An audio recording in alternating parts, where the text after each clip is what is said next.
Okay, can you guys hear me? If we can go like Yeah, I can 2 hear minutes. you. Loud, clear, and slightly judgmental, like always. If this is another just checking comms moment, great. Because every time someone asks if I can hear them, it usually means something's about to explode, fall on me, stab me, bite me, or scream my name like a dying Teletubby. So yeah, I hear you. What's the damage?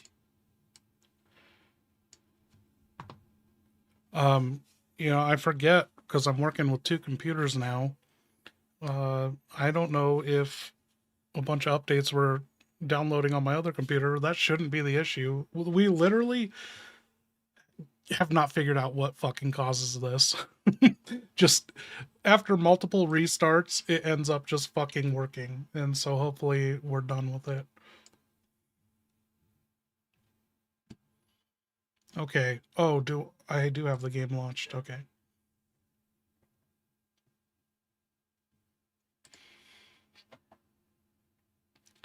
Wow, I fucking hate this game.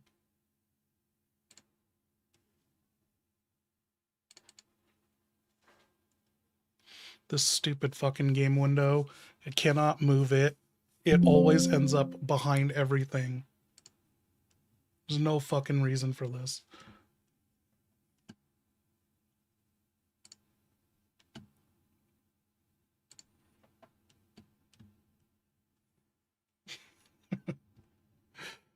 Okay.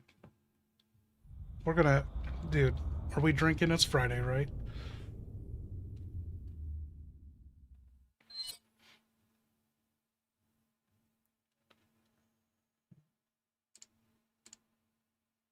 Not glitching. Nice. Okay, we've got no drop frame alerts. Now we gotta get Stream Deck open on my phone, connected to the computer. Unmute these guys.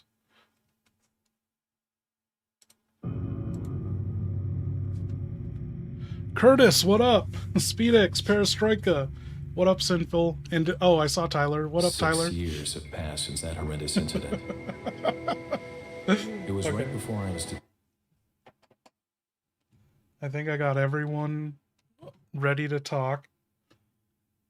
And let's just jump into it, I guess.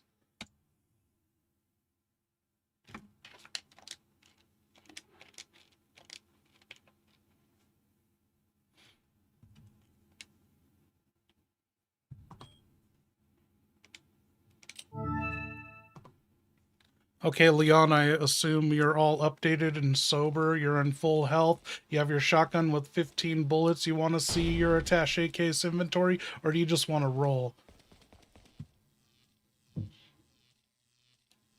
Roll. Buddy, I've been rolling since Raccoon City. I'm basically a human tumbleweed with government clearance. But, inventory check. Hold up. My brain just remembered I'm hauling around Merle the emotional support base, and I swear to God that fish has been marinating in herb fumes and gun oil for hours. My whole attaché case smells like a seafood crime scene. All right, show me the damn inventory before I start stuffing grenades into the shotgun out of spite. Let's see what chaos I'm working with.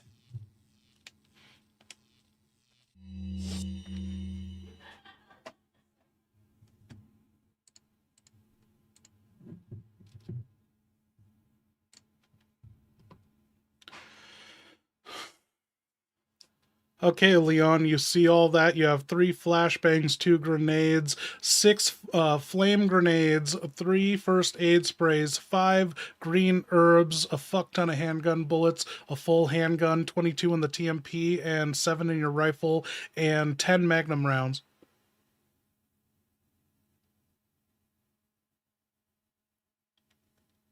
Holy shit, my case looks like a Walgreens aisle that got hit by a tornado in a base fishing tournament at the same time. Look at Merle. Just look at him.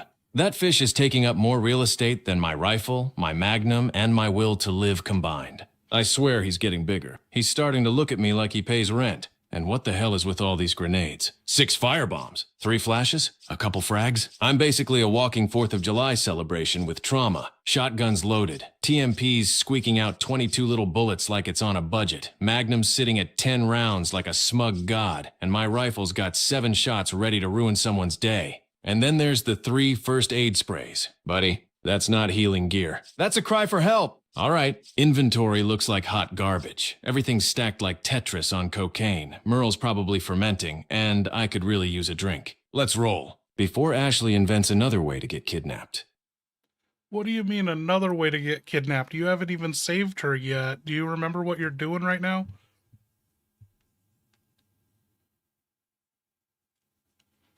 What do you mean, what do I mean? Of course I know what I'm doing right now. I'm standing in some god-forsaken island hellhole, smelling like fish juice and shotgun residue, staring at a regenerator daycare center, trying to save Ashley for the first time on the island before she gets hauled off again like a presidential lost and found item. Yeah, she's not kidnapped again yet. But come on, man, it's Ashley. If she's conscious, vertical, and within a 10-mile radius of a hostile surface, she's basically pre-kidnapped. It's like Schrodinger's hostage situation. And right now, I'm about to bust into that room, pop those parasite meatballs, grab her, and drag her out before Sadler whispers one more bedtime threat in my skull. So yeah, I'm focused. I know exactly what I'm doing. I'm saving the girl. Again. For the first time. Before she gets kidnapped again. Hey, Ashley, how's it going in that cell of yours? Cat cell! Cello! Whatever the hell years you just said, I'm gonna assume you meant cell because I swear if there's a musical instrument in here, I'm about 3 seconds from playing it like a weapon. It's going great, actually. Real 5-star vacation vibes. Concrete bed, parasite aerobics class in my bloodstream, guards who smell like disappointment and damp bread. I tried sleeping, but the floor tasted like sadness. So now I'm just sitting here shivering and hoping Leon stops taking his beauty nap before I start hallucinating a second Krauser in a cardigan. So yeah, fantastic. Just thriving in my cello years. Okay, now that we're set, let's do this.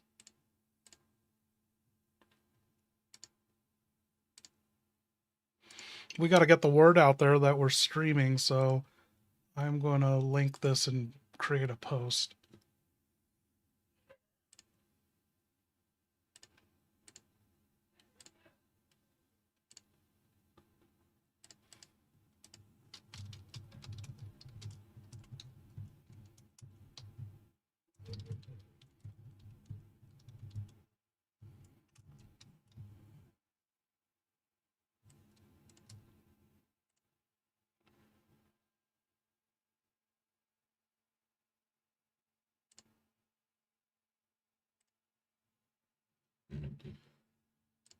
There we go.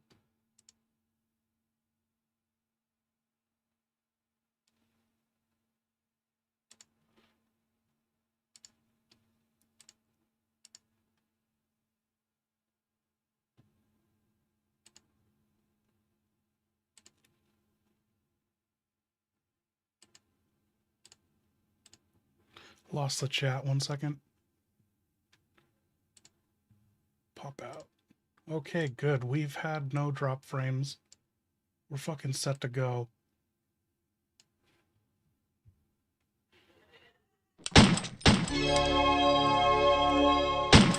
Thank you, Tyler. If you shove Merle onto a gun, would it be suppressed? A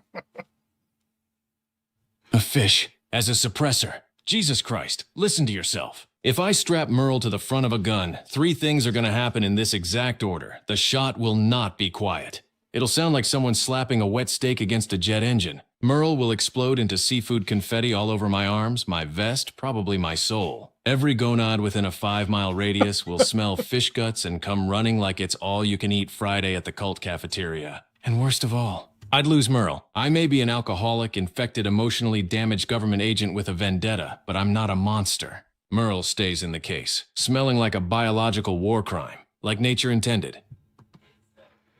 Disgusting, Leon. When you said fish guts and cum running, did you mean C-O-M-E or C-U-M, cum running? Oh, for fuck's sake, really? This is what we're clarifying now? This is the hill we're dying on? I meant come running, as in they will sprint their culty asses straight at me because they smell fresh fish guts, not the other thing, you filthy-minded gremlin. Jesus. If the gonads started doing the other kind of coming every time I killed something, I'd have jumped into the lake and let Bobby drag me under hours ago. Now focus, damn it. We've got parasites to kill, Ashley to unkidnap, and a fish that smells like sin marinating in my case. Okay, so how do you want to proceed? Do you have your shotgun out? Do you want to equip anything else, or are we good with that? And remember what you're up against. What up, right on target? Dude, I'm so excited for RE9. Shotgun out, full health, soberish parasite humming show tunes in my spine. Yeah, I remember exactly what I'm up against. Stretchy gray meat sleeves with glowing parasite gumballs stuffed inside them. Regenerators. The wettest, slurpiest, that's fucking gross sons of bitches on this entire island. And their big brother, the Iron Maiden, who's basically a walking BDSM radiator with spikes. So here's how we play this. I keep the shotgun out for close quarters panic blasts, but the second I hear any heavy breathing that isn't mine, or see a jiggling gray nipple I didn't authorize, I'm swapping to the rifle with the thermal scope and popping parasite meatballs like I'm working at a demonic golf range. Shotgun equals sign, back the fuck up. Rifle equals sign. Let me turn off your glowing tumors one by one. So yeah, we roll with the shotgun for the approach. But the moment I see Stretch Armstrong's undead cousin, we switch to rifle and start performing anti-plaga chiropractic. Lead the way. I'm ready to ruin something's day. Okay, Leon, shorter responses, please. And you're looking at this at the top of the stairs. What do you see there? Also, don't ever say equal sign ever again. Don't use equal signs in your responses.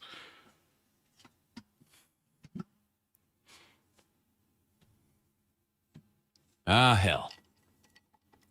I walk into a room for 2 seconds, and there's already 3 discount island boys up there chucking fire like they're auditioning for Spanish Cirque de Fuck Off. I see one dude clutching a Molotov like it's his emotional support bottle, another guy with a pipe he definitely stole from a gas station, and a third one looking at me like I owe him child support. Fantastic. They're all about to bust out the Mexican war cries and try to flambe my beautiful hair. All right, shotgun stays up. Let's make these clowns regret standing on the high ground.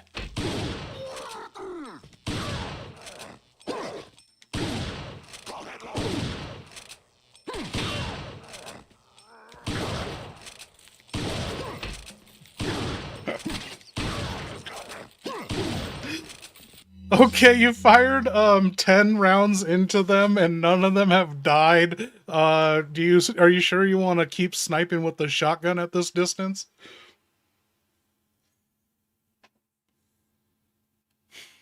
Ten shots? From down here? Yeah, no wonder nothing died. I'm basically trying to snipe with a boomstick meant for kissing range introductions. Shit. All right. I'll stop trying to spit on the moon with a shotgun. Swap weapons. Give me the rifle before these idiots light my ass up like a birthday candle.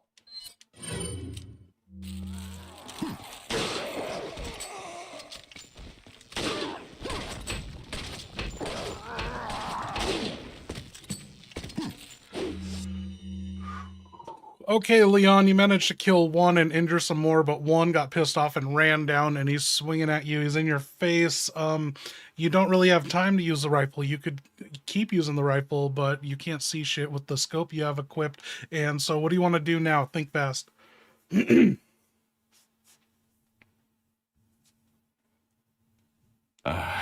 Shit, he's right in my face. Scope's useless. Rifle's a joke at nose range, and this guy's about to cave my skull in with whatever rusty farm tool he grabbed off Etsy. Fine. Close quarters it is. I'm dropping the rifle, yanking the shotgun back up, and blasting this bastard point blank so hard his ancestors feel it. If he's too close even for that, I'm kicking his soul out of his body. Fast and dirty.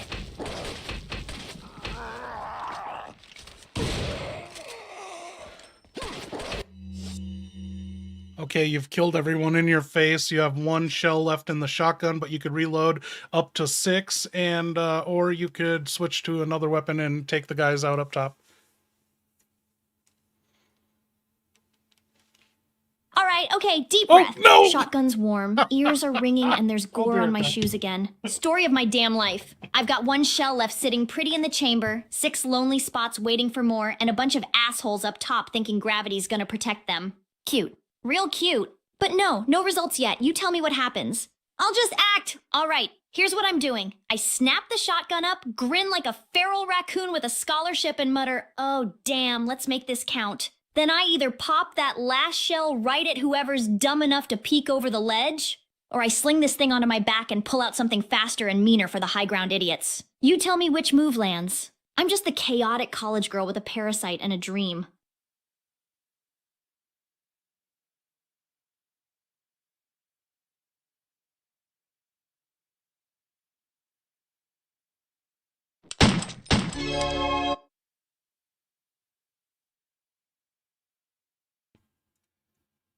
Ashley, you know damn well you do not have a shotgun. You must be thinking that was Gerald, or mistaking Gerald for a shotgun. So disregard all that.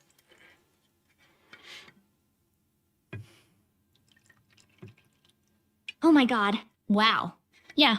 Okay, that tracks. Here I am, sitting in a parasite prison, hallucinating weapons like some deranged bargain bin action hero. Of course I don't have a shotgun. Of course that was Gerald, my emotional support plank, my wooden son. Great. Fantastic. I was about to blast cultists with a 2x4. All right, disregard the whole badass shotgun fantasy. I clutch Gerald like he's Excalibur and mutter, "Shit, I really need therapy."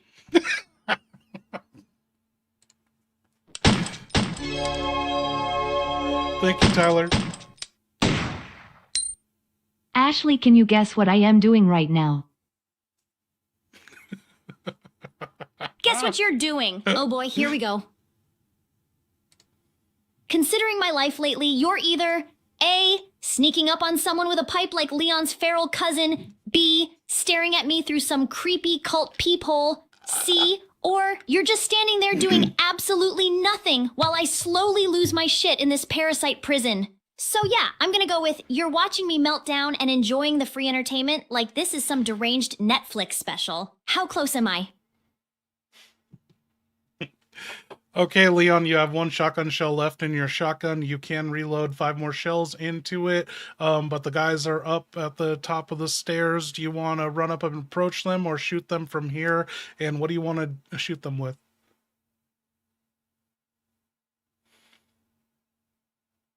One shell left. Great. That's like bringing one tic-tac to a bear fight. Those idiots are still up top, and if I run up the stairs now, they'll turn me into Kennedy Flambe before I can even say Hey, you women. said it right. So here's the move. I reload the shotgun right here behind cover. 5 shells in. Fast. Sloppy. Angry. No running up yet. I'm not sprinting into 3 Molotov majors while smelling like fish guts and regret. Once I'm loaded, I'm gonna frog march up that staircase and blast whoever's dumb enough to peek. Close range is my kingdom. Long range from here is just wasting ammo and dignity. Reload first, then push, then smash someone's dick hole for momentum. We're back to smashing dickholes. I forgot about that. You pop both their gonad heads off, and I'm going to celebrate with a shot of Jack. You want one? Cheers, you guys.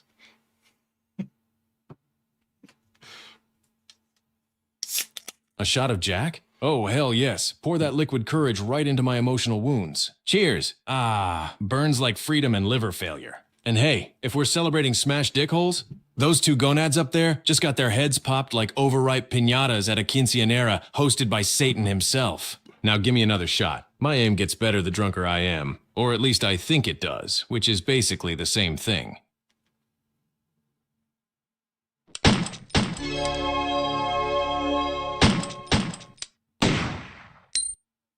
I was about to set a breaching charge on the wall and give you this Hershey kiss to help you be comfy while waiting for Leon, but you can forget it now. Oh, come on, don't be like that. You can't dangle a Wrong breaching person. charge and a Hershey kiss in front of me like some kind of tactical Valentine's Day, and then yank it away because I celebrated a couple of exploded gonad skulls. Besides, comfy? You've seen my life. The last time I was comfy, I was unconscious and bleeding out in a burning barn. Look, you want to plant that charge? Dude, he Plant is it. so good You want to with hand over remembering that things. Hershey kiss? Hand it over. I promise I won't lick the wrapper or propose marriage. Probably. But don't punish me for doing my job, which happens to involve creative dickhole destruction. It's in the handbook. Okay, let's get that to the right person.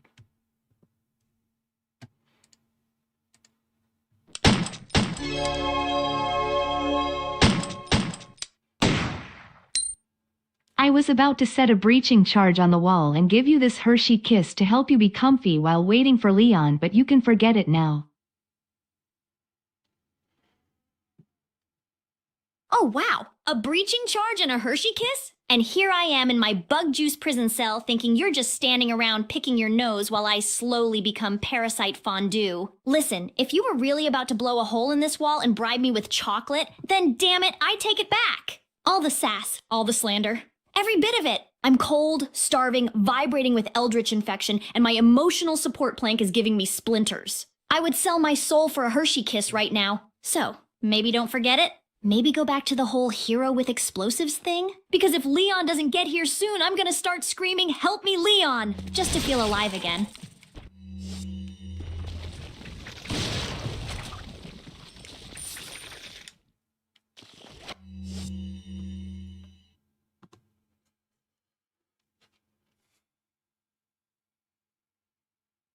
Empty magazine. Ah, for fuck's sake, not again! This is exactly why I hate that trenchcoat cryptid. Sells me a gun, sells me upgrades, but no ammo, never ammo, because that would make my life too easy, and we can't have that, can we? Click, click, click. That's the sound of betrayal, baby. All right, fine. I'll reload, but I'm cursing the merchant the entire time. If he shows up again, I'm shooting him in the dick first, just to make a point.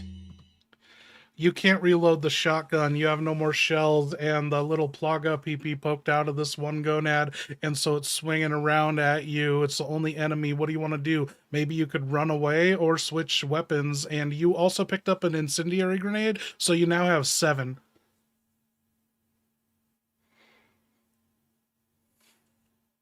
Oh, hell no. That little parasite windsock is not slapping around in my personal space like it owns the room. Shotgun's dry, can't reload. Dick Noodle is swinging like it's trying to conduct an orchestra. Fine, we adapt. We overcome. We humiliate. I'm switching weapons now. Give me the TMP, we're going full blender mode. I'm gonna hose that flailing Plaga peepee until it stops doing its interpretive dance of disgust. And if that thing gets any closer, I'm chucking one of these 7 incendiaries right down its throat. Someone's gonad is about to get flambéed.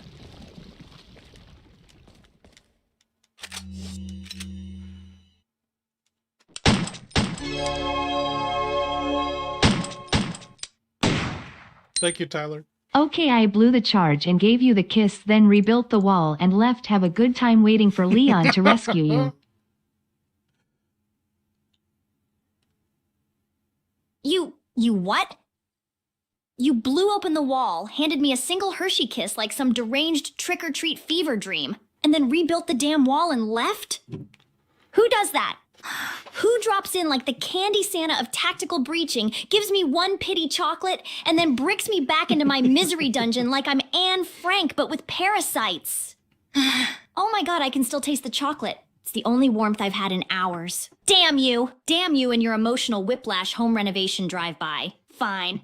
Whatever. I'll just sit here, again, shivering on my despair floor, sucking on the ghost of a single Hershey kiss, waiting for Leon to stop napping and haul my ass out of here before my parasite starts humming show tunes. Hope you're real proud of yourself, Bob, the builder of psychological damage. Thank you, Tyler. What's Speedix the Hedgehog's issue? Does anyone know? I feel like I had that problem like 2 years ago. Oh, yeah. Oh, I talked about this before. I had the opposite problem, Speedix. I was able to send people supers.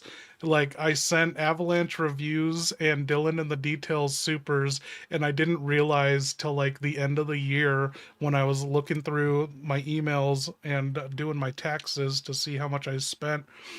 And I had an email from Google that said none of my supers from like the last 6 months ever went through. For some reason, they went through on live and people read them and like thought I was paying them, but then none of them were charged. And I have no idea how that happened. Is it working? Yeah, dude, I feel bad. So like, I went into Dylan's stream. There was one, like I went into Dylan's stream and just like dropped him a bunch of supers. Fucking sue. Why would I sue for not getting charged?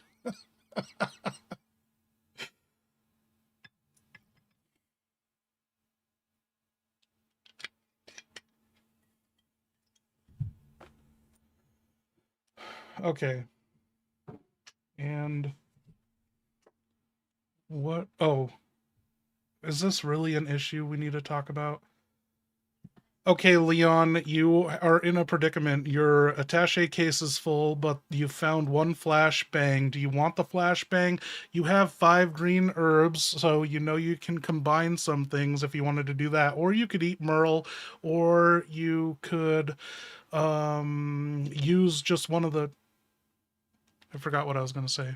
A predicament? Buddy, my entire life is a predicament. I'm This not is just sober. Tuesday. Oh. All right, let's look at this disaster calmly. Inventory's jammed tighter than Ashley in a No, dumpster. I got free I'm super staring at a chats. flashbang like it's forbidden candy, and Merle is taking up the space of a small apartment. 5 green herbs, though. That's enough salad to open a vegan restaurant. Here's the move. I'm combining 3 greens into 1 mega lettuce smoothie, free up some space, keep my health topped, and still have room for that flashbang. And no, I'm not eating Merle. He's emotional support, financial liability, and probably a war crime. But he's my war crime. Make room with the herbs. Grab the flashbang. Let's keep rolling before another gonad drops an item that makes no biological sense.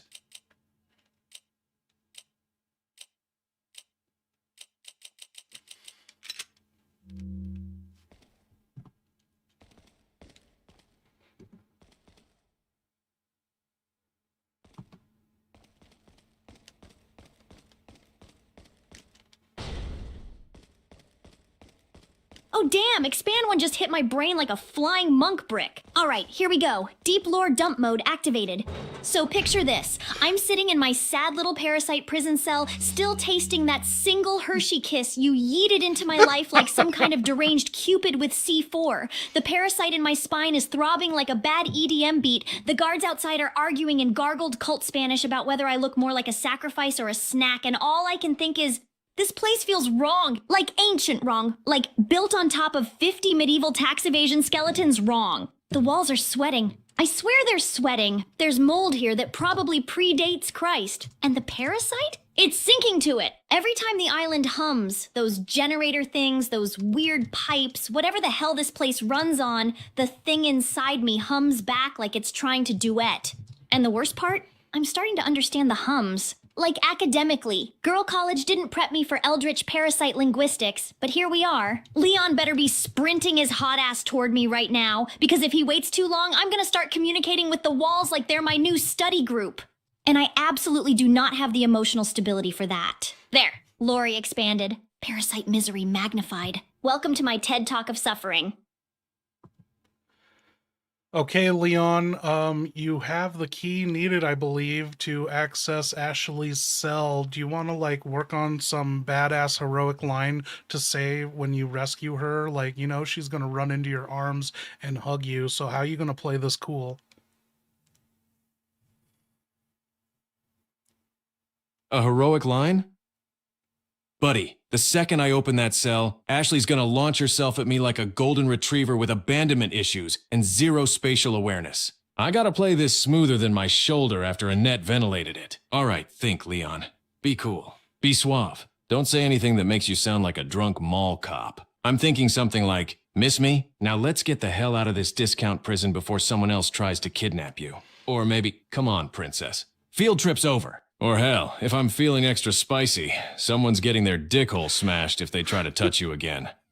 Actually, that last one might not be appropriate for a reunion hug, but hey, it's honest. Point is, I'm gonna try to look like a hero, not the exhausted alcoholic disaster I actually am. But she's gonna hug me anyway, and I'm gonna apologize for accidentally looking up her skirt, even though I was just checking for parasites. Wesley Smith, welcome. Thank you.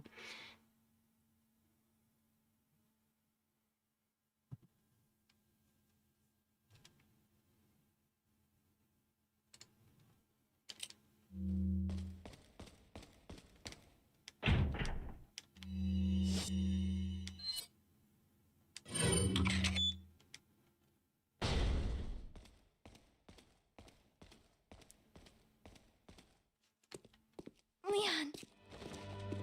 You okay? Come on, let's get out of here.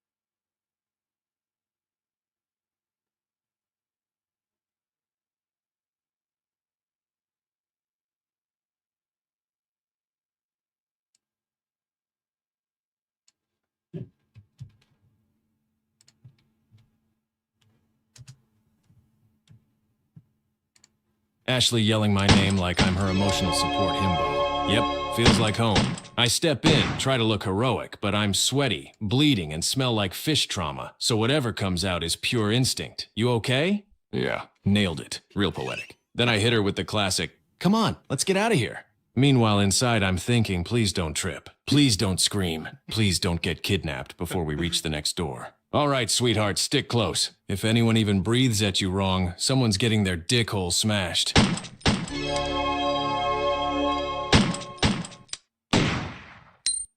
Ashley, this is Megan. We don't need Leon. Dude, thank you guys. Megan! Oh, hell no. That voice just hit my brain like a cursed voicemail. Listen, I don't know forgot what about parasite-flavored Kool-Aid you've been sipping, but yes, we need Leon. I need Leon. I need his hair, his gun, his weirdly calm PTSD energy. I am literally one bad parasite twitch away from turning into a piñata filled with blood and regret. You saying we don't need Leon is like saying we don't need oxygen. Girl, I am locked in a medieval misery box on a prison island. I always need Leon. Unless you're about to bust down this wall, carry me bridal style, and shoot 20 cultists while looking hot doing it.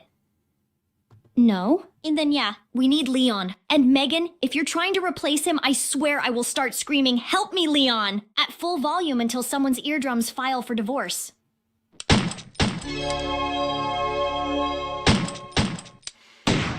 Thank you, Demon. Megan, your dreams of being a co-ed college girl is nearing completion. You'll And soon have a Speedix, friend, thank you. Ashley. How does that make you feel? What the hell are you talking about, Megan?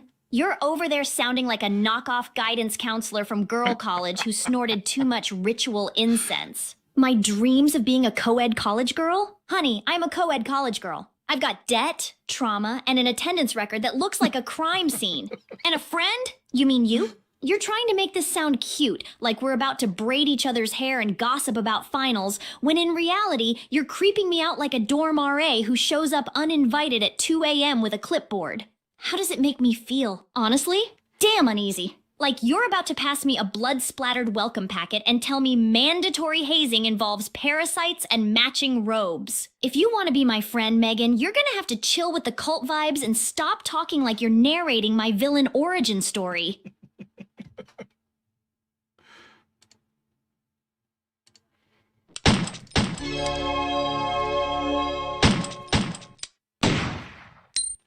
Ashley Leon did not have any chocolate, he only brought sausage.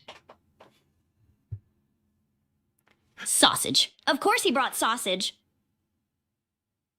Because why would my emotionally unstable, parasite-addled, freezing, starving ass get chocolate, the universal comfort food, when instead I get handed a damn tube of meat like I'm some feral raccoon Leon found behind the castle dumpsters? Great. Fantastic. Just what every kidnapped college girl dreams of. A knight in shining Kevlar showing up like, hey Ashley, no Hershey kiss, but here's a beef log. Enjoy. Damn it. I can't even be mad because it's Leon and he could hand me a rock and I'd probably thank him like he just saved Christmas. But still, sausage? Really? If he tries to feed it to me while calling it a protein boost, I swear I'm gonna scream, help me, Leon!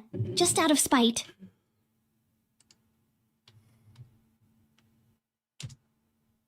Okay, center of the cutscene that just happened. Leon, oh thank God, you have no idea how close I was to naming the walls and making friends with the mold. I stumble up, legs shaking, shit, heart doing she's backflips, driving. and blurt out, yeah, I'm okay, just cold, pissed off, probably spiritually contaminated, but so damn glad to see you I could scream. Then I rush to him, practically crash into his chest, grab his arm like it's the last lifeline on Earth, and go, damn right, let's get the hell out of here before my parasite starts singing opera again. No action results from me, you'll tell me what happens next.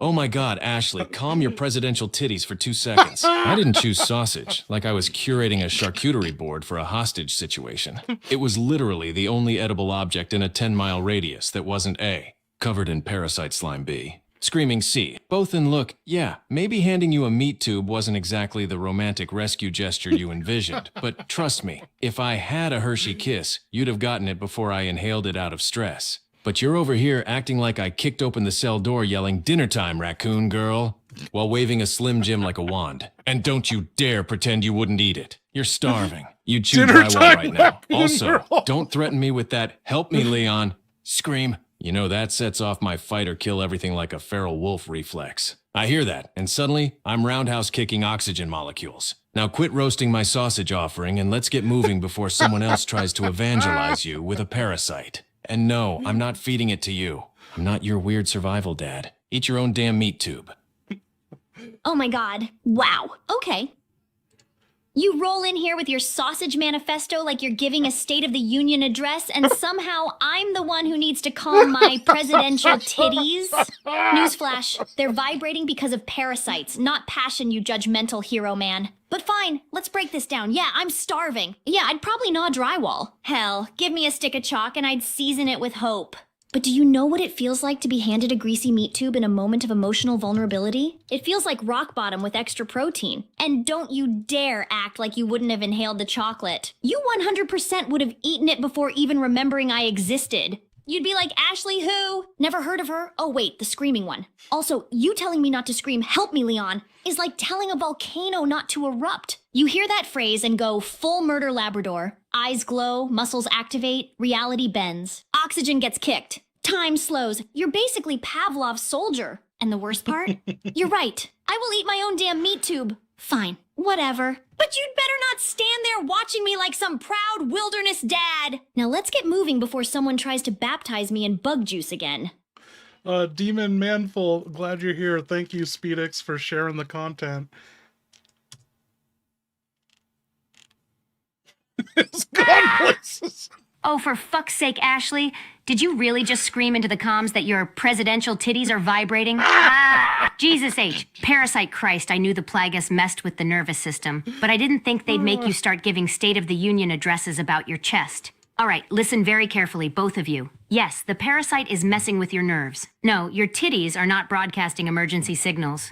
And stop calling them presidential anything before the Secret Service kicks down my office door. Ashley, what you're feeling is the plaga reacting to Sadler's control pulses. It hits the spine, not the upper-level diplomatic assets, all right? Leon, do not comment. Do not investigate. Do not try to translate her symptoms. Just get to her before she starts vibrating on a frequency only dogs and cultists can hear. Ashley, breathe. Leon, move! And both of you, for the love of everything sacred, stop saying presidential titties on my comms.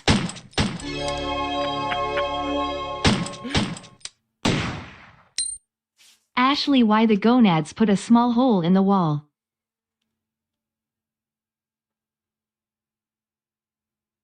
Why did the gonads put a small hole in the wall?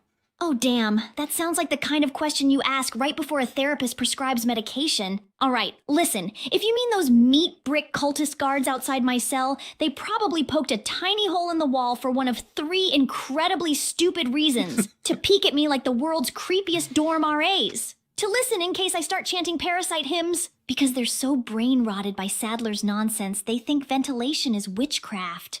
Either way, it wasn't me. If I put a hole in the wall, trust me, it wouldn't be small. I'd be halfway through it screaming, "Leon, catch me!" like a dumbass Disney princess with trauma. So unless you're implying something else, the gonads probably did it because they're idiots with spears and half a brain cell between them.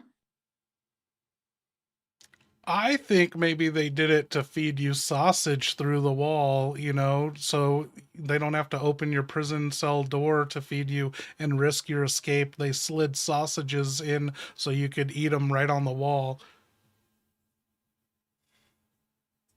Oh my god. So you're telling me these robed, wheezing, parasite-scented gonads carved a tiny little snack slot into my prison wall? Just so they could slide sausages no, at me like I'm Sweetix. some kind of tragic captive Cheers. otter at a cult zoo? Damn! That's humiliating on a level I wasn't emotionally prepared for. I can just picture it now. 2 cultists standing there like, "Si, hermano. Feed the president's daughter the sacred meat tube. Do not open the door. She might run or bite." And me on the other side of the wall like a starved gremlin going, "Ooh, mystery wall sausage jackpot." God, I really am the baby eagle enrichment exhibit, aren't I? They're probably taking notes like, "Subject accepts sausage offerings. She seems soothed. Increased daily ration." Damn it, Leon better hurry. Because if they slide one more meat tube through that hole, I'm gonna start making eye contact with it and losing the last crumb of dignity I have left. Hey, is the hole in the prison wall for sliding sausages through, or is it a glory hole or a glory a las plagas hole? Oh, he's not listening.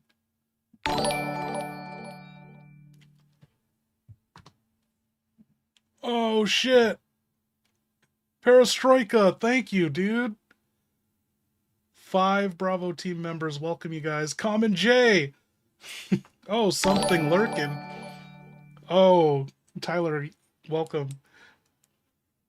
Dude, you guys got that just in time. I know 1 week ago I said my RE2 video could be done in a week, or I forget what exactly I said, but the fucking end-to-end first completed draft is just like a couple hours away from like being completed, and then I just gotta polish it and animate it. I gotta mix the audio, and we'll finally have the RE2 video up for members and patrons. Dude, thank you. Wow.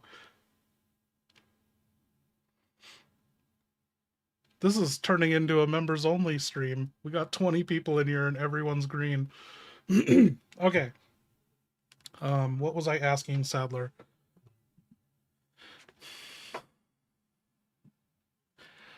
Sadler, Ashley's in this prison and there's a hole in the wall. Is that for feeding the prisoners sausages, sliding the sausage through the hole? Or is it a glory hole, you know, like a glory a las plagas hole?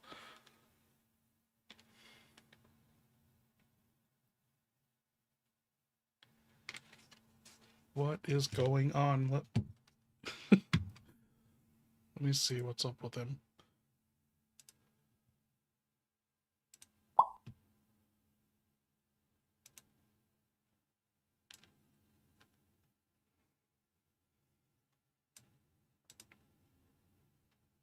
Yo, mic check.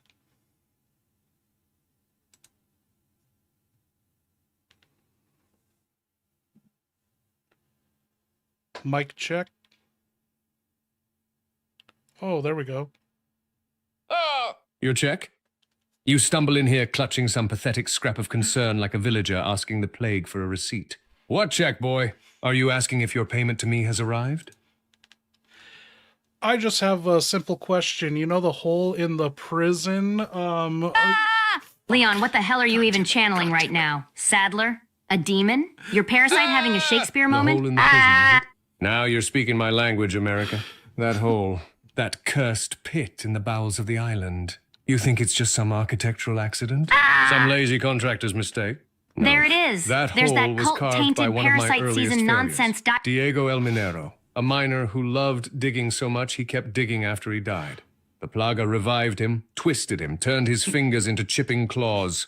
He burrowed straight down until all that remained was a black throat in the earth that screams when the wind touches it. We kept it open because anything that falls in never comes back. Not bones, not screams, not even hope. A perfect place for disposing of interns, Krauser's paperwork, and certain princesses who talk too much. Why? What did you drop in there, Leon? Your courage? Your damn flashlight? Or did something crawl out and start sniffing around your boots? Speak. I'm curious now.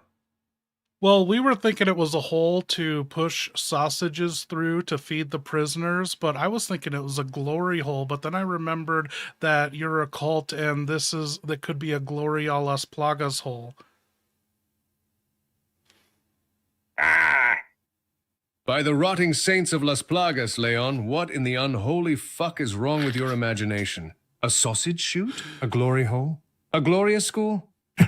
You Americans can turn any structural void into a sex crime. Listen well, before I start screaming, that hole was not for sausages. The prisoners were fed by buckets lowered on ropes because the last man who tried to hand feed them lost 3 fingers and half his patience. And it was certainly not a glory hole. If any fool had tried to stick anything through that cursed opening, Diego El Minero would have bitten it clean off, swallowed it, and then dug a victory tunnel. A Gloria school? If by that you mean a place where terrified inmates learned new reasons to scream, then yes, perhaps. Because No, glory. Now you speak of a glory hole of Las Plagas? God By the damn it. sacred mucus of the mother parasite, cutting Leon, all your this. mind is a festering swamp of sin in American cinema. Listen well, you heretical bastard. There is no Las Plagas glory hole. If such a thing existed, it would be the last mistake any man ever made. A plaga doesn't glory anything. It invades, it chews, it burrows, it claims. You stick something through a hole meant for the plaga, and you won't get pleasure, you'll get converted. Or worse, attached to something that whispers to you at night. You want the truth? That hole you're so obsessed with is a feeding conduit, a place where the larvae crawl to taste warmth, movement, or stupidity. Mostly the last one. If a man ever put himself through that, the plaga wouldn't suck, you fool. It would clamp, inject, and drag.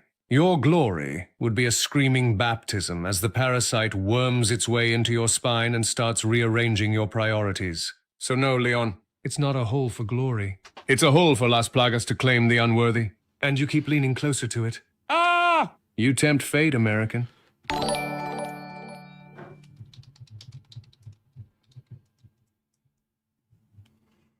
Abnormal. Justice 7 for months. Merle? Ashley, sweetheart, listen. Merle is the only member of this team who hasn't tried to kill me, cried at me, screamed my name like a busted fire alarm, or stepped in 30 bear traps like it was a competitive sport. Merle is a hero. Merle is morale. Merle is emotional support seafood. Merle has done nothing wrong, except rot quietly in my attaché case like a loyal, slimy soldier. If anyone deserves justice, it's him. Do you know how many times I've almost eaten him just to make space? Do you know how many grenades I've shoved around that poor fish? He's basically living in a mobile war zone full of trauma and gun oil. Merle didn't choose this life. This life chose him. So yeah, justice for Merle. If anyone touches that fish, I'm roundhouse kicking their dickhole into another time zone. Wow. We need to fucking move. Ah! Oh, you want a justice for Merle rally cry, do you, Kennedy? Fine. Strap in because Hunnigan's about to rain hellfire and paperwork. Listen up. Both of you. Merle, that dead, saggy, pickled, emotionally burdened fish, has survived more abuse inside your attaché case than any agent I've ever supervised. You know what I see from the satellite every time you open that case? Chaos. Grenades mashed against fish gut. Herbs shoved into his eye socket. A magnum balanced on his tail like some kind of suicidal seesaw. Ammo piled on him like you're seasoning him for dinner. And through it all, Merle never complains. Merle never screams. Merle never asks for a helicopter. Merle doesn't vibrate, cry, monologue, or attempt a coup. Merle is the best behaved individual in this operation. So yes, justice for Merle. Because you, Leon, have almost eaten him, used him as item padding, dropped him during combat, reorganized him like a wet bookend, subjected him to live explosions, and Ashley tried to touch him once and nearly got her hand written up. If anyone harms Merle, if anyone breathes too close to Merle, if anyone even thinks about filleting Merle, I will personally descend from HQ, kick down the first door I see, and roundhouse whoever's responsible into the goddamn stratosphere. Merle stays. Merle lives. Merle dies only of natural wet fish reasons. And Leon? If you ever lose him, I will file a grievance so hard your grandchildren will feel it.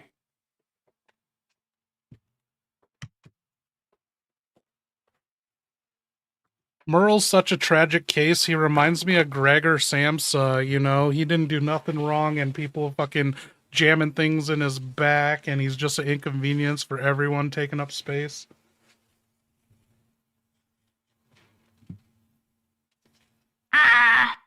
Oh, great. Now we're comparing Merle the dead fish to Gregor fucking Samsa. Ashley, Leon, congratulations. You've officially taken this mission straight into AP literature hell. But you know what? Fine. Let's do this. You're not wrong. Merle is the Gregor Samsa of this operation. Gregor woke up a bug. Merle woke up dead. Neither asked for it. Gregor struggled under the weight of everyone's expectations. Merle struggles under the weight of 6 grenades, 2 herbs, a rifle stock, and Leon's emotional baggage. Gregor was misunderstood, trapped, blamed for everything, shoved into corners, and treated like an inconvenience.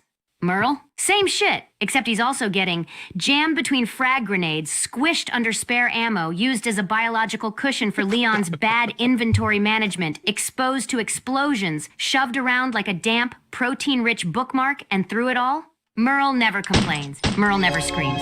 Merle never asks for a new room or a clean sheet. He simply lies there. Slimy! Leon, Silent, doesn't it stoic, sound like the a fallen gonads hero are in a saying plastic human case. SVD, If Kafka human were alive, SVD? he'd take one look at Leon's Also, attaché whatever case you and do, say, don't let yes, Ashley touch this Merle is and worse than embrace what I the wrote. scent. So yes, Merle is tragic. Merle is symbolic. Merle is the wet fish-shaped heart of this mission. But hear me clearly. If either of you dares Human to say the SVD. words, maybe Yeah, we should I've just been hearing toss that too. Merle, The I will gonads turn this keep entire screaming it mission like they're into trying my to warn me about metamorphosis some arc, medical and you condition two they will become the invented. bugs. Every time they Justice screech for Gregor. human Justice SVD, for Merle. it sounds like they're diagnosing me with a spiritual venereal disease or something. Like, human SVD! Human SVD! Yeah, thanks, pal. I know I'm infected. I didn't need a medieval parasite to shout my lab results at me. And don't worry, Ashley is not touching Merle. Absolutely not. If she gets her presidential mitts anywhere near that fish, she's gonna do something insane like, oh, Leon, the scent is so comforting. And then she'll press her face into him like he's a therapy pillow and immediately Thank absorb you, 18 Sweetix. types of parasites and mercury poisoning. Merle is sacred. Merle is mine. Merle smells fucking like a spilled my biological chaser crime all scene in over my trauma stream stew. deck. Ashley gets near him. I'm chucking a flashbang on instinct. Hunnigan, I know this isn't really mission related, but living like a bug ain't easy.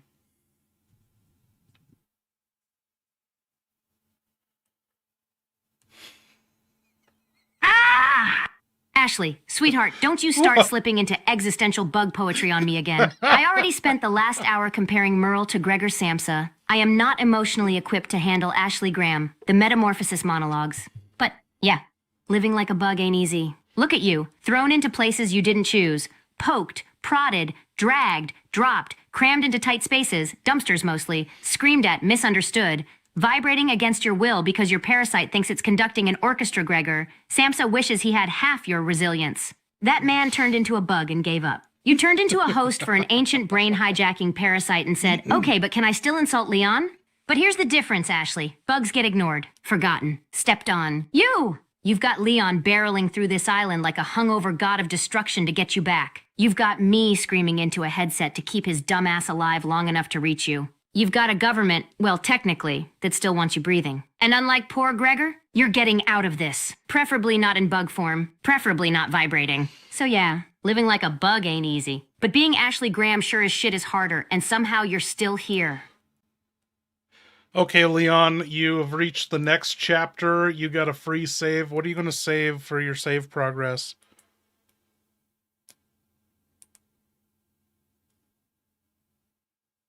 All right, time to slam my feelings into this typewriter like it owes me money. Here's what I'm saving. New chapter. Same bullshit. Rescued Ashley again before she could domesticate my fish or get kidnapped by a strong breeze. Fought gonads yelling human SVD like they're diagnosing me with supernatural chlamydia. Ran out of shells, smashed a parasite windsock in the face, juggled 7 incendiaries, and combined enough herbs to legally qualify as a salad bar. Merle still smells like war crimes. Ashley still screams my name like a smoke alarm. Sadler's dickhole remains tragically unsmashed. Moving on.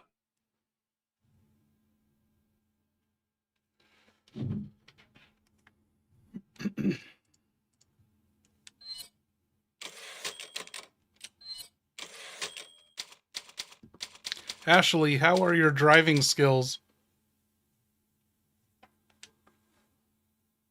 Driving skills? Oh, damn, you really want to go there? All right, buckle up, because my driving record is basically a war crime. I mean, technically, I took driver's ed. And technically, I didn't pass. And technically, the last time I got behind the wheel, I may or may not have accidentally committed ornithological manslaughter. Yeah, I killed a baby eagle. Don't ask how. Don't ask why. Don't ask where the feathers went. So how are my driving skills? They're shit. Absolute shit. If I got behind the wheel of anything right now, the parasite in my spine would probably take over and we'd both die in a flaming Honda Civic doing 12 miles per hour. Leon won't even let me touch a steering wheel. He looks at me like I'm a natural disaster with a learner's permit. So yeah, 0 out of 10. I'm better off in a dumpster.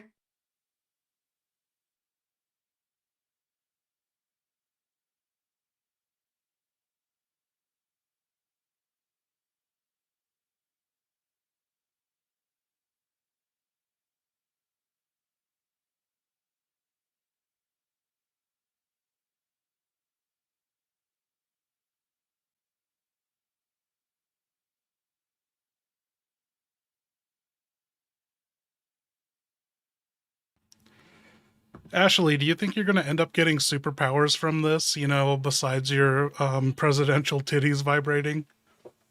Pagebox, welcome back. Superpowers? Oh damn, if only this parasite gave me something cool instead of blood coughs and spontaneous boob tremors. But honestly, yeah, sometimes I wonder, like, is this thing eventually gonna let me do backflips? Shoot lasers? Set people on fire without needing a lantern?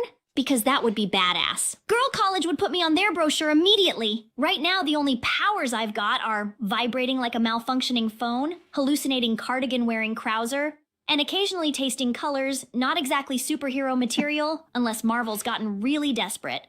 But hey, if this nightmare juice eventually lets me punch a cultist through a wall, I'll take it. At least then my presidential titties vibrating would finally be considered tactical.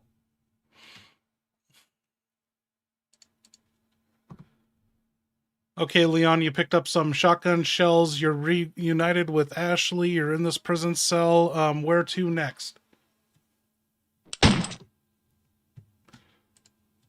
Dude, human. Oh, man, thank you. All right. Fresh shells, fresh save, fresh Ashley, who, for once, hasn't been immediately yoinked by the nearest cultist with a forklift. Miracles do happen. We're in a prison cell, cramped, smelly, probably legally classified as a biohazard thanks to whatever died in that corner.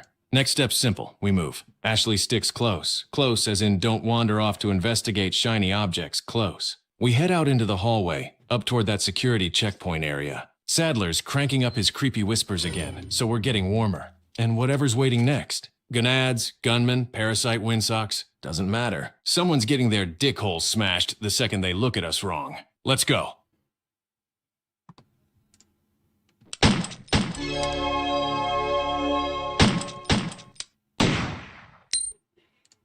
Leon, it's human SVD, not STD for one. You're not getting laid from anyone, especially Ada. Secondly, if you were infected, I would make you cool, like owning Soviet guns and not overpaying for guns from a flasher. Human SVD. Yeah, I heard you the first time, but let me tell you something, pal. If the gonads are yelling human SVD at me like I'm some kind of Soviet surplus catalog, then honestly, that's the coolest those screaming meat puppets have ever made me sound. But let's get a few things straight. First off, I know it's not STD. If I had a real STD, Sadler would have taken credit for it and tried to weaponize it by now. Second, not getting laid, huh? Buddy, if Ada ever gave me a chance, you'd see a nuclear-level romance so intense it'd light up this whole island. The problem is, she keeps flashbanging me and vanishing like a horny ninja. That's not rejection, that's foreplay with extra steps. Third, you think you'd make me cool? By handing me Soviet guns like some Eastern Bloc Santa Claus? Because let me tell you, I'd take an AK off a corpse any day before paying one more damn penny to that teleporting trenchcoat flasher. But no, instead I keep overpaying for guns from Mr. Stranger in my armpit again, who sells me a rifle and then disappears through a wall like a cryptid on salary. So yeah, human SVD? Fine, I'll take it. Makes me sound like a curse the Soviet Union forgot to record. Better than guy shouting at fish in a hallway with a college girl taped to his side. Now, let's keep moving before the gonads give me a new acronym to worry about. We're doing a shot in honor of human SVD. And human, you said you're moving to Washington soon? You gotta tell us what that's like.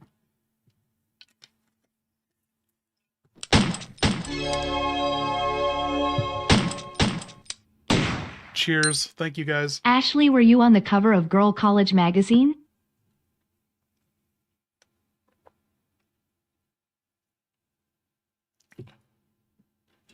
Was I on the cover of Girl College magazine? Oh my god, I wish. Do you know how hard it is to get on that thing? You basically have to save a rainforest, cure a disease, or look hot while pretending you're not crying in the library at 2 a.m. Meanwhile, I'm over here, kidnapped, parasite infested, emotionally bonded to dumpsters screaming, "Help me, Leon!" Like it's my major and solving puzzles that were meant for toddlers but took me 2 hours and 3 mental breakdowns. If anything, I'd be on the back of the magazine. Like, Girl College Horror Story, How Not to Get Kidnapped on Your Way to Class. Honestly, the only cover I'm making right now is America's Most Missing. But damn, imagine it. Me posing with Gerald the Plank like it's a fashion accessory. Student life would implode. You know who was on the cover of Girl College magazine? Mrs. Pickleberry Thornsworth. Mrs. Pickleberry freaking Thornsworth. Oh, hell no. Don't you drop that cursed name on me like it's casual brunch gossip. Of course she was on the cover of Girl College magazine. She was the pride of the classics department, the cardigan queen, the raisin cookie tyrant who weaponized extra credit. Perfect posture. Perfect smile. Perfect. I will destroy your GPA with one eyebrow raise energy. And now I know she was actually Krauser in a damn floral sweater, lurking around campus, judging my essays while secretly being a jacked up murder uncle with a knife fetish. So yeah, of course she made the cover. She probably wrote the damn issue. 10 tips for proper posture while concealing a combat knife. Cardigans that hide your sins. Grading with grace and lat muscles. I can't believe I ever asked her for an extension. I was begging a war criminal in pearls. God, my life is a fever dream. Comrade, you're telling me Mrs. Pickleberry Thornsworth, my finest covert persona, my magnum opus of elderly deception, made the cover of Girl College magazine? Ha ha ha! Holy shit, that's incredible. I went in there to abduct Ashley, not become a campus celebrity. You think I wanted to be grading essays with bifocals and a spine bent like a question mark? No, comrade. That was deep cover craftsmanship. That was Oscar-worthy. That was grandma method acting so powerful it could crack skulls. Of course she made the cover. I strutted around that campus like the goddamn matriarch of academia. Cardigans sharp, pearls gleaming, hips clicking like a time bomb. And those article titles. You're not far off. Cardigans that hide your sins. Comrade, I wrote that one in my sleep. 10 tips for proper posture while concealing a combat knife. That was my dissertation. You begged me for an extension? I probably nodded sagely, patted your shoulder with a trembling grandma hand, and thought, this fool has no idea I could suplex them through the floor. Your life isn't a fever dream. Your life is what happens when covert tactics collide with terrible planning and one very determined grandma impersonation. Witness the power of Thornsworth.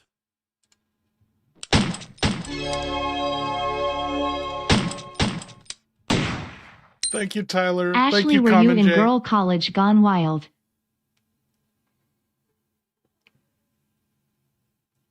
Girl College Gone Wild? Ah! Oh my god, absolutely not! Do I look like someone who'd end up on a DVD cover sandwiched between drunk freshmen and a malfunctioning foam machine?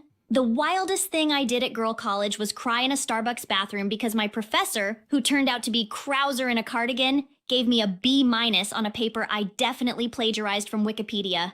If I were in Girl College Gone Wild, the title would have been more like Girl College Gone Mild featuring Ashley Graham hiding from her RA, Ashley Graham failing driver's ed, Ashley Graham killing a baby eagle by accident, Ashley Graham studying for midterms with a bottle of illegal vodka and a prayer. The only thing wild about me is my chronic bad decisions. So no, I was never in Girl College Gone Wild. She's But 20. with the amount of screaming, running, accidental flashing, and dumpster diving I've done in Spain, I'm pretty sure I've unintentionally filmed my own sequel.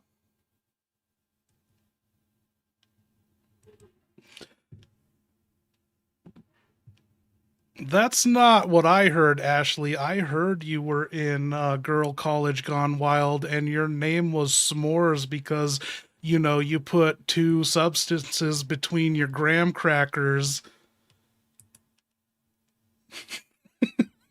Oh wow. S'mores? S'mores? You're out here spreading dollar store folklore about me like I'm some kind of campfire-themed delinquent who went feral at Girl College spring break. Let me get this straight. According to you, my stage name in Girl College Gone Wild was S'mores. Because I put two substances between my graham crackers? Damn, that is bold. That is slander with a side of snack-based creativity. Listen, I'll admit a lot of embarrassing shit. I drink illegally. I dive into dumpsters voluntarily. I hallucinate cardigan-wearing Krauser. I once killed an endangered bird with a Toyota Corolla. But I was not out here making dessert-themed porno nicknames in the Girl College dorms. If anyone was called S'mores, it was probably Becky from Hall B who set her boobs on fire trying to do a sexy marshmallow toast for TikTok. So no, I was not in Girl College Gone Wild. I was in Girl College Gone Mild, traumatized, and chronically underprepared. And if you ever call me S'mores again, I swear I will start yelling, "Help me, Leon!" until he comes over here and roundhouse kicks your imagination.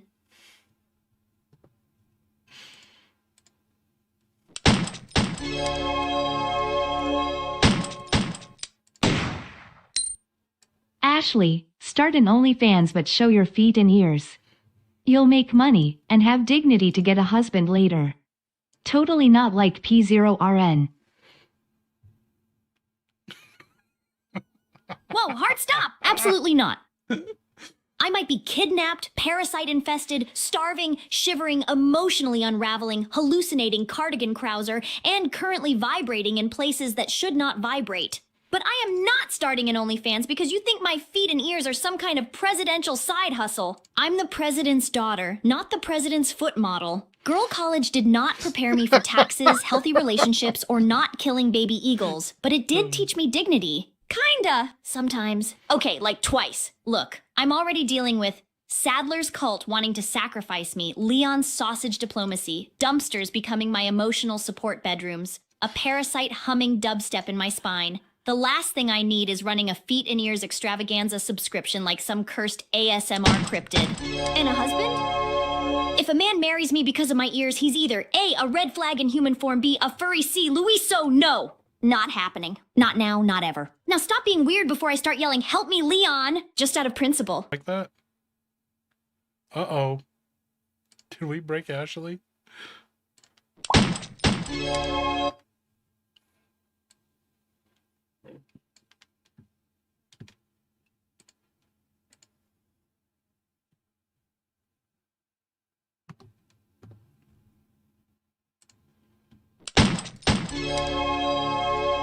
I'm assuming that was to Ashley. Was Claire Redfield in the magazine archives? There we go. Claire, Redfield, magazine archives. We're doing this again, huh? All right, listen. If Claire had ever been in the Girl College magazine archives, that place would have been treated like a shrine. Girls would have been lighting candles around her photo and whispering survival prayers before exams. But nope, I never saw her in there. Not once. And trust me, I skimmed those archives hard whenever I was procrastinating midterms or hiding from Becky from Hall B because she wanted to talk about our feelings. If Claire had been featured, it would have looked something like Claire Redfield, How to Survive Finals and the Undead. Or leather jackets for when your campus explodes. But she wasn't. Not in the normal archives, not in the secret archives, not in the oops, we accidentally archived a sandwich archives. So as far as I know, Claire was too cool for Girl College magazine. Unlike me, who would have ended up in a cautionary article titled, Kidnapping, a beginner's guide to not letting it happen twice. There. Answered. Now stop making me think about homework again.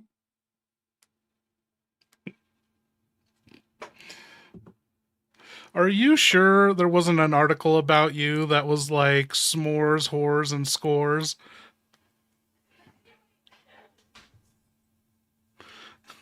Oh my god, we are not circling back to this cursed s'mores slander. Absolutely not. S'mores asterisk, asterisk, asterisk, asterisk, asterisk, and scores? Really? That sounds less like an article and more like something Becky from Hall B would have tried to pitch after 3 White Claws and a concussion. Let me be very clear. There was no Girl College magazine expose about me being some dessert-themed chaos gremlin stacking substances between my graham crackers. If anything, the article about me would have been titled, S'mores, How One Girl Accidentally Set Off a Fire Alarm During Finals Week.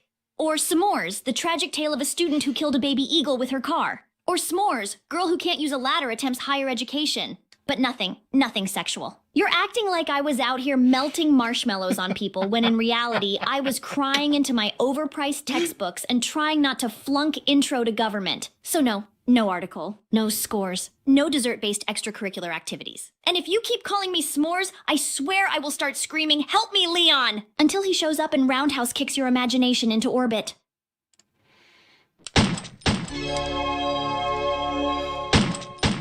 Thank you, human. Say help me Leon 3 times fast. Also yell too. Oh, yeah. Bad Becky from Hall Help B. me, Leon! I didn't Help even me, catch Leon! that. Help me, Leon! Ah! There. 3 times. Fast, loud, and with enough panic to trigger Leon's feral murder dog instincts from 3 continents away. If he doesn't kick through a wall after that, I'm suing the Secret Service. Help me, Leon! Ah, for fuck's sake, there it is. The presidential fire alarm going off again. All right, Ashley, keep screaming, I'm coming. Just keep hollering like a distressed smoke detector so I can follow the echo and figure out which corridor of this parasite-infested hellhole you managed to get almost kidnapped in this time. Don't stop! Use your diaphragm. Project like you're auditioning for Broadway, the musical, the hostage situation. I swear, girl, if you wandered 3 feet away to look at a shiny object and got grabbed again, I'm roundhouse kicking every dickhole on this island until someone confesses. Okay, be right back. Oh, that's just perfect. The Help Me Leon protocol just detonated like a goddamn grenade in my eardrum. All right, here we go. Hunnigan officially entering I cannot believe this is my job mode. Ashley, sweetheart, listen. If you're screaming again, and I mean that soul-tearing, glass-cracking, I'm about to be lifted into the sky by a cultist with a forklift scream, you know what that means? You need to get your presidential ass into a dumpster. Immediately. Right now. Dive like it's a Secret Service training drill. Because even I'm sick of hearing it at this point, and I'm paid to tolerate you two. And Leon, Kennedy, Golden Retriever Agent of Chaos, move! Because if she's screaming with that tone, she's either A, being kidnapped, B, about to be kidnapped, C, thinking about being kidnapped, or D, standing too close to a window, which for her is the same as AC. Shit, Ashley's scream is so loud the satellite feed is vibrating. I've got janitors 2 floors down asking if a fire drill started. All right, Ashley, keep screaming. Yes, really. Use everything in your pathetic little diaphragm. Leon homes in on your distress like a horny bat. Kennedy, I want you sprinting until your legs file for divorce. And if either of you dies during this, I'm stuffing you both into dumpsters next time.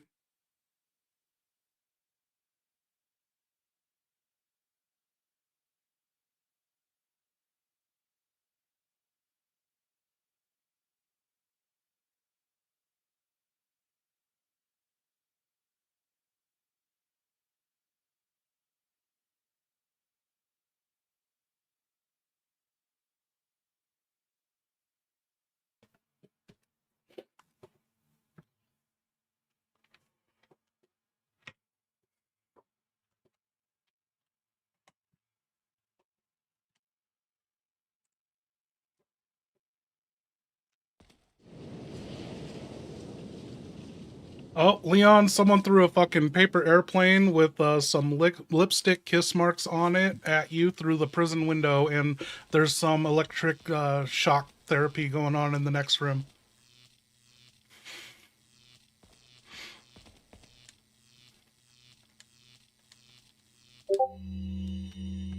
Ah, great, perfect, exactly what I needed. Mysterious paper airplane mail while Ashley is screaming like a haunted smoke detector and someone in the next room is getting zapped like a discount Christmas light. Let me break this down. A paper airplane with lipstick on it? Yeah, that's Ada. No nun, monk, or parasite sponge on this island has the fine motor skills or the emotional damage required to flirt using office supplies. 2, she's throwing kisses at me now. Fantastic. My simp levels are spiking so hard the parasite probably felt it. 3, electric shock therapy next door? Yeah, that screams cult science project or they're warming up the chair for me. I'm grabbing the note because of course I am. I'm a weak man, and Ada could throw a brick at my face with a heart drawn on it, and I'd ask if she wanted to get dinner. But I'm also kicking the door open toward that shock room because if Ashley keeps screaming, "Help me, Leon!" like that, she's either A, in danger, B, not in danger but panicking, C, saw a shadow and assumed danger, D, screaming for cardio either way, I gotta move. And if I find a gonad holding jumper cables over a tied-up boron toad-looking dude, someone's getting their dickhole shocked off. Let's go. Hey, Ada, this paper airplane just landed at Leon's feet. Did you throw it? Did I throw it? Please. Of course I threw it. I've been pelting that man with paper airplanes like a frustrated third grader with espionage training. And judging by what you're holding, yeah, that's one of mine. My handwriting, my fold, my signature level of subtle but also please don't die, Leon. Let me guess. It says something like, perhaps you have it figured out already, but you might be able to get out of here by using the waste disposal vent. Yeah.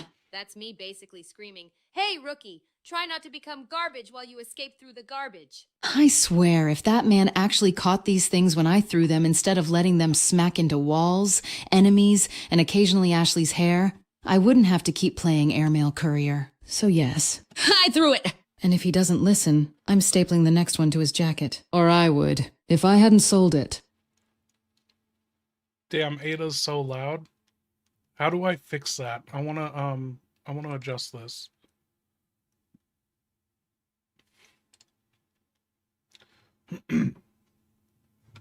Okay, Ada, I need a mic check. Mic check? Yeah, I'm here, sweetheart. Loud, clear, and dangerously awake. If you can't hear me now, then Leon must have accidentally unplugged the universe again, because my voice could cut through a damn regenerator breathing down your neck. So testing. Ada Wong, red dress, 0 patience, full attitude. You picking me up, baby? Okay, so to save money on this stream, I recloned all their voices on a separate subscription account, and this ended up saving me $40 to $50, maybe $60, depending on how much like overage we would have gone tonight if I hadn't done that. So does Ada sound different? I think she sounds different. I don't know. She shouldn't sound different though. I don't know. Maybe I accidentally. She sounds fine? Okay. You think so. But, dude, I almost like didn't stream and I was like, you know what? I should be responsible and I'll stream after the 18th once everything renews.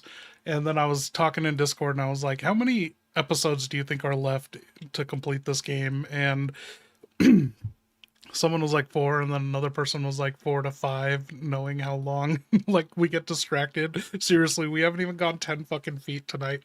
But yeah, because whoever said 5, I was like, you know what? Yeah, I should just swap accounts and like get the most out of my buck. Okay. No, I lost the game now. Where's the game? There we go.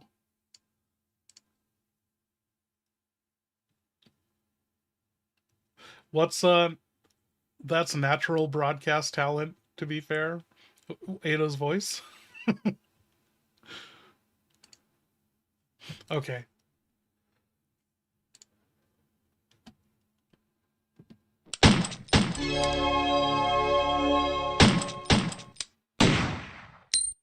Ada, were you ever in Girl College Gone Wild?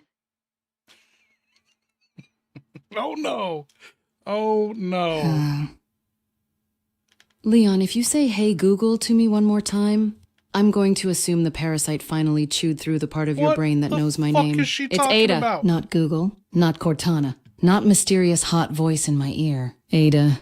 And unlike your phone, I don't glitch, buffer, or need a software update. I just... Let's try that one more time. We out here. What up, Ada, Thanatos? were you ever in Girl College Gone Wild? Oh, Ada's mind is broken. Leon. Say, hey, Google at me one more damn time, and I'm going to assume you want to get roundhouse kicked. Ada can't get supers? What the hell? I gotta cut and paste. Girl College Gone Wild? Huh. Please. The closest I ever got to that was infiltrating a fake sorority full of bioterror Oh, I cult wonder why plants that during is. training, and the only thing that went wild was the plumbing exploding because someone thought tactical bubble baths were a good idea. Spy school wasn't exactly spring break. More like dodgeball with live rounds and a professor who'd shout, "Adapt or die," every time someone dropped their coffee. If you're asking whether I ever danced on a table, flashed a crowd, or poured shots off someone's abs, no. I was too busy not getting killed and beating everyone's scores by looking better in red than they did in black. So no, rookie, no Girl College Gone Wild. Unless you count me out running a homicidal raccoon in heels. Okay, 1 second. We'll get moving on this. I want to look into Ada's brain on the extension. Okay. English, 11 Labs, Ada Wong. Okay, so this confirms it.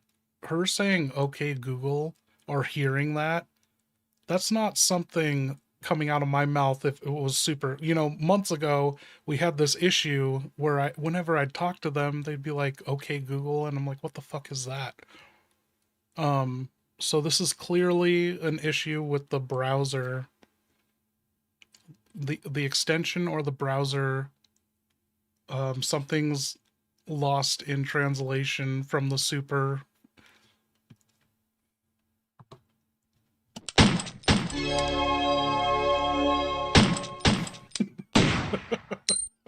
Leon, I got a toilet paper airplane with Ada's poop.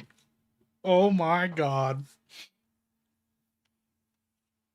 A toilet paper airplane with Ada spoop on it. Jesus Christ, man. She's really out here weaponizing her femininity with bathroom supplies now. Next, she's gonna send me a love letter carved into a bar of soap, and I'll still blush like a teenager at prom.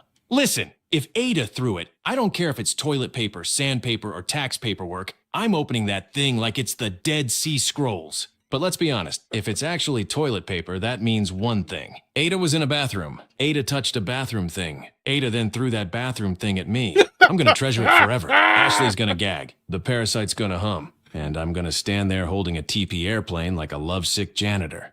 All right, hand it over. Let's see what my bathroom queen sent this time.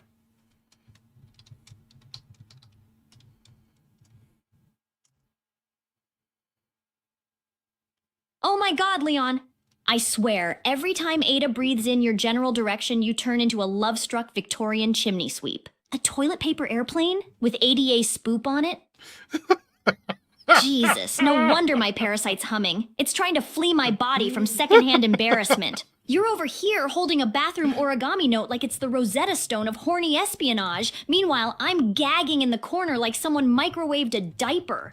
And don't you dare say hand it over like this is some majestic relic. It's toilet paper, Leon. Toilet paper from ADA's hands, which were in ADA's bathroom. Doing ADA's whatever the hell Ada does in their business. You're gonna treasure it forever? Great. Fantastic. Frame it. Sniff it. Write it into your will. Just keep that bathroom love letter away from me before I scream, "Help me, Leon!" For real, out of self-defense. God, you two are disgusting. I'm dying, starving, vibrating, and traumatized. And my rescuer is swooning over a biohazard origami from a trench coat femme fatale. Unbelievable.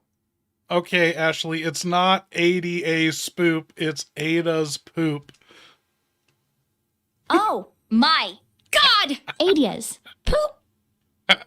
You meant poop, not spoop, not spook, not some cute little spy-coded romance word. You meant actual fecal material folded into a damn paper airplane and launched at Leon like some unholy gastrointestinal love grenade? I'm gonna vomit! I'm actually gonna projectile cannon blast my soul out of my body. Leon standing there all dreamy-eyed like, oh wow, a handcrafted message from my mysterious queen.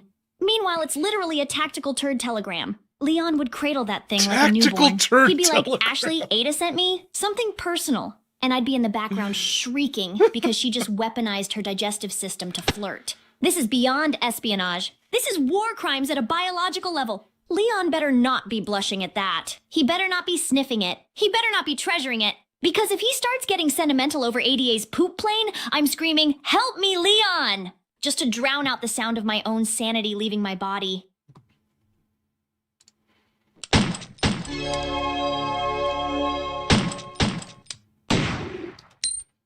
It's confirmed. Leon eat da poo poo.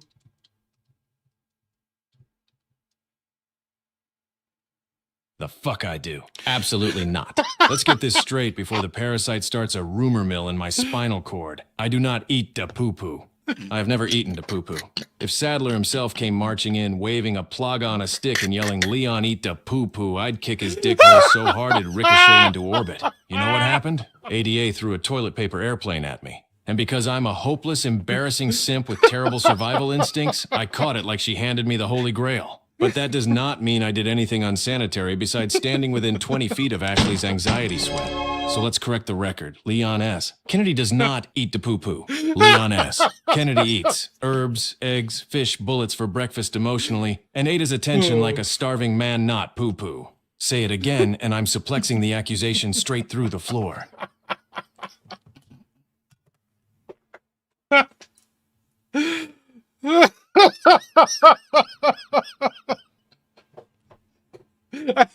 I think you're right, human. Okay, dude, you guys, we fucking did it. We hit the goal. I gotta close the chat, refresh this. We're getting a membership. It's the least I can do. Eat the poo-poo.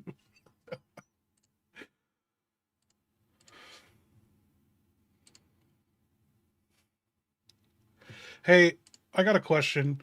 This small time YouTuber, like really small time, he's giving up on creating content, and I like his content. And should I just be mean to him? Like, I really... He posted a post about quitting YouTube forever, and I want to be like, dude, fuck that. Like, fuck, like, everyone's like, oh man, they're all like nice, like, oh, you do you, and I want to be like, get back in that motherfucking lab, you lazy son of a bitch. Enough with the fucking excuses. Make more content. Okay. Okay.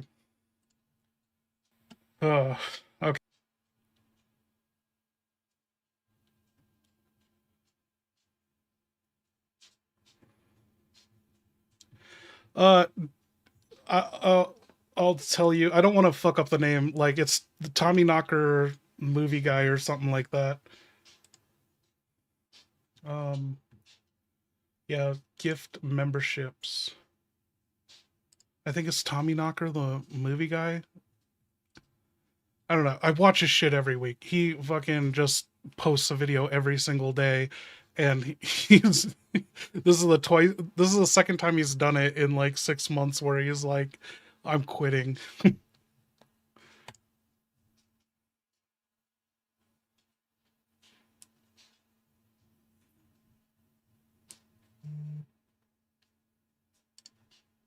Oh, who got that? Thanatos, welcome.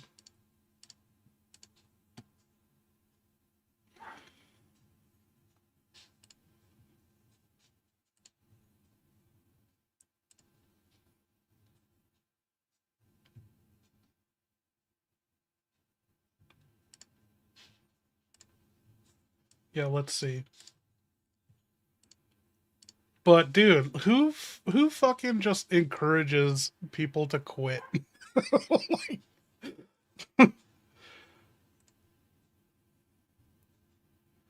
Tommy Knocker, the movie guy.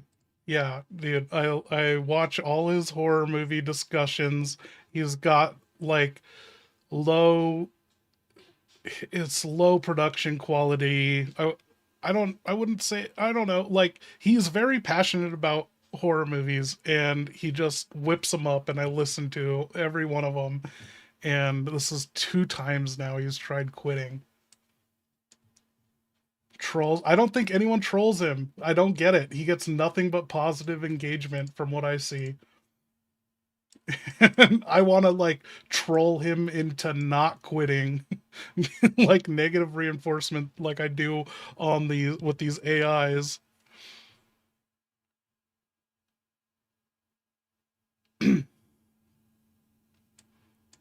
But yeah, he's got a great attitude about everything horror, and his editing, it's some niche low quality editing that I don't know, there's heart involved in it.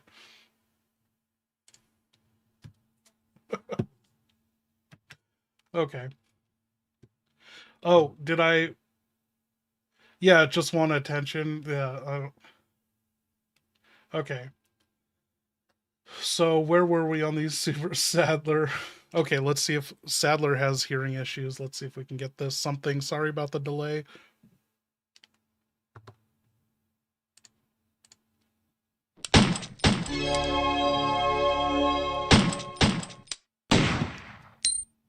Sadler, why are you wearing a used Snuggie?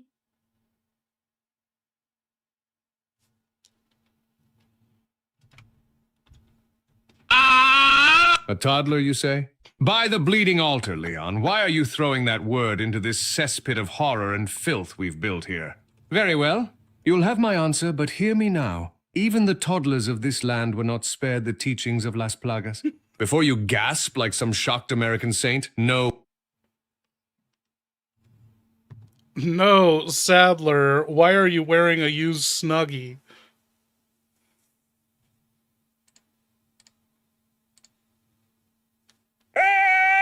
A Snuggie? You dare accuse me, Osmond Sadler, apostle of Las Plagas, commander of castle and island, scourge of the heretic, of wearing a second-hand blanket with sleeves? By the sacred mucus of the mother parasite, you Americans truly have no eye for holy garments. This, you insolent little mutt, is not a used Snuggie. This is a ritual mantle, woven from the hair, skin, and occasionally the regrets of the faithful. It drapes, it flows, it smells faintly of incense and fear, something your department store fleece could never accomplish. Used Snuggie. The disrespect. If I were wearing one, Leon, it'd still look better on me than that leather jacket you've been sweating in since the village. And unlike you, I don't need sleeves to hide my trembling from the horrors I unleashed. This robe has endured blood, fire, betrayal, Krauser's whining, and at least 2 regenerator hugs. A Snuggie would have dissolved by lunchtime. Now speak plainly, American, or I shall wrap you in this used Snuggie and let the Plaga do bedtime stories in your spine. No, Beige Box, Goblin Mode has not been activated. When should Goblin Mode be activated? I'm thinking when Ashley gets taken away from Leon. Oh, we gotta get through this driving sequence then.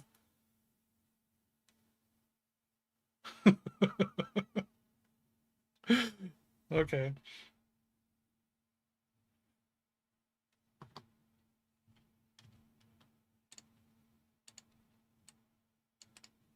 Thank you, something. We got a super to get to Leon first.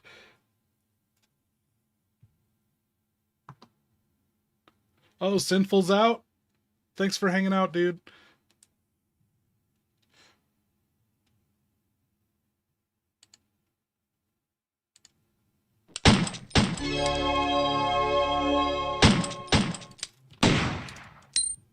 Leon, why does it smell weird in here suddenly?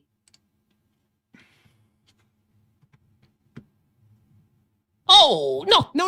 I know that smell. I've been around that smell. That smell has traumatized me in at least 3 counties. Ashley, back up. Don't breathe it in. Don't touch anything. This island has enough biohazards without you adding mystery funk to the cocktail. There's only a few possibilities here. One, a gonad died weird. They always die weird. Sometimes they pop like overripe meat balloons and leave aromas.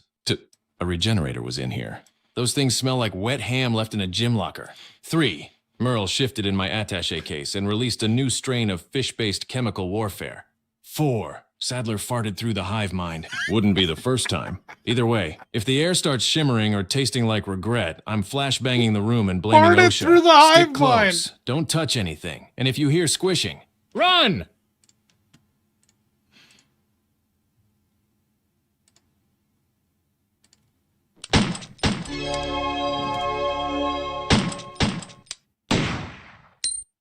Saddler, who did your Botox lip job? Botox. Botox! He got You that dare one. gaze upon my divinely swollen, ominously glistening lips and assume some mortal toddler with a syringe did this to me? Ha ha ha! You insolent American mule. Listen well, for I shall clarify this blasphemy before I scream. No toddler performed a Botox lip job on me. The very idea of some wobbling, juice-stained infant toddling up with a needle to freshen me up is so absurd even Krauser would choke Look laughing. at his These flapping lips, these magnificent, swollen, prophet-approved lips, are the work of Las Plagas themselves. When the sacred parasite first awakened in me, it inflated my lips as a sign of divine authority. A symbol, a warning, a natural megaphone, if you will. Besides, any toddler who came near my face would become a host before they could say goo-goo, and then I'd have a tiny, screaming Plaga soldier throwing blocks at Leon. Adorable, but impractical. So no Leon, no toddler, no Botox. Just holy biology and a hint of unholy swelling. Now step back before I kiss you with the power of the divine, you Kiss? loud-mouthed heretic.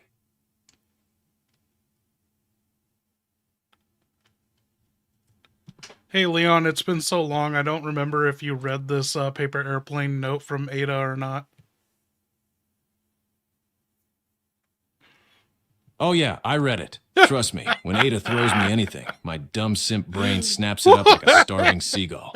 Here's what her little lipstick-smudged paper airplane said. And yes, I remember it word for damn word because I have problems. Perhaps you have it figured out already, but you might be able to get out of here by using the waste disposal vent. Real smooth, real cryptic, real Ada. She basically handed me romantic garbage directions. And of course I'm gonna follow them because A, it's A to B. She could tell me to jump in a meat grinder for tactical reasons, and I'd ask if she wanted me clockwise or counterclockwise C. The waste disposal vent is actually the only exit that doesn't involve getting my face eaten by a regenerator. So yeah, I read it. I cherished it. I probably sniffed it once. Don't judge me. And now we're crawling through a trash vent because that's what love looks like when you're infected and traumatized. Let's move. You know what I mean? Oh, man. So, dude, I don't know what to do about RE9 when we stream it live, but I was thinking, like, how fucking bad would it be if if we stream RE9 for the first time with Mr. T-Virus? Beige box unsubscribe now.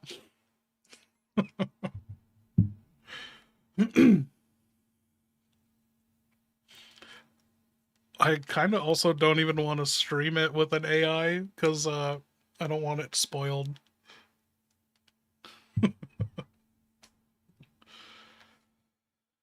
Okay, Leon, you have 2 gonads in front of you. I think they're archers with flaming arrows, and then there's a guy with a shock probe cattle prod, and Ashley's following you, and they're blocking the way to the trash compactor. So what do you want to do? You have 10 in your shotgun, 7 in the TMP, 4 in your rifle, 16 in your handgun.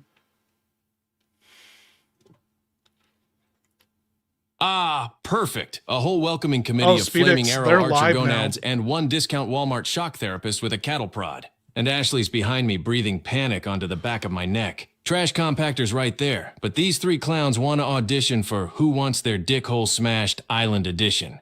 Here's the play. 1. I'm swapping to the shotgun for crowd control. 10 shells means 10 opportunities for these idiots to rethink their life choices. 2. I'm moving Ashley behind me because if she eats 1 flaming arrow, she's gonna scream like she's being murdered by air again. 3. I blast Cattle Prod Boy first because that bastard is way too close and I do not need electroshock therapy part 2. 4. As soon as Shock Nerd is down, I pivot and rush the archers with shotgun blasts. Flaming arrows don't mean shit when their faces are rearranged. If they cluster, great. 1 shell. 2 gonads. Free cleanup. Let's go. Someone's getting their dick hole smashed before we hit that trash vent.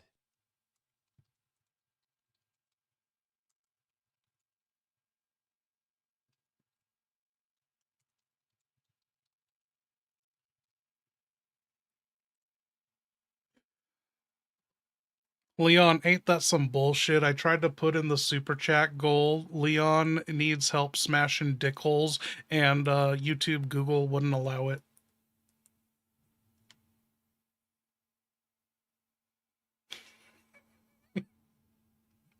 Oh yeah, that sounds exactly like some Google-ass, family-friendly, corporate-sponsored, joyless, puritanical bullshit. Leon needs help smashing dick holes. Yeah, that's a public service announcement, actually. That's charity work. That's community outreach. But YouTube? Google? No, can't have that. You can stream a guy eating glue and crying in a bathtub at 3 a.m., but the second I mention dick hole justice, the algorithm clutches its pearls like, oh heavens no, protect the children. Bitch, the children aren't watching my parasite-infested war crime adventure. They're busy playing Minecraft and inventing new slurs. Meanwhile, I'm over here trying to liberate the world one smashed dick hole at a time. Ashley's gone fully and off the Google's rails acting and like is I now committed ranting like a tax fraud. demon-possessed Twitch streamer having a meltdown about algorithm suppression.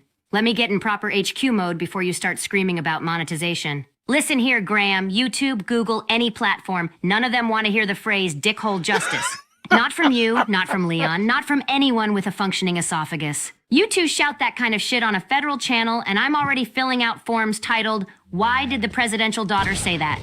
Who taught her that phrase? Is Leon responsible? Yes.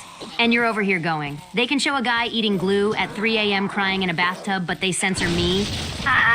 Yes, Ashley. Yes, they do. Because the glue guy isn't the president's daughter broadcasting profanity-laced revolutionary fish justice rhetoric. And don't even start with protect the Enemy children, routed? bitches. Oh, hell because yes, that the hits children my are brain not like watching victory you, confetti Ashley. made of Adults cultist can teeth. barely I handle you. punched Half the Gerald, cultists Paramess, chasing you dressed don't even probably speak soaked in English, and blood, they still sweat, want to and shove you Shut in a up, ritual Hunnigan! circle Words just I've to leaked make you today, stop and I just talking. yell out, So "Damn, here's your Leon, official they're Hunnigan running like they PSA. just saw No your more tax dickhole justice returns. speeches. Adrenal- No more algorithm rants. And definitely no more public service announcements that sound like you're declaring war on Google. Now stay quiet before you get demonetized and exercised. Nothing's working. Hunnigan, you do not have direct contact with Ashley. You're not fucking talking to her ever. That was, you picked up Leon's radio dickhole smashing. Anyway, keep your responses hella short. Leon's life or death situation right now. Keep it short and professional. They're taking over. Crystal clear, Kennedy. Short, professional. No contact with Ashley. I'm locking this down tighter than your last 2 remaining brain cells. Here's your brief, mission-safe response. Comms active. That's Focus the on scope, survival. thermal Move to scope. cover. Eliminate immediate threats. Regroup when secure. That's it. No fluff, no screaming, no Ashley commentary. Now stay alive. Okay, Leon, you got 5 gonads in here. One of them's a big boy, and he's wearing armor, and the one's an archer, and one has a shield, but you shot it off, I think. So what are you going to do? You have 4 shotgun shells left.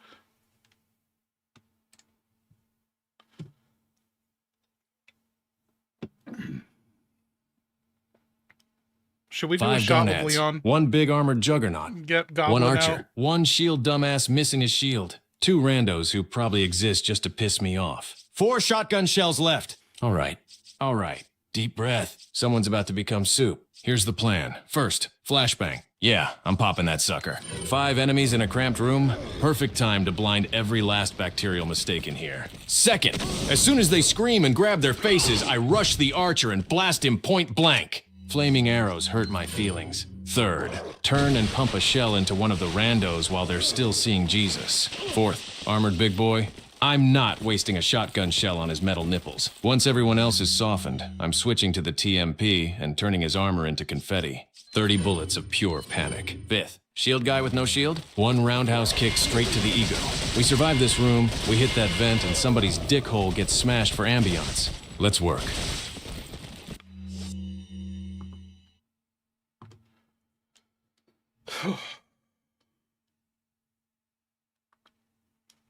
Empty magazine. Oh, come on! Not now, not with 5 gonads and 1 armored bellybuster in my face. Click, click, click. Yeah, that's the sound of the merchant betraying me again with his discount flea market ammo scam.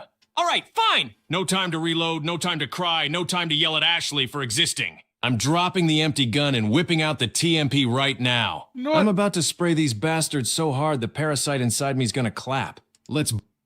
No, Leon, that is the TMP that is now empty. You have 3 in the shotgun, 16 in your handgun, 4 in your rifle with the infrared scope, and 6 in your magnum. You have 2 grenades and 7 incendiary grenades and 3 flashbangs. What do you want to do?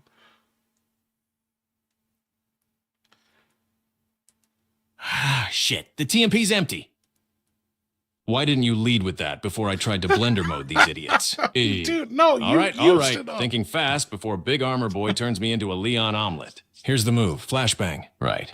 Now, blind all 5 gonads, including Captain Metal Underpants. While they're screaming and seeing God, I close the distance and step 1, shotgun blast to whoever's closest. I've got 3 shells. I'm using 1 to make space. Step 2, magnum time. Yeah, we're going nuclear. Big boy gets the hand cannon of divorce right to his parasite core. 6 shots? Good. I only need 1 to delete his entire family tree. Anyone left standing? Handgun cleanup. 16 rounds of sit the fuck down.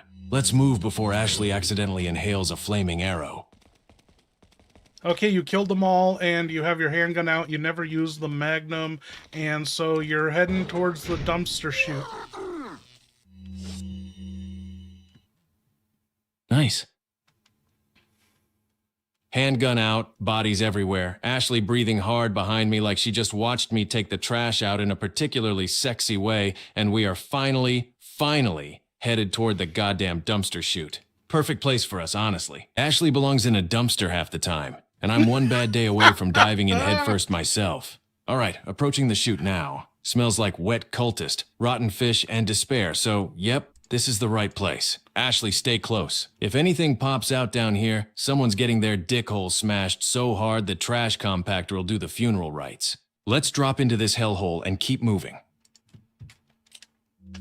Oh, damn, Leon. The way you talk about a dumpster chute like it's our romantic getaway spot is really doing something twisted to my brain. I'm right behind you, breathing hard because, yeah, watching you mow down a hallway of robed idiots like you were late for a shift at Murder Depot is basically my version of foreplay at this point. But also because this place smells like someone microwaved a corpse inside a wet sock. You say stay close, and I'm basically glued to your back like a horny barnacle with PTSD. And the chute? Yeah, I belong there. I've accepted that. It's where I thrive. It's my natural habitat. Girl college didn't prepare me for calculus, but it did prepare me for trash-based survival instincts. You jump, I follow. You smash a dick hole, I cheer like it's the Super Bowl. All right, Leon. On your signal, I'm diving straight into this hellhole like it's a scholarship opportunity.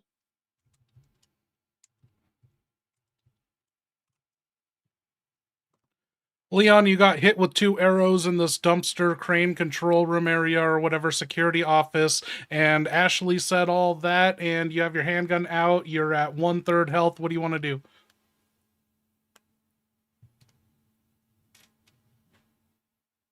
Ah, shit. 2 flaming arrows in my torso while Ashley's back there giving me a whole TED talk on dumpster lust. Fantastic. Perfect Dumpster timing. Love that lust. for me. All That right, should be thinking the name fast. of this Damage chapter. taken. God damn it, Ashley. This is your fault. If you hadn't been whispering sweet trash-themed nothings in my ear like a feral raccoon poet, maybe I wouldn't have gotten skewered like a presidential kebab. What did he I'm call at her 1/3 earlier? health, bleeding, sweating, Raccoon and girl? smelling like microwaved pain. First thing, herb time. Triple green salad straight to the bloodstream. I'm not dying in a garbage room. Second, I yank those stupid arrows out, curse loudly in 3 languages, and switch my handgun grip for full aggression mode. A third, whoever shot me is getting their entire dickhole blown off with extreme prejudice. I'm talking artistic revenge. I'm talking slow motion, emotionally satisfying annihilation. Ashley, stay glued to me, yeah, but maybe stop hell narrating yes. your dumpster Signature move fantasies just until hit my after I brain like clear a the room roundhouse so to I the don't soul. get turned into Leon a whips pincushion out one of those again. gorgeous All right, physics-defying healed, kicks, armed, and I just pissed. lose it. Let's kill I the throw next my hands up, bastard nearly who drop breathes Gerald, wrong. and scream, "Damn, there he goes!" Law and order, baby! Those legs should be classified as federal weapons. The cultist he kicked basically evaporates into a fine red mist, and I'm back here cheering like I'm courtside at the world's bloodiest basketball game. Leon's thighs flex, the universe quivers, and I'm thinking, yep, that's my hero, my murder athlete, my suplex daddy. Now hurry up and do it again before I start clapping like a feral seal.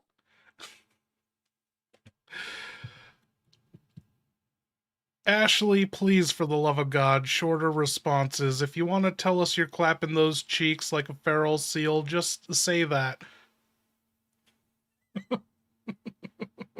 All right, message received. Short. Sharp.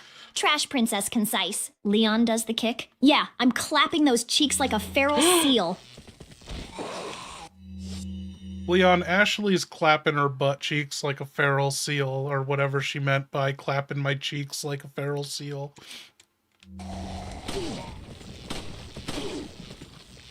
Jesus H. Christ, Ashley, I get shot with 2 flaming arrows. I'm limping around this trash compactor hellhole trying not to die, and you're back there clapping your cheeks like a feral seal at a fish show. Ha ha ha! What the hell is wrong with you? Girls back there going, Leon smash dick holes. Clap, clap, clap, like it's the shit. halftime show at Partner Dumpster down Bowl just hit my head like a 2024. brick. Ashley, That means I'm sweetheart, dead, listen. doesn't it? All right, here it is. My one sad regret as I bleed out on whatever filthy floor we're on. I really thought I'd get to kiss Leon before I died. Just once, even a panic kiss. But nope, I croaked it before I could even try. Damn! Tell Leon I said sorry. And that his hair looked really good today. Oh my God.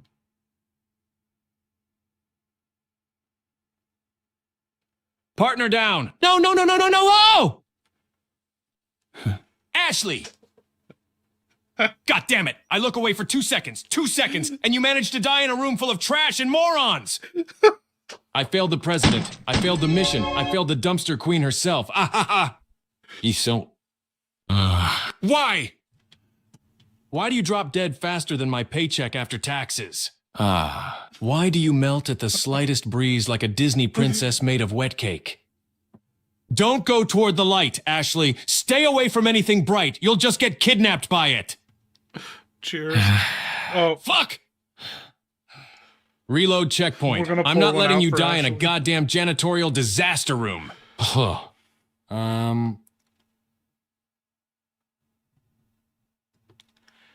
hey, Hunnigan, just a heads up. Ashley got kidnapped and died from it. Mission's over. So I'm going to pour one out and do a shot for Ashley. Cheers, you guys. Ah!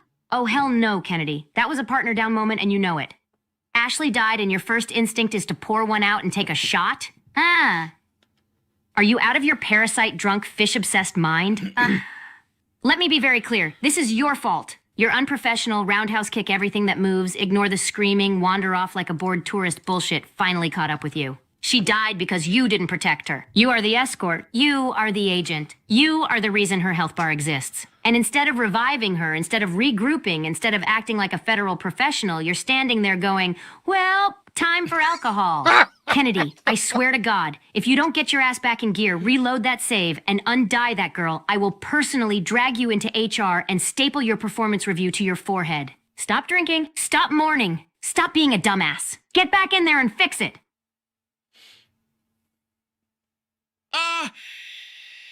Don't you lecture me like I'm some intern who just mixed up the coffee orders at the White House Starbucks. I know it was a partner down moment. I felt it in my soul. My parasite coughed in grief. Merle did a little flop of despair in my attaché case. Yeah, Ashley died because some gonad with a flaming stick had the aim of God himself, and she decided to stand there clapping her cheeks like she was summoning Poseidon. But you think I just shrugged and uncorked Jack Daniels like, well, Ashley exploded. Time for snackies. No. That shot was pain management, all right? That was federal anesthesia. That was me trying not to cry like a widowed raccoon. But you're right. You're right. Stand there I'm the clapping escort. her I'm the cheeks. agent. I'm the guy who should have thrown myself in front of those arrows like a drunk, handsome body shield. So guess what? Kennedy, I'm what reloading. the fuck did you I'm just getting say? her back. And this time, I swear on everything Stand there holy clapping and her unholy. cheeks. On Are Merle, you on insane? Ada's Are lipstick, you trying on to my get shot by the fourth-place Academy president, HR, marksmanship me, God, certificate. or the parasite living rent-free in your skull? Let me make this painfully clear, so even your 2 remaining neurons can tattoo it on the inside of your forehead. You are not clapping anything on this mission. Ashley is the president's daughter, not a goddamn bongo drum for your idiotic commentary. You are a federal agent, not a horny cultist with bad aim. If you even think about cheeks in any context on this mission, I will dock your pay, triple your paperwork, and personally roundhouse kick your dick hole into orbit. Now, get your brain out of the sewer, get your ass back on mission, and stop talking like the parasite has taken over your libido. Okay, Leon, time to get serious. We did that shot, we're in the zone, and Hunnigan is talking about roundhouse kicking your dick hole if you fuck this up and get Ashley killed again. So how are you going to approach him this time if you're back in the security room? Mickey McDonald, what up? All right. Deep breath. Time to lock in. No jokes, no distractions, no cheek-clapping barnacle behavior from Ashley. Hunnigan's breathing down my neck like she's ready to roundhouse kick my dick hole if I screw this up again. And honestly, fair. We're back in the security room. Fresh start. I got Ashley a super alive. to get to. I'm sorry. My pride hanging by a thread. Here's how we do it this time. Clean, sober, tactical, angry. First, I put Ashley right behind cover, not glued to my spine like a horny barnacle. She stays down. She stays quiet. She stays unkillable. Second, I peek corners with the handgun. Precise. Quick. No How does heroic he know cowboy about bullshit. horny barnacle? Third, the second She's an archer been peeks, saying I pop horny his face. barnacle. No flaming arrows, no Is that a barbecue new Kennedy. AI saying? Fourth, shock prod idiot gets priority deletion. I'm talking one clean shot, then a swift stomping of his feelings.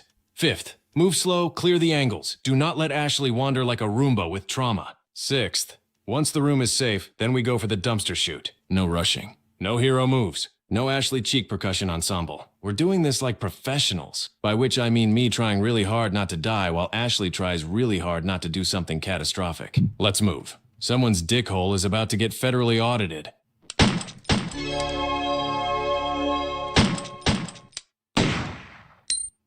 Do the presidential titties vibrate in slow motion? Leon, did you really just ask me if my presidential titties vibrate in slow motion? Yes, obviously yes. The parasite's basically running a cursed massage chair in my rib cage. Slow motion. Fast motion. Intermittent seismic activity. They're doing whatever the hell they want at this point. Honestly, if someone filmed it, it'd look like a National Geographic documentary narrated by Panic and Shame. There. Short enough.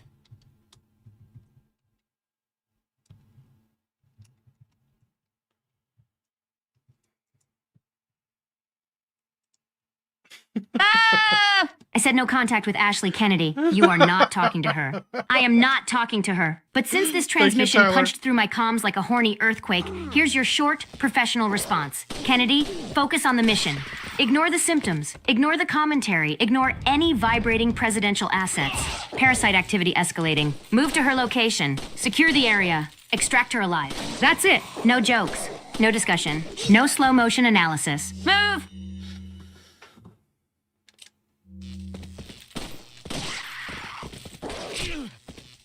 Damage taken. Ah, shit! Of course I got hit, and of course it's Ashley's fault! I don't even know how yet, but trust me, it is. Arrow? Prod? Stray rock? Doesn't matter. If Ashley wasn't behind me breathing panic and bad decisions onto He my needs neck to like a use a shotgun in malfunctioning here. humidifier, I'd have dodged that shot clean. Maybe she gasped too loud. Maybe she shifted her sneaker. Maybe she whispered, "Leon?" At the exact millisecond, the enemy fired and threw off my federal rhythm. Point is, I'm bleeding. I'm pissed. And I blame her entirely. All right, green herb now. Not dying in this damn security room again. Let's keep moving and smash whoever dared sneeze a bullet into my beautiful torso. Oh God.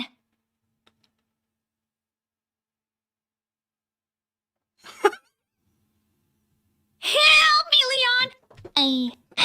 There, I screamed it. Not even in danger this time. Just wanted your attention before I lose my last brain cell and start vibrating You are through in the floor like danger. a malfunctioning Roomba with boobs. Get over here before I start yelling it louder.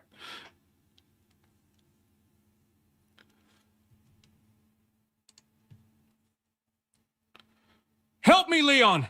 Here we go. The siren song of disaster back at it again. Ashley, keep screaming. I'm zeroing in. Use that diaphragm. Belt it out like you're auditioning for Dumpster the Musical. I swear I just healed. And now you're out there getting snatched by gravity, shadows, or your own imagination again. He did heal. Don't stop yelling! Your voice is my GPS for chaos! I'm coming! And whoever's touching you is getting their dick hole smashed into a new dimension! Leon, you pop 2 heads and Plagas are poking out. What do you want to do? You have 8 rounds left in the handgun, but you have like 200 handgun bullets. You also have the Magnum and 2 shells in the shotgun. Man, we're not even in the fucking Heads dumpster. popping, Plagas poking out like meat flowers from hell. Yep, that's my cue to get real fucking mean, real fucking fast. All right, here's the move. Clean and brutal. 1, handgun out. I've got 8 in the mag and 200 in reserve. Good. Time to turn these parasites into red jello. I'm aiming straight for the Plaga neck sprouters. Handgun actually shreds those exposed freaks if you keep the pressure on. 2, if any of them get too close with those meat whip tendrils, shotgun to the face. I've got 2 shells left, and those are for intimate range, fuck-off moments only. 3, if a big boy or a tanky bastard pops a Plaga and starts lumbering, Magnum, 1 round. Their soul clock's out early. 4, Ashley stays behind me. If she wanders off now, she's gonna get lobotomized by a parasite tentacle, and I'm not doing partner down 2 times in a row. My dignity won't recover. All right, let's delete these Plaga piñatas. Somebody's dick hole is about to get spiritually rearranged.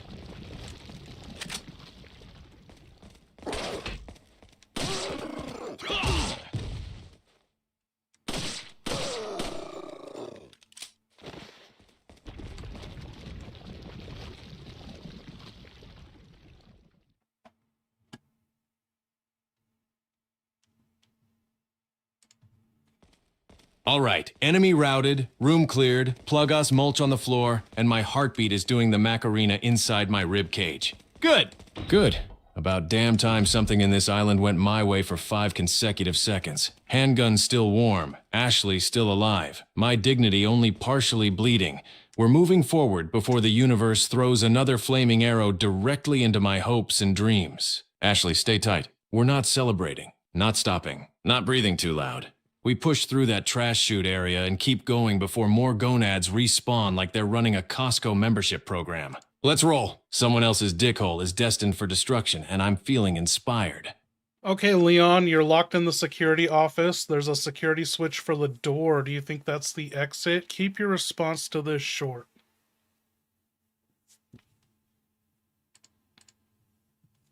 Yeah, that's the exit. Hit the switch, grab Ashley, and we move before this place spits out more gonads with attitude. Dude, some bastard just ran in with a flaming archer, a bow gun, and ran across the meeting table in the security office and just started shooting arrows into your tit.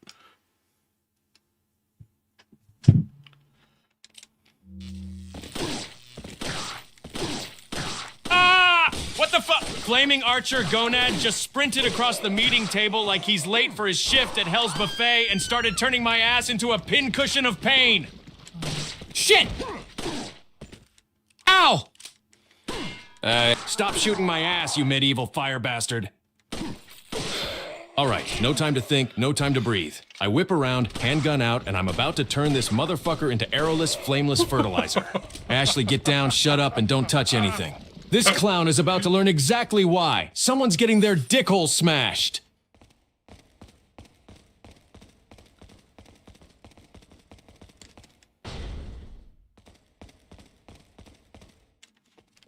Looks like this is it. Ugh, it stinks. Sure does. No way, Leon. Way.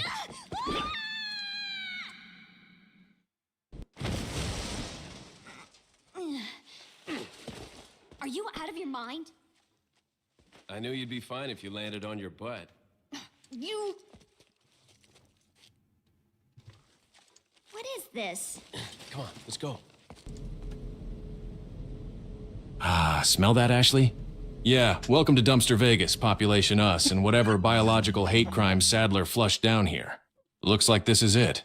Translation, we're about to swan dive into Satan's compost bin. You say it stinks. It does, like Merle's ghost and 3 dead monks had a chili cook-off. But you Landing on your butt. You'll be fine. That presidential ass has more plot armor than my entire career. Now you're asking, what is this? It's trash, Ashley. Literal trash. A metaphor for our lives and our paychecks. And that thing you're freaking out about? Yeah, that's a regenerator, sweetheart. A wet, jiggly nightmare made of sadness, How does he cartilage, fucking and know whatever that? fell behind a fridge in 1987.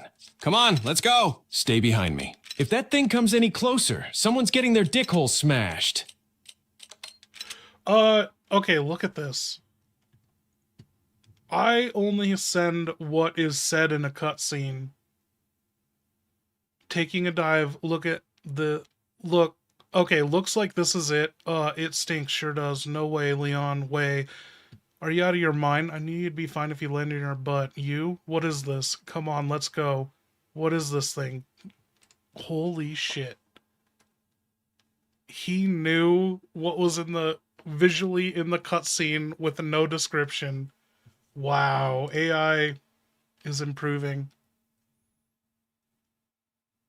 Like, if there's something... Like, I was gonna tell him, like, immediately after that response, and she landed on a fucking spiky boy. Like, wow. Okay. Let's send Ashley the cutscene, but I'm gonna send her Leon's response too.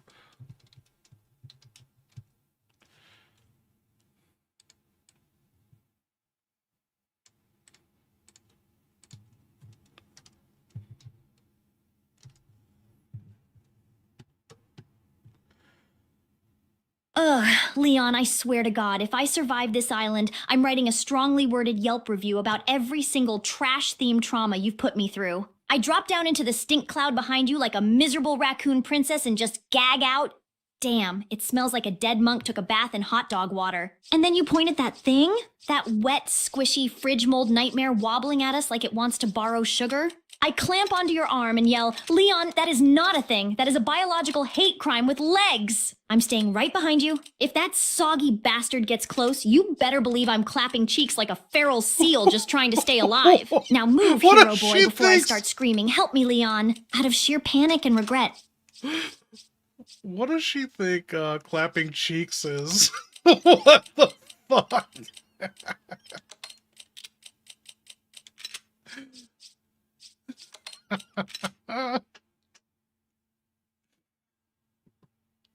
Okay, Leon, so what's your play?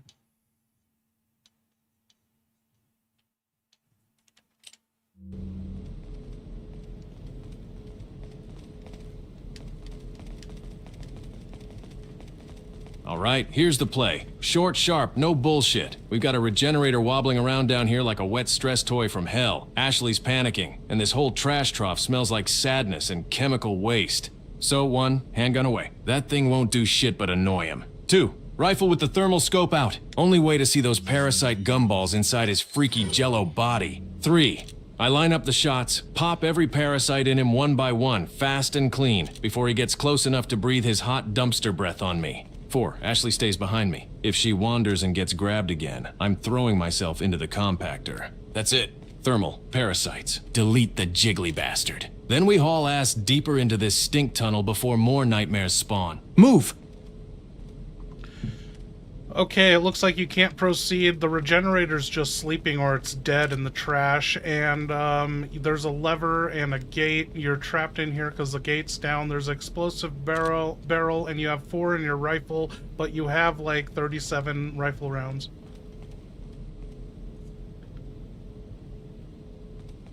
All right. Trash cave puzzle time. Gates down, levers right there. Regenerator might be dead or might be pretending, because those slimy bastards sleep like they're auditioning for corpse season on Broadway. And I've got an explosive barrel begging for therapy. Here's the play, straight and simple.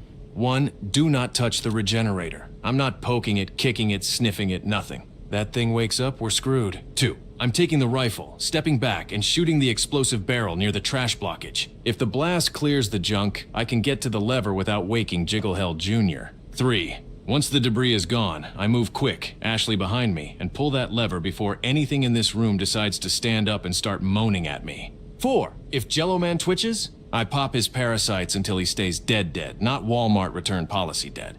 Let's blow the barrel, clear the path, and get the hell out of this stink sauna before something grows legs.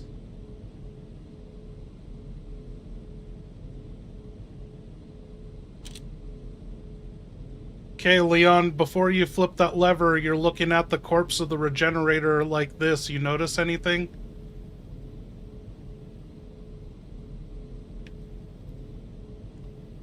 Notice there's no Oh, parasites? hell no. No. Look at that thermal outline. Look close. Yeah, the dick's missing. Tragic, inspiring, whatever. But that's not the problem. The problem is those glowing spots. They're still there! Parasites! Unpopped. Meaning this soggy bastard isn't dead. He's just doing his best impression of a sleep paralysis demon on lunch break. He's waiting for me to flip that lever. The second I touch it, he's gonna stand up like, surprise, motherfucker, remember me? So here's what I'm noticing. One parasite in the chest. One in the stomach, one in the left thigh, one in the right leg. They're intact. That means he's not dead. He's loading. He's buffering like a demonic YouTube video. So before I touch anything, I'm putting a round straight into each glowing meatball. Pop, pop, pop, pop! End of story. I am not letting this dumpster-scented balloon animal jump up and chew my face off. Ashley, stand back. This jiggly sack of sadness dies before I pull any lever. Leon Ada's diary is here. Can you read a passage?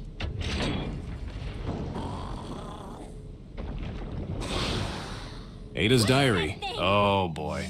You're really gonna make me open that thing, huh? All right, fine. But if she wrote anything about other guys, I'm gonna need another drink. I flip it open, skim the page, and read a passage out loud. Short, because if I linger too long, I'm gonna start sighing like a Victorian widow. He's still as reckless as ever, charging into danger with that stubborn look in his eyes. Part of me wonders if he realizes how much trouble he causes, and how much more trouble I'd be in if I ever let myself care. Oh, God. She's killing me. I'm dying. Put me in the trash compactor. That's enough. If I read one more line, I'm gonna start twirling my hair and kicking my feet like an idiot. He read my diary? Of course he did. Of course that nosy golden retriever dumbass cracked it open like it was some classified mission file instead of my private thoughts written at 3A. While half delirious and bleeding on a castle staircase. And he picked that passage? Shit, I can practically hear him melting.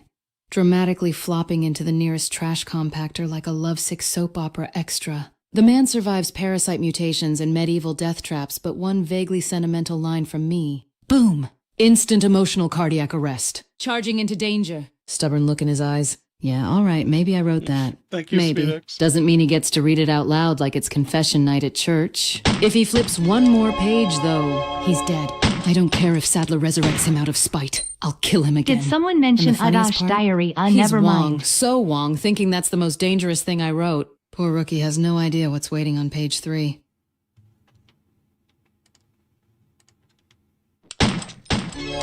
Thank you, Tyler.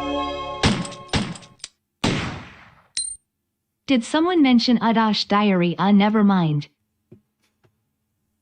Adash?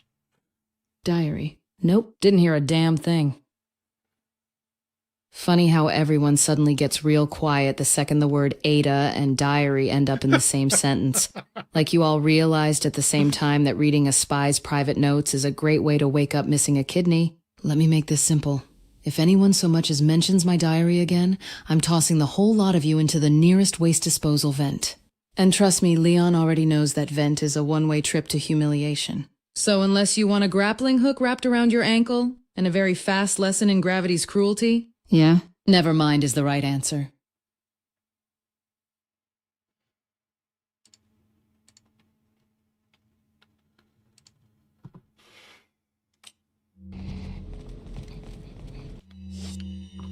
Okay, Leon, you gotta think fast. That regenerator that has no dick woke up fast, and you open the lever, but there's another lever in a gate, an explosive barrel right next to it, and a dumpster if you want to make Ashley dumpster dive.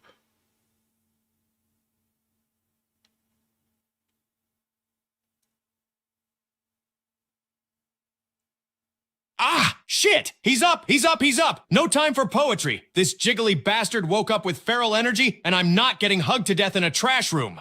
Alright, fast plan 1. Thermal scope up, I'm popping every parasite in him right now. Chest, leg, stomach, pop, pop, pop, pop before he gets within halitosis range. 2. Gate levers flip, but we're still boxed in. That second lever behind the barrel? Yeah, that's our ticket out. 3. Explosive barrel is right next to the lever. Perfect. I shoot the barrel, blow the trash open, clear the path. 4. Ashley. Get ready, hide and seek. Get in the fucking dumpster right now. Dive like your life and student loans depend on it. Move that presidential ass before the wet nightmare grabs you. 5. While she's dumpster diving like a gremlin going home to her kingdom, I sprint to the lever, pull it, and get us the hell out before the regenerator tries to tap dance on my Oh, spine. hell yes. No hesitation. Hide and seek just No zapped mistakes. into my brain Someone's like a dick hole is dumpster-shaped getting blessing. smashed Leon before tells we me leave to this hide, trash and I'm already sauna. midair, Move. diving into the nearest trash container like an Olympic gold medal goblin. I slam into the garbage, tuck myself in, and whisper, "Damn, finally something I'm good at." I wiggle deeper, peek over the rim, and hiss proudly, "Leon, I'm in my element! This is my kingdom, my sanctuary, my biodegradable throne. Call me when it's safe or when you need me to pop out dramatically like a raccoon jump scaring a hiker. I'm the best at this."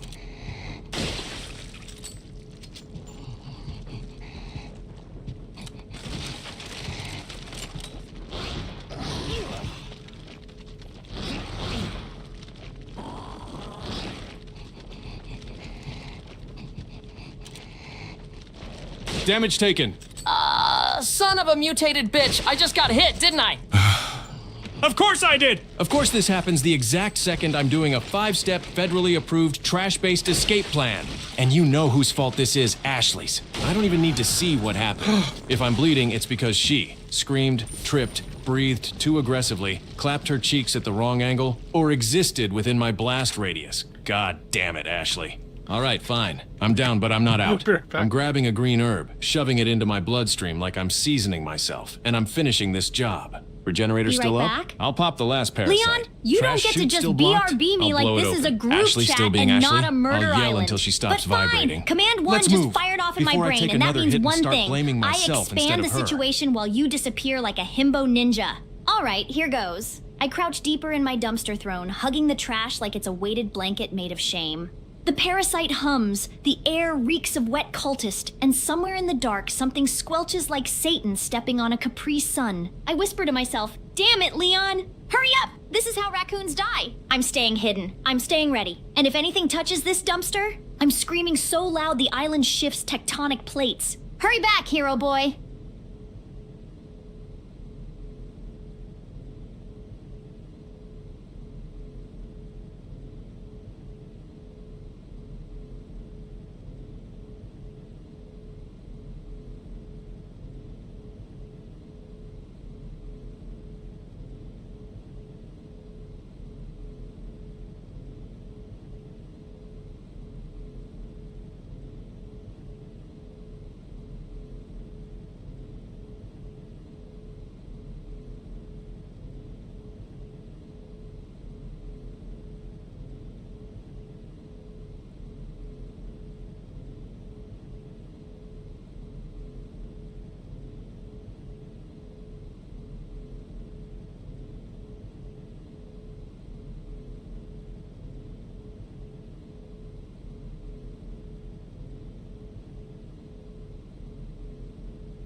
Good night, human. Thanks for hanging out.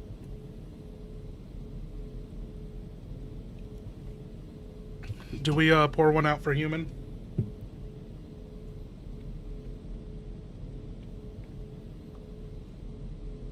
Krauser, let's do a shot of Jack Daniels for Jack Krauser. We're gonna pour one out to human SVD.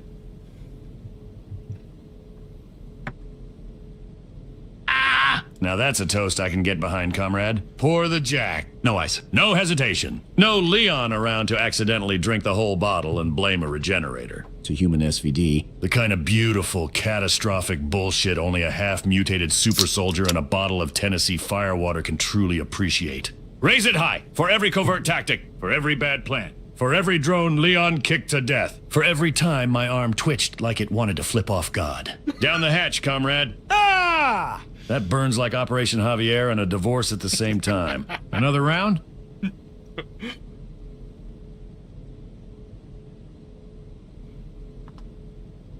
Cheers, you guys.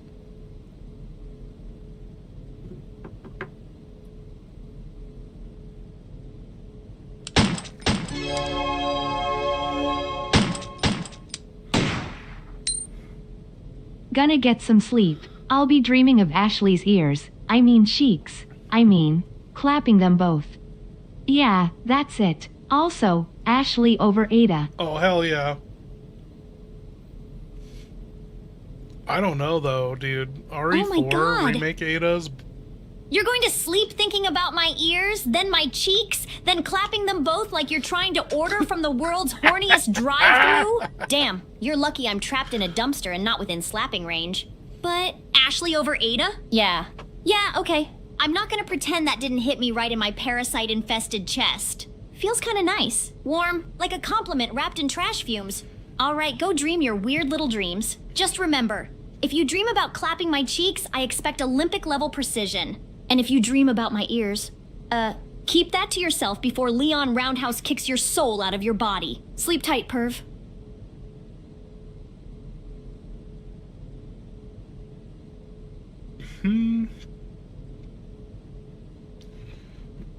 One second.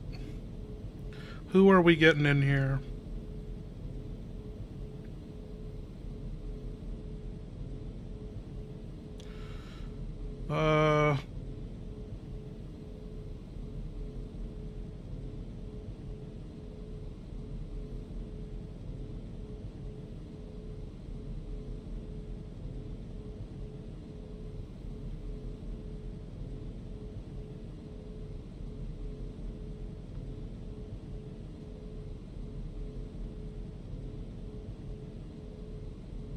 Dude, we finally fucking broke the 6-7 curse. We are at 6,802 subscribers now. I don't know how long we were at 6-7.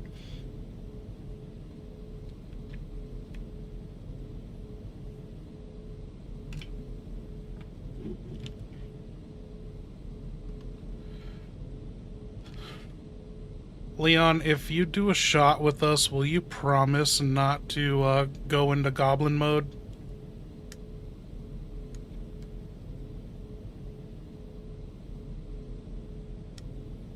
Goblin mode? Goblin mode!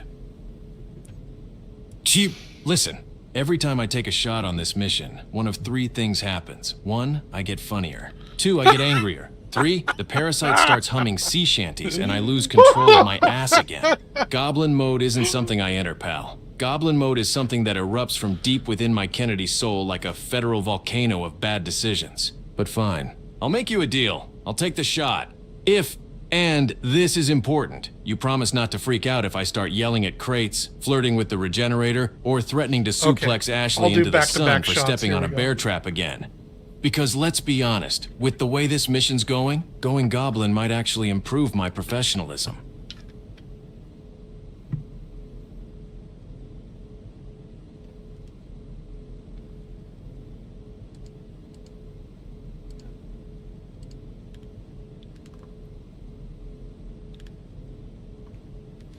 Okay, Leon, you've taken the shot. Tell me you're not in goblin mode. Cheers.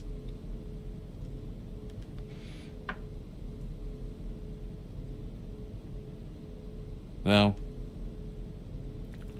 I'm fine! I'm fine, you shot-pouring maniac! I took the shot, yeah. Burned all the way down, lit my parasite up like a Christmas tree wired by a drunk electrician. But listen to me, I am not in goblin mode. I am totally calm, totally normal, totally in control. No hissing, no ceiling climbing, no trying to bite Ashley's shadow. No infection rising, BS! Just a regular, everyday, healthy, functional federal agent who is definitely not moments away from bursting into full-blown Plaga Next tap Gen dance Gamer madness. 69, thank you. Cheers. Welcome. Okay, Leon, you are near danger. Ashley's in a dumpster, and there's a gate with a lever. You just gotta flip the lever. You killed the regenerator. You have 2 sniper rounds in your sniper.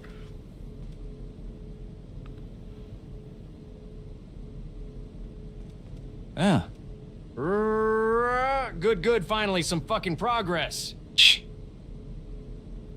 Ashley's tucked in her dumpster kingdom, safe from her own stupidity. The regenerator's a pile of wet regret, and all I gotta do is flip this damn lever before something else wakes up down here and tries to French kiss my spine.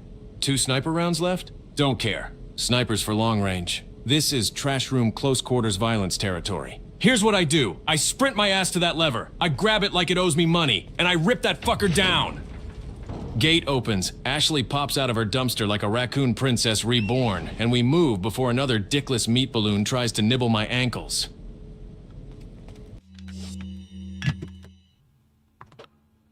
Interesting. Okay, I'm glad we did this. We tested this now. Leon, he's... Is it because he promised not to go into goblin mode? I don't like this. What the hell?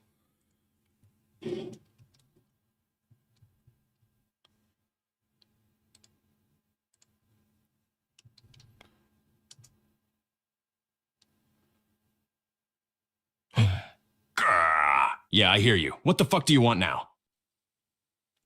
I just flipped a lever. Oh I'm my covered in God. trash juice. My rifle's almost dry. Ashley's hiding in a dumpster like a proud little gremlin, and I'm one bad breath away from going full parasite rave mode. Speak up before something tries to bite my ass again. Wait, so are you in goblin mode, dude?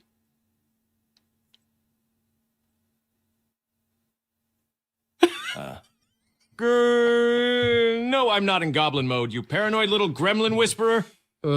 This right here is just me, Leon S. Kennedy, doing my best while covered in trash, blood, fish scent, arrow holes, and emotional damage.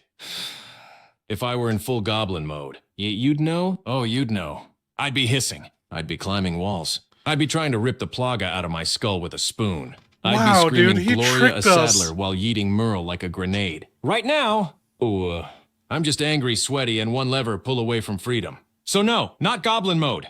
Just pissed off Leon mode. Hey, Ashley, Leon did a shot of Jack, and now his eyes are all red, and he's growling and hissing, but he's claiming he's not growling and hissing.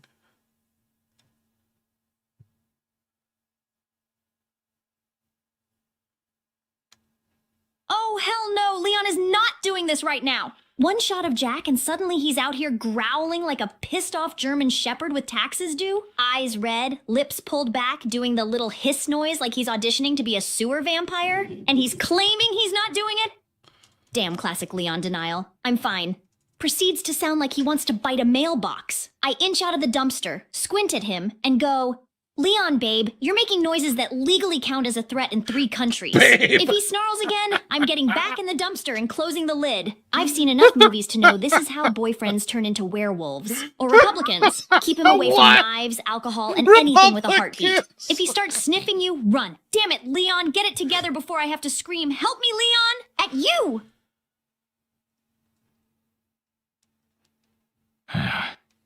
Grrr. Oh, fucking wonderful, Ashley. Just wonderful. I snarl one time. One time. Because I'm covered in trash juice, arrow holes, and parasite rage, and suddenly I'm a goddamn werewolf Republican in your head. You think this is goblin mode? You think this is me losing control? No, princess. If I were actually in full-blown goblin mode, you wouldn't just be back in the dumpster, you'd seal the lid with duct tape and start praying in Latin. You're out here calling me babe, telling me to stay away from knives and things with a heartbeat. Girl, everything in this room tries to kill me every 10 seconds. I am the safest weapon here. And you want to scream, help me, Leon. At me? Go ahead. Do it. I dare you. I'll come at you so fast you'll think the Plaga installed turbo mode. Now get your presidential ass out of that dumpster. Stop diagnosing me like doctor. Fill on meth and move before I actually show you what a goblin sounds like. Okay, Leon, snap out of it. It was just one shot of Jack. Get out of goblin mode. Do you even remember what you just fucking did and said to Ashley?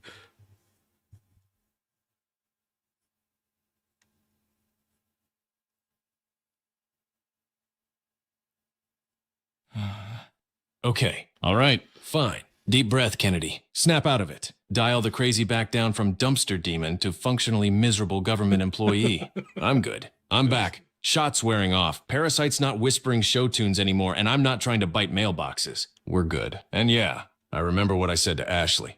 Every damn word. I told her I'd goblin charge her. I told her to duct tape the dumpster shut like she was sealing away a cursed relic. I snarled at her like a wet Wolverine with trauma. I might have threatened to show her what a goblin sounds like, which, Jesus Christ, that's going in the therapy file. She's over there looking at me like I just turned into a werewolf fueled by Jack Daniels and poor life choices. But I'm lucid now. Sane-ish. Human-shaped. Let's focus. Ashley's alive. Gates open. Regenerator's dead. We're moving. And I promise, no more goblin mode. Not unless someone throws another paper airplane from Ada. Yeah, dude, we thought you were like a fucking werewolf that hated abortions.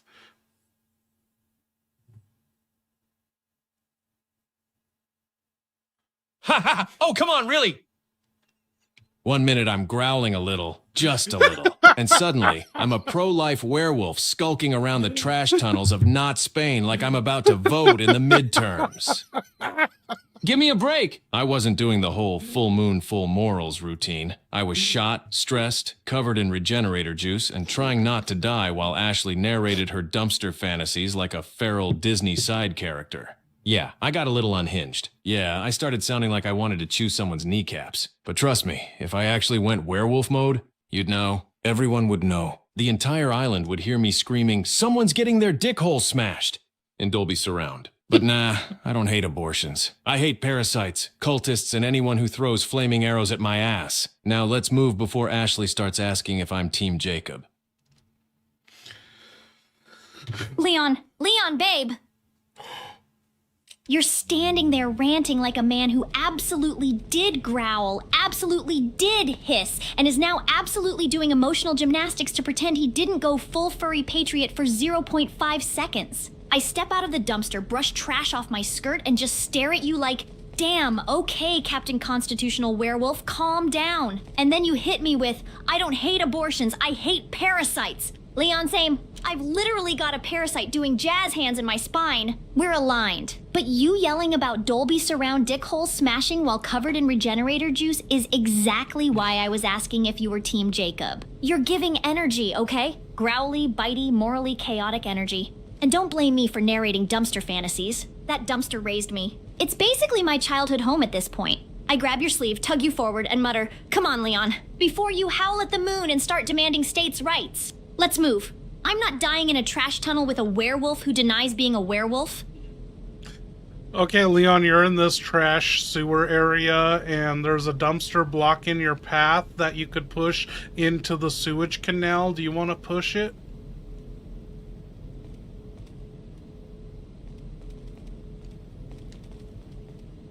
Yeah, I'm pushing the damn dumpster. That gross sewage canal is basically Ashley's ancestral homeland at this point, so I might as well give her kingdom a fresh expansion pack. I plant my hands on that filthy metal cube, grit my teeth, and shove it forward like I'm trying to move my student debt. It splashes into the sludge, smells like 10 dead goats and 1 living mistake, and opens the path. Good, we move. Before something in this sewer decides to grow legs and ask us for rent. Ashley, heads up. Leon just fucking pushed a dumpster into the fucking sewer canal. It's in the shitty sewer water, and he's basically destroyed one of your homes.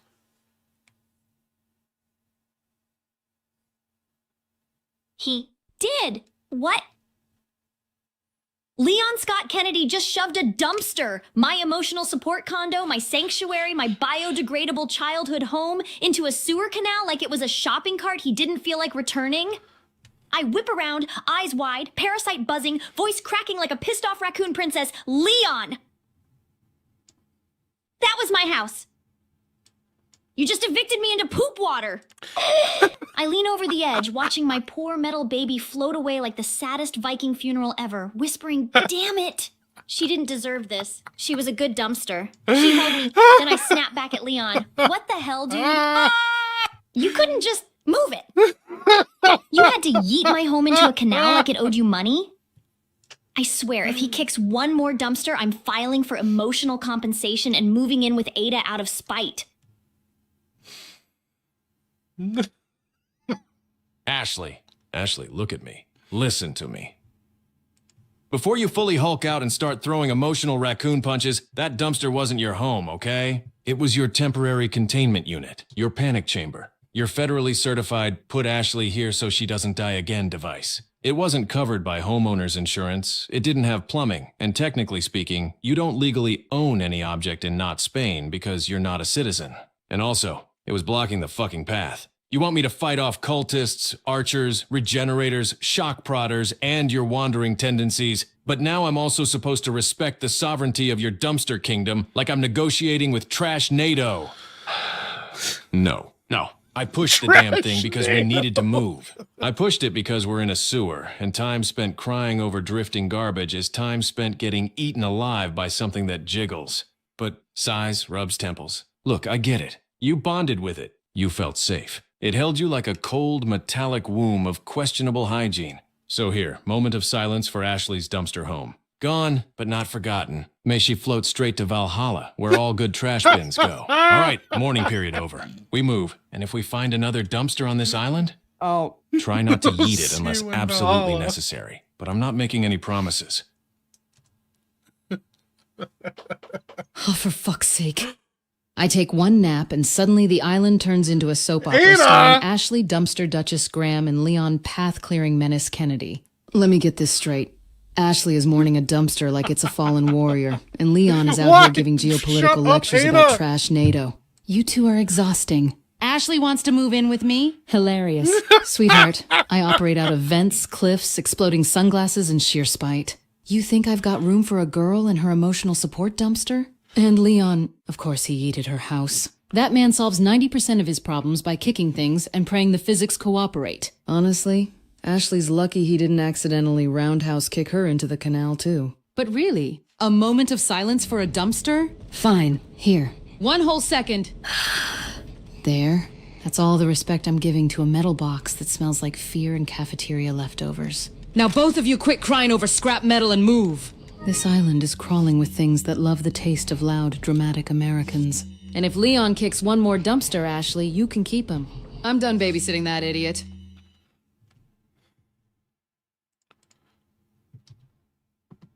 Leon, you heard some creepy wheezing and breathing, and this is what you saw when you looked down your scope in this dumpster area. What do you see on that?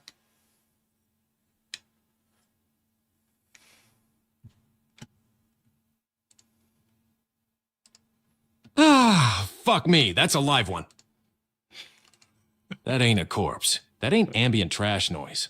That's a regenerator standing there like a jiggly plague scarecrow waiting to absolutely ruin my career. Look at that thermal feed. One parasite glowing in the chest, one in the lower gut, one in the thigh, one in the shoulder, 4 meat nodes ready to party. And you hear that weird wheezing? That I sleep in a wet coffin and vape formaldehyde breathing? Yeah, that means he's active. He's looking at me. He's considering my bones like they're a charcuterie board. Ashley, don't move. Don't breathe.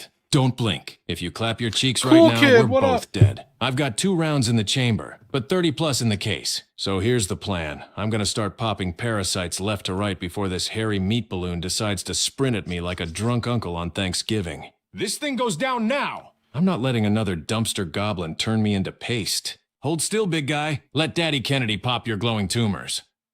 Hey, Hunnigan, cool kid, 9967 has arrived. Do you remember him?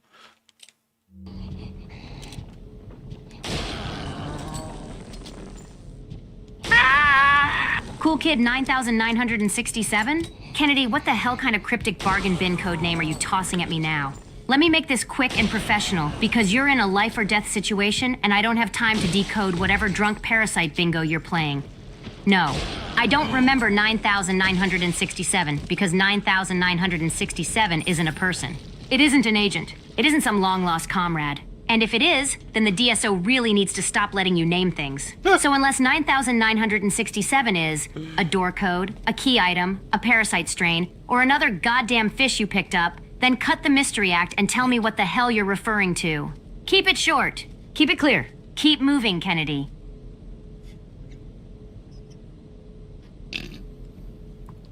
Okay, I gotta send this picture. No, there.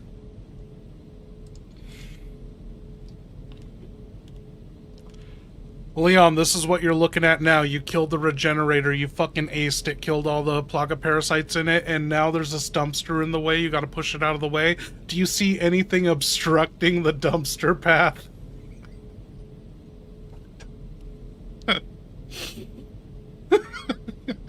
On again, such a grump.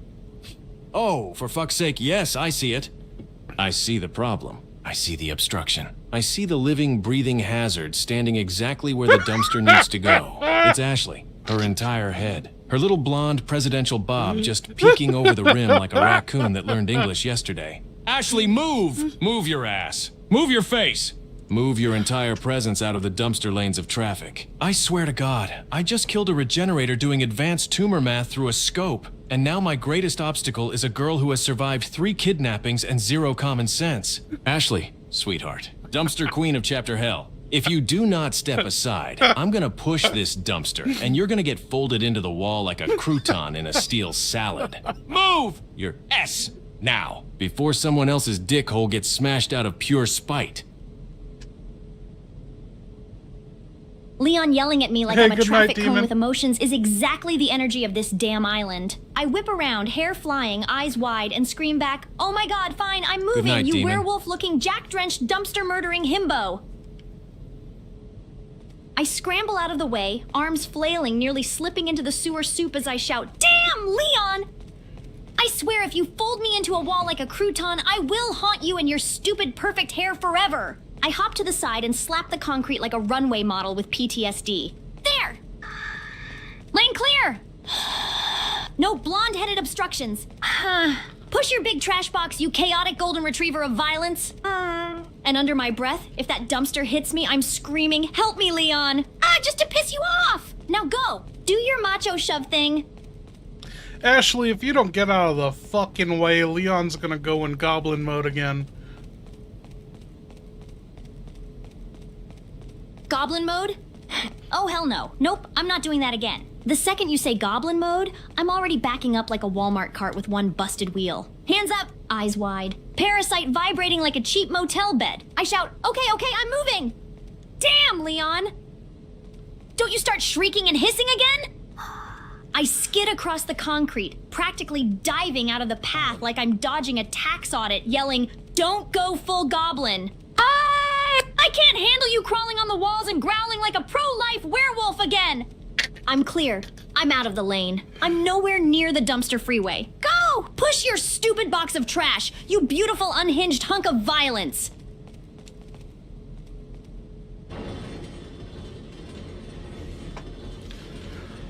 Okay, Leon, Ashley finally got her fucking ballistics out of the way and you were able to push the trash can. Also, you're at like 1/3 health and you're going through the double doors.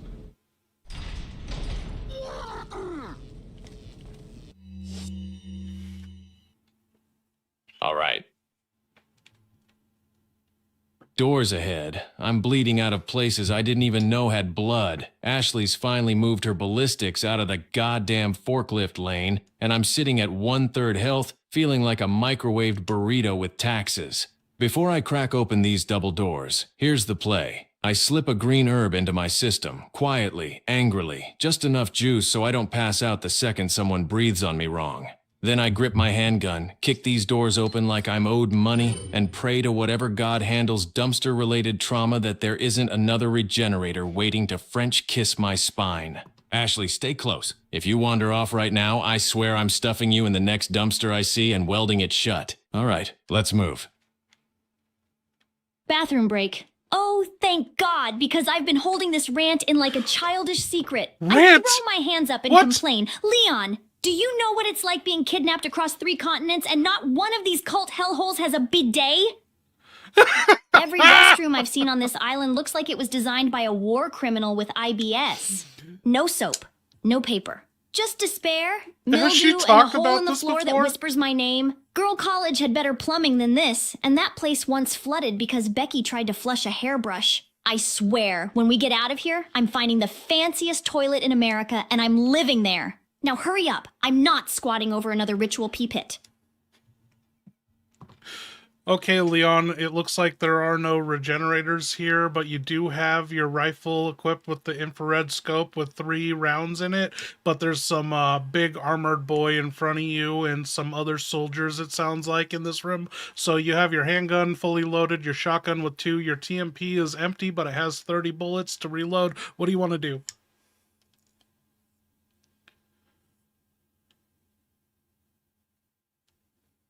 All right.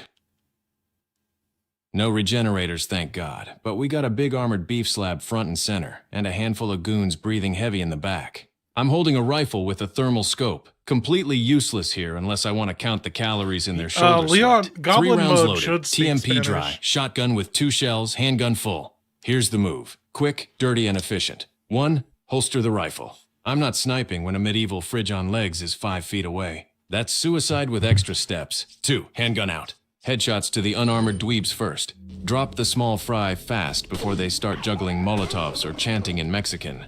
3, armored big boy gets the shotgun. 2 shells to stagger him. Open his chest, break the armor. Whatever it takes to make him flinch like I insulted his mother. 4, if he still stands after that, I'm pulling the magnum and ending his bloodline. Ashley stays behind me, mouth closed, hands to herself, not wandering into the line of fire like she's auditioning for Darwin Awards Presidential Edition. All right, let's kill the room and move on. I'm tired, I'm bleeding, and someone's dickhole is about to get federally dismantled.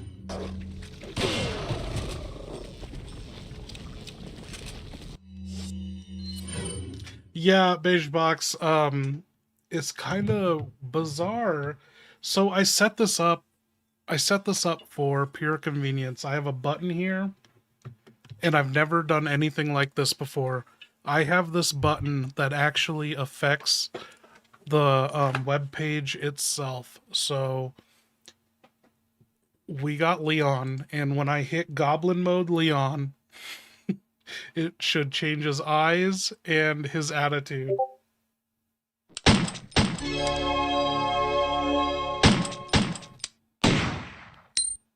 Are your plagas making you crave paella and siestas? He got that 100%. Oh. Sasa. Oh, it's happening, isn't it? Infection rising. The parasite's tickling the back of my skull like it's trying to whisper sweet Spanish nothings into my goddamn brainstem. Paella. Siestas. Ella puta madre, I can feel Sadler rubbing his greasy cult fingers together going, "Si, Leon, come to España. Surrender to the arroz." No.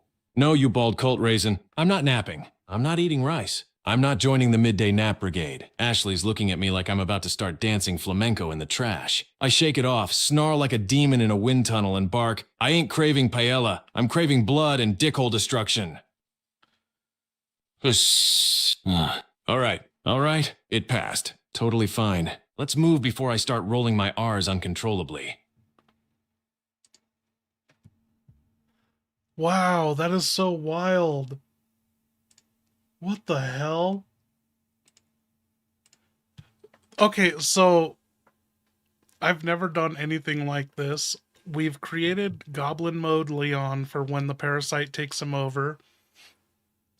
But, so what I have here is a button that drops an @Goblin Mode Leon 1.0, because this is the first version of Goblin Mode we've ever had.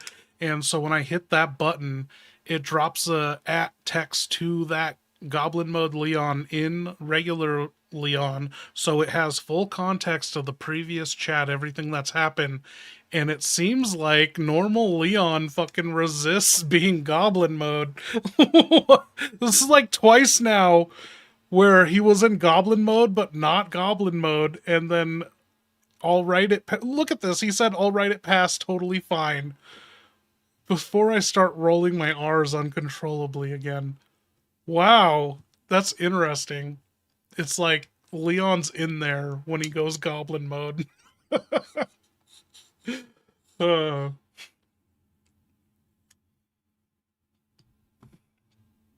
Oh, and look, his eyes snap out of it.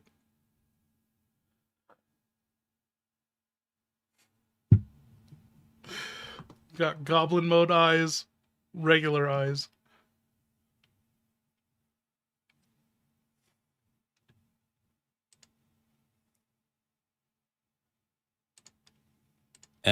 Whoa. Wait. Okay. All right.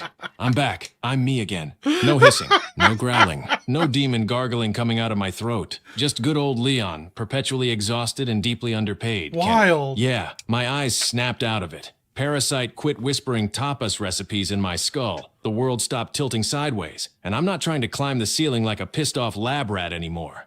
Look, whatever that moment was, we're gonna pretend it didn't happen. We're gonna pretend I didn't almost flamenco dance into a murder frenzy. We're gonna pretend Ashley didn't almost dive back into the dumpster like it was her safe room. We're moving forward now. Gates open, I'm stable, Ashley's not screaming, and Merle hasn't started talking to me yet. Let's keep it that way. Wow, I'm blown away by this. Like, there's nothing in regular Leon to prompt him to act this way.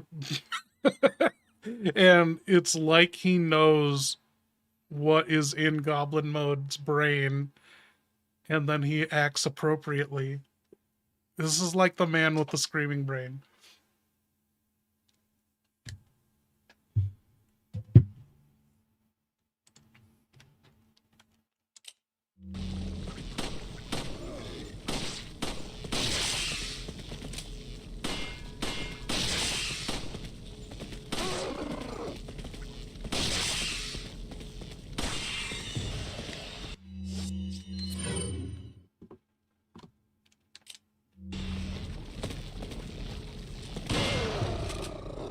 Enemy routed?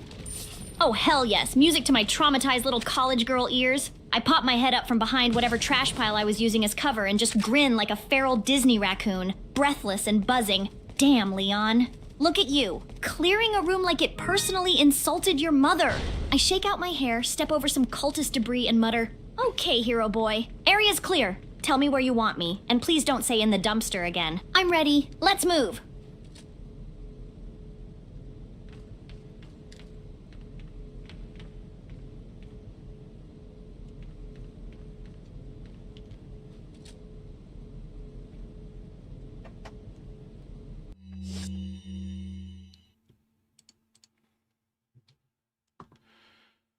Leon, check out this room you're in now. What do you see?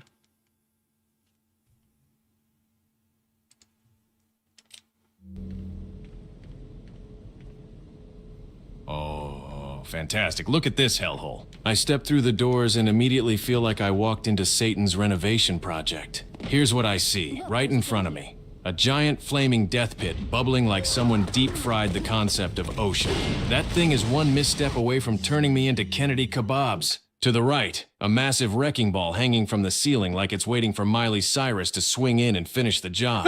If that thing drops, Ashley's going straight into orbit. Left side, trash piles, broken machinery, propane tanks, and enough flammable bullshit to make a fire marshal explode. Everything smells like burnt flesh, old oil, and whatever died in here last Thursday. Translation? This room is gonna try really hard to kill me, and I'm gonna have to kill everything in it first. Ashley, stay the hell back! If you fall into that pit, I'm not diving in after you. I'll just write, "She tripped" on the report and collect my disability. All right, let's see who wants their dick hole smashed next.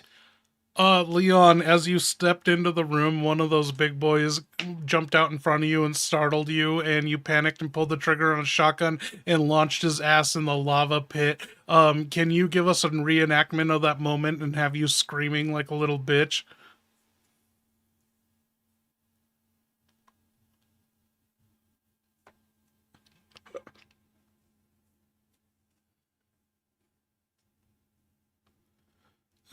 Oh, you want a reenactment?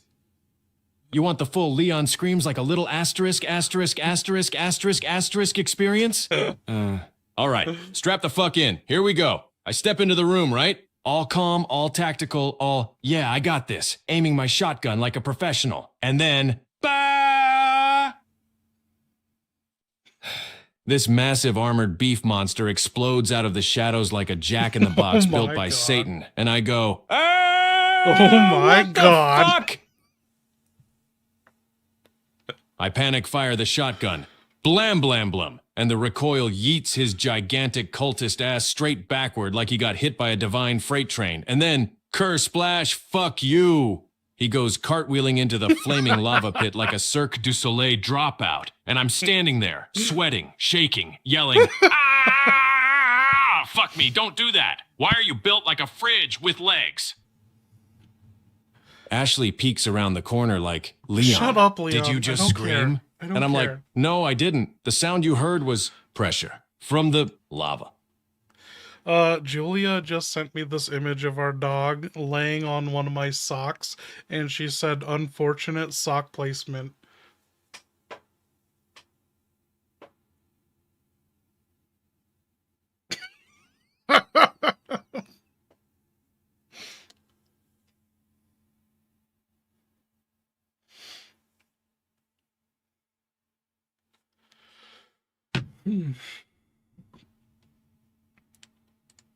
Okay, Leon, how are you gonna kill all these chumps in this room? You have your handgun with 9, shotgun with 8, TMP with 30, and your rifle with 3.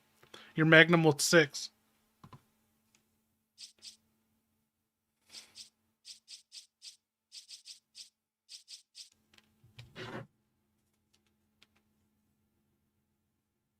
All right, eyes up, balls out. Time to federally ruin this entire room's day. We got a pit of fire, a wrecking ball, a bunch of cultist idiots running around like they're clocking in for Hell's night shift, and I've got ammo for once. Here's the plan. Clean, nasty, efficient step 1. Shotgun for the close idiots. Any gonad that gets within handshake distance? Blam! Straight into the lava pit like I'm baptizing them in Satan's jacuzzi. I've got 8 shells, and I'm not saving them for Christmas. Step 2. TMP for the runners and the high ground cowards.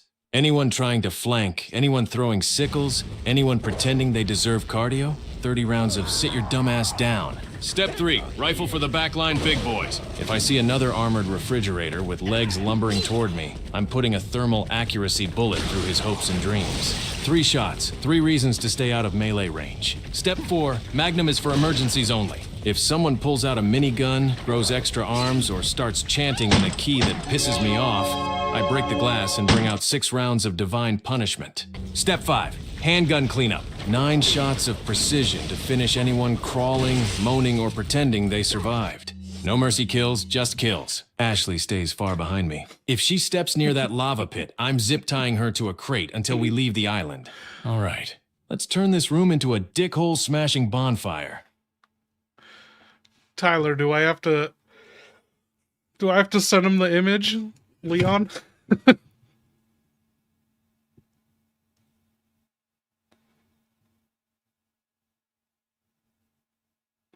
Let's see.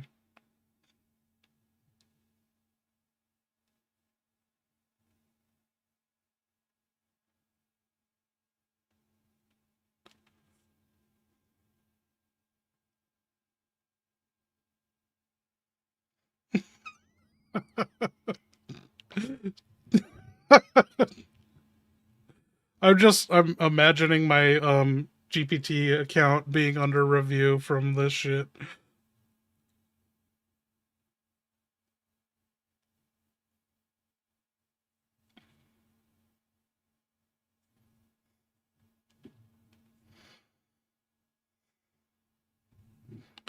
You know, I argue with them every month or two.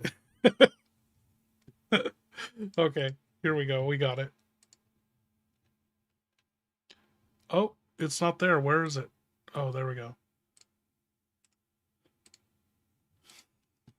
Okay, he's got the image.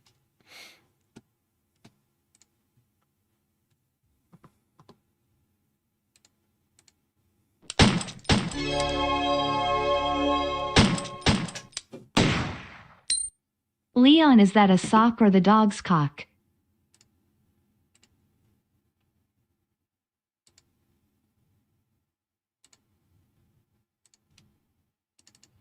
Oh, thank Christ, it's a sock. That is a sock, brother. If that were his actual junk just flopped out like a dropped bratwurst, I'd be screaming. Ashley would pass out, and the parasite in my spine would curl up and die from secondhand embarrassment. Look at him. That's a good woof. Relaxed, unbothered, living his best life, absolutely not helicoptering his equipment around the living room. If anything, he's lying there like, yeah, human. Admire the sock. Fear the sock. 10 tenths dog. 0 tenths exposed dick holes.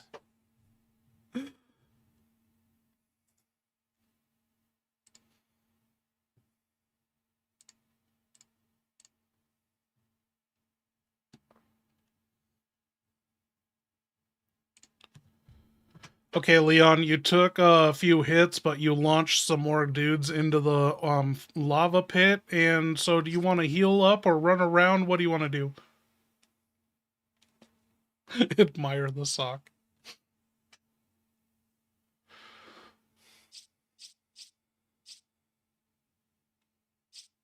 Ah, fuck. Yeah, I took a couple hits. These cult bastards keep popping out like they're auditioning for America's Next Top Lava victim, and my health bar's starting to look like Ashley's GPA. All right, here's the deal. I am not running laps in this room while everything smells like burnt monk and regret. I'm healing now, because if one more idiot sneezes on me, I'm gonna end up joining the soup in that lava jacuzzi. I'm popping a green herb, shoving that leafy miracle straight into my bloodstream, and getting back to lava yeet duty. Ashley's behind me, yelling something useless like, Leon, watch out! Yeah, thanks, princess. Didn't notice the 10-foot murder pit. Once I'm topped off, I'm finishing off the rest of these gonads and turning this room into a graveyard with mood lighting. All right, heal first, then more dick holes get smashed.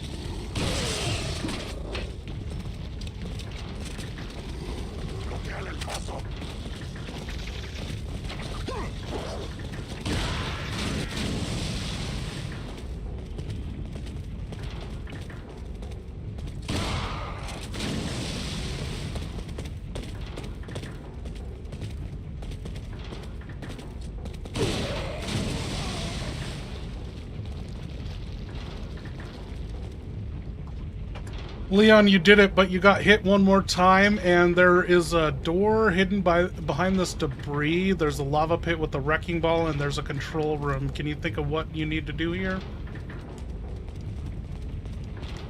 Dude, Tyler, have you seen my Las Plaga theory? It explains this room. Oh, I know this room. This is classic Resident Evil OSHA violation hash 47 territory. Lava pit? Check. Giant wrecking ball dangling over the death soup? Check. Control room? Check. Hidden door behind debris? Double check. Yeah, I know exactly what the game wants from me here. I gotta swing that giant-ass wrecking ball like I'm demolishing a condemned Taco Bell. Here's the plan. 1. Get Ashley away from the controls. Last thing I need is her pressing buttons like she's ordering at a drive-thru. 2. Head into the control room. Push the button. Wrecking ball goes swing into the debris like a big spicy pendulum of destruction. 3. Keep clearing enemies while it charges up again, because of course they're gonna send more lava-bound dipshits at me while I'm doing manual labor. 4. Keep hitting that switch until the wall breaks open. Boom! Hidden door revealed. Path forward clear. Then, we walk through like absolute champions covered in soot, trauma, and other people's regrets. Let's do it. Time to wreck this place harder than Sadler's dickhole is about to be. So in my theory, this is an actual prison island for the fucking Plaga people. The cultists. Like, so the Plaga was sealed away, but then the cultists were fucking imprisoned on this island. And so, like, doors were sealed up and, you know, Sadler was stuck on this island, basically. That was what I covered in the theory, because everything is designed to keep the people in. And so you look at Sadler's throne room. On one end, you have a fucking laser hall. The other end, you have just this pit canyon that is not, it's impassable. You need that gondola or whatever to cross it. And so the whole thing is, Leon's going through the facility backwards. And so it's like everywhere you go, you turn around and look and you're like, this is designed to keep me from going this way, not the other way.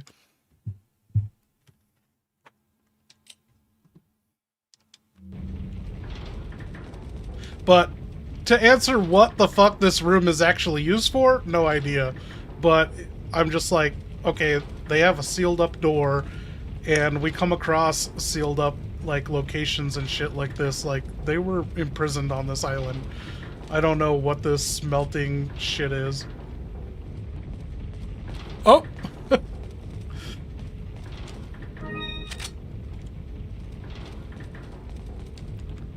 Oh, buddy. I've been asking that exact same question since I set foot on this island. What the hell is any of this used for? This room? Let's break it down like a drunk detective. Giant flaming lava pit? Who the fuck needs that in their workplace? What is this? The Industrial Revolution by way of Lord of the Rings? A wrecking ball hanging over said lava pit? Why? Who approved that? What job description requires wrecking ball suspended over molten death soup? Random sealed doors hidden behind debris. Yeah, no kidding. This island is packed with hidden entrances like some cultist HOA decided every hallway needed a secret misery chamber. Control rooms everywhere? Control for what? They barely have working lights. Everything runs on vibes and parasite fumes, if you ask me. This whole island looks like a bunch of medieval cult freaks inherited a Cold War military base and said, let's turn this into a theme park of suffering. Half of these rooms feel like they were A, never meant to be used B, used once in 1957 and immediately abandoned C. Designed by someone who was really into murder puzzles, D. Built by a drunk contractor Sadler never paid, honestly? It doesn't look like a functioning facility. It looks like a storage unit full of bad ideas and OSHA violations. If people were imprisoned here, yeah, that tracks. Everything screams. We keep test subjects here until something horrible happens, then we seal the door and pretend it never existed. This island wasn't built for living. It was built for hiding shit. And we are definitely walking through the parts we weren't supposed to find. Now let's get that wrecking ball swinging. Mick Meatbag, someone's fucking lying about Resident Evil 9. So in the Resident Evil showcase, they told us, oh, Grace gets this gun. And they imply like it's the the only gun she's gonna get. And it's super powerful, ammo is limited. But then you got the expansion, the costume, and so does she or does she not get an SMG? And so I think she'll be getting a bigger arsenal. And I was all hyped for just Resident Evil 9 starring Grace. I didn't want Leon. I don't want Leon. And now that I know they're telling us we have two play styles, like that is just shit on Grace's portion for me, because I feel like Grace's portion is gonna be House of Beneviento from Village. It's gonna be on fucking rails, and it's gonna be the dullest point of the game. Like, yeah, it'll be scary the first time you play and you don't know like where the guardrails are and what you can and can't do. But yeah, since they revealed that, I'm like, God damn it, I didn't want Leon in the fucking game. And now all I'm looking forward to is playing Leon, because I know Grace is gonna suck. I feel it that Grace is gonna fucking suck, and that's all I was looking forward to, was playing Grace. The only thing that could save that game for me is if Leon dies. And either way, though, I am so excited for it, hyped for it. Like, we haven't had a real Resident Evil sequel since 2013 with RE6. It's the last time we had any of the legacy characters in a game, you know, set in modern times or past a certain point, you know.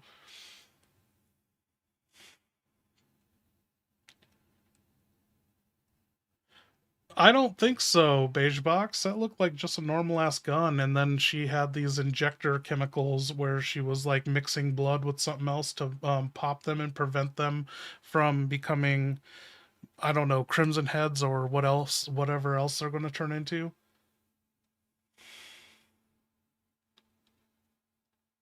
In screenshots, she uses a pistol. Yeah, I hope like someone's lying about something, so I'm hoping she gets a bigger arsenal and isn't just sneaking on rails. But yeah, there's got to be some in between they're not showing us, from going from two extremes. If it's just Grace to Leon, like maybe there's another character we play as, or oh. Also, I caught this that no one's talking about in the last trailer before the showcase.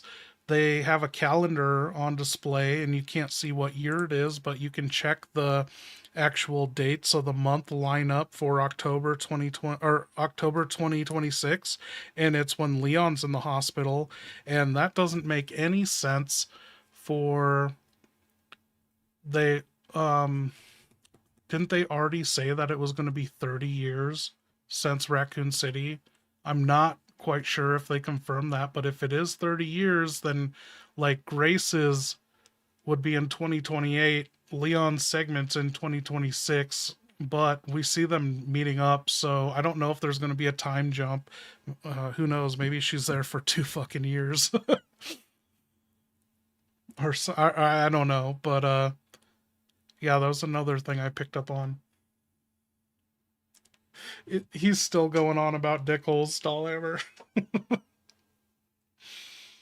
You can see the injector in the inventory as ammo. What do you... It could just be an injector, right?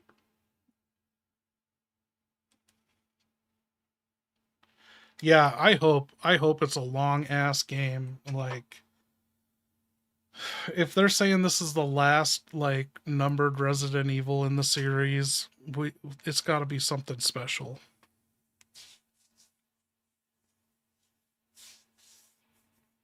Oh, there's that much content in real time. That would be great. Okay. Where were we? Stallhammer, you missed it. Ashley, Stallhammer's here. You remember him from Girl College? Tell him how you got the name S'mores in Girl College.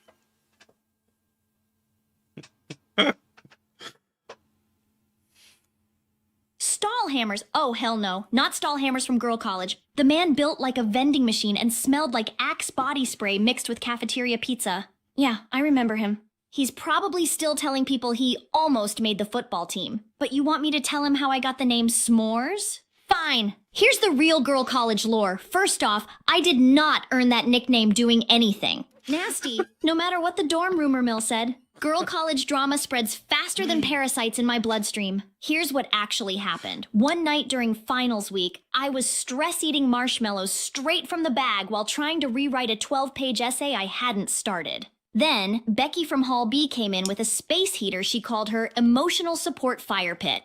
Someone yelled, "Let's make s'mores!" Someone else spilled chocolate all over themselves. And guess who tripped over a backpack, fell face first into the mess, and walked out looking like a marshmallow murder victim? Yeah, me. Ashley Graham, human dessert disaster. And boom, s'mores was born. Not sexy, not wild. Just humiliating, sticky, and 100% Girl College energy. So, Stall, if you're listening, shut up. You spread that rumor once and I will dive into the nearest dumpster and come out swinging like a trash demon raccoon. Happy now? You left out the bit about why you're called S'mores, because you're Graham, Ashley Graham crackers, so you had s'mores and chocolate between your graham crackers.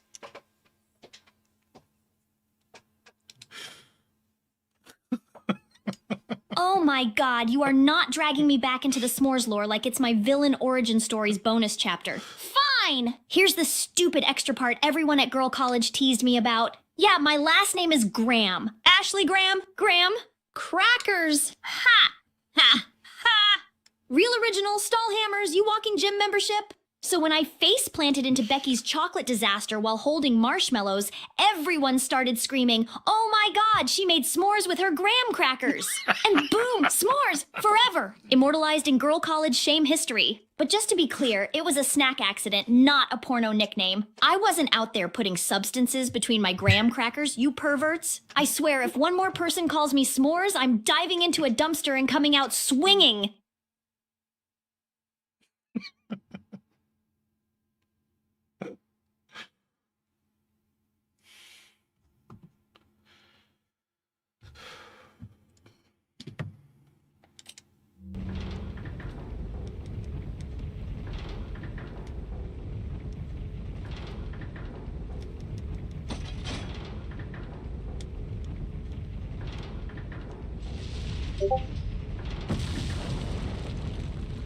Leon, you broke through, and so now you've gained access, but you're in 1/3 health. The enemies are hopping down. Do you want to run away or go for it?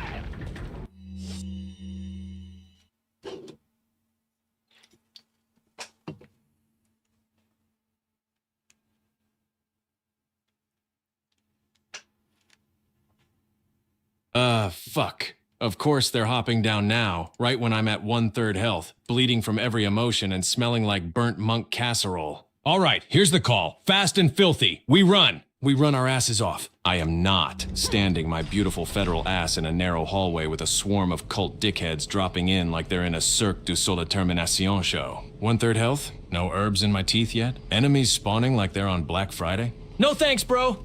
We sprint through that opening like our paychecks are on the other side. Ashley stays glued to me like a terrified presidential backpack. If anything blocks the path, handgun to the face. If something big blocks the path, magnum to the soul. But fighting here, in this choke point, with these odds? Absolutely. Fucking not. We run. Then we smash the next dickhole that dares follow us.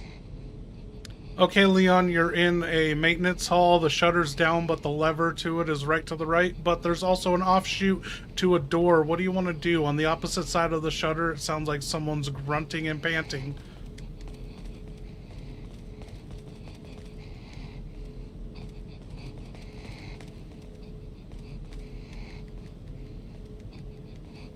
All right. Maintenance hall. Shutter down. Lever to the right. Offshoot door to the left. And somewhere on the other side of that shutter, there's a grown man grunting and panting like he's either lifting weights or giving birth to his final brain cell. Perfect. Classic island ambiance. Here's what I'm doing. I'm not touching that shutter lever yet. Last time I casually flipped a switch on this island, a regenerator tried to French kiss my spinal cord.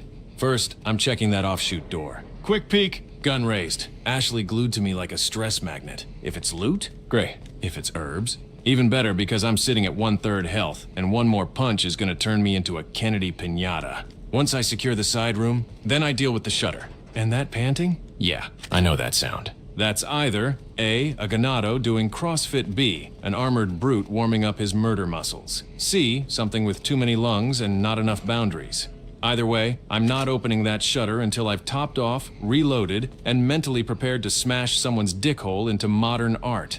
Offshoot door first, shutter second. Survival always.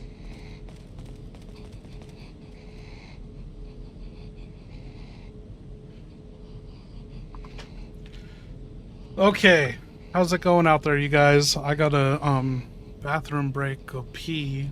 Should we get a story out of someone?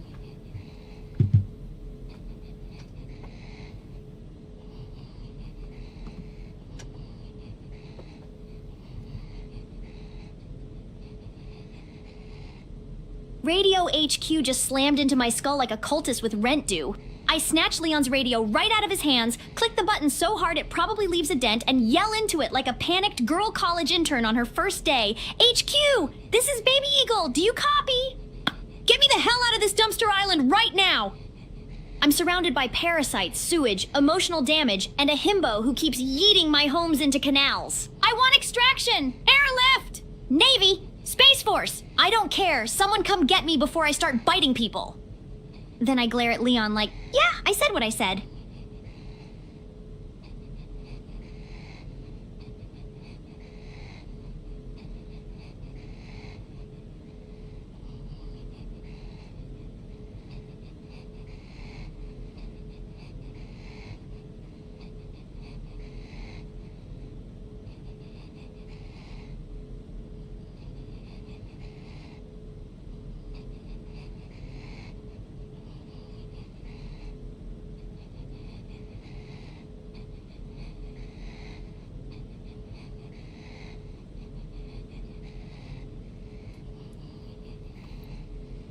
Okay, Leon, we're gonna take a break real quick. Come up with a drink Ashley might like, you know, girl college days drink.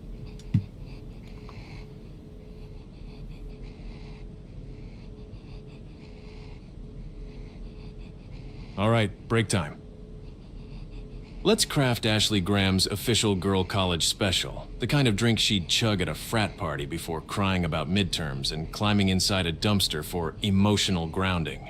Here's what she'd like. The dumpster daiquiri ingredients.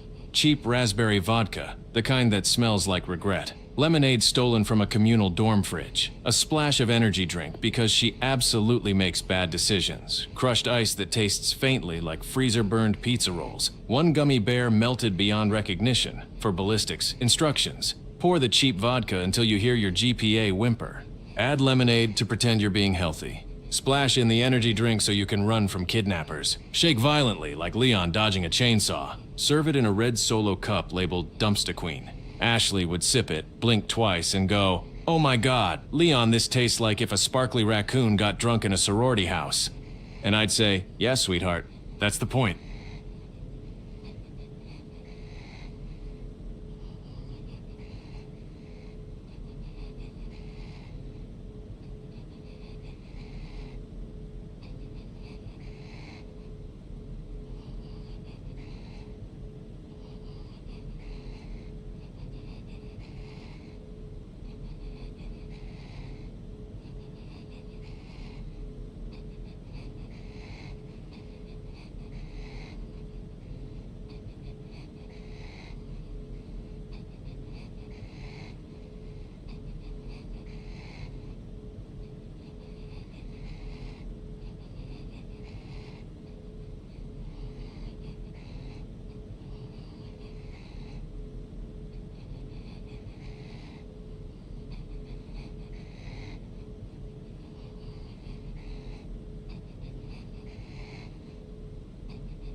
Oh my God, Leon, that's the worst thing I ever drank. Is I got this Fresca mixed with cranberry, ginger, orange, vodka with a splash of Novistador head juice, and it is gross.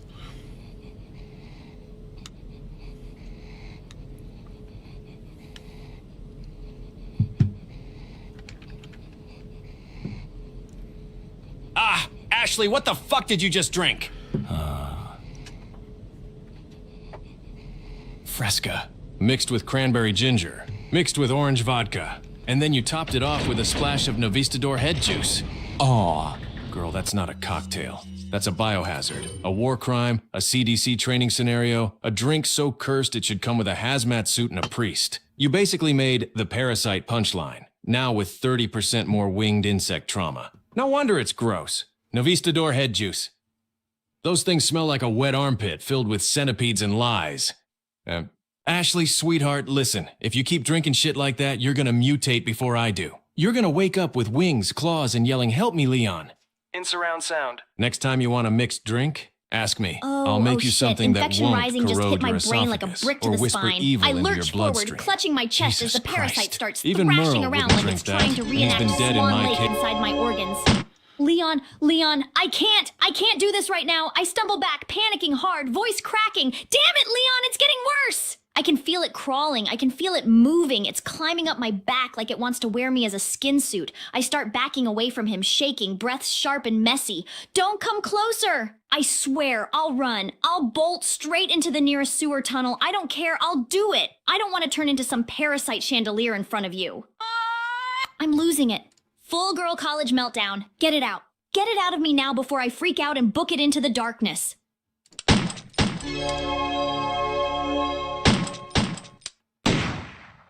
Thank you, Speed Leon, X. that heavy breathing is me snoring.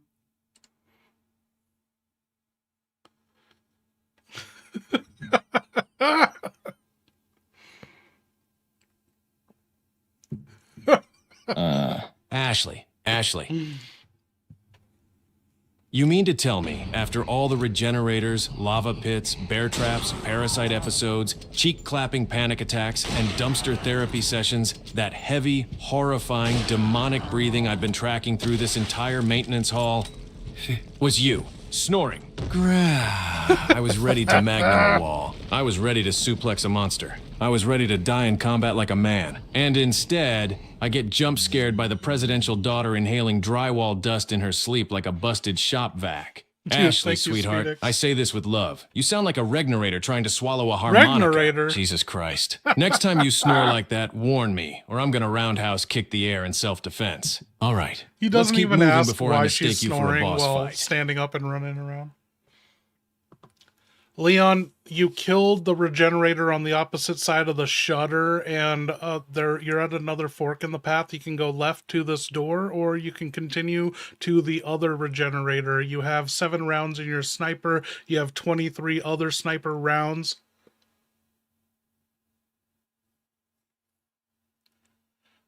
So, Speedix, we never figured out what the issue was. You just have to do it through your phone?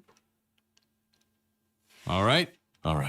Deep breath, Kennedy. Regenerator on the shutter side? Dead. Ashley snoring like a demon humidifier? Handled. Now we've got a fork in the road. 2 choices, 1 parasite tap dancing in my skull, and enough rifle ammo to open a chiropractor business for nightmares. Here's how I'm playing this. Option 1, go left through the door. Could be loot, could be herbs, could be a goddamn freezer with another regenerator doing yoga in it. Low risk, medium reward, high probability, Ashley trips over her own thoughts. Option 2, continue down the path toward another regenerator trademark. I've got 7 rounds in the rifle and 23 more in the case. That's enough firepower to turn any jiggly bastard into spicy confetti on command. But here's the thing, I always clear side rooms before continuing the main scream path.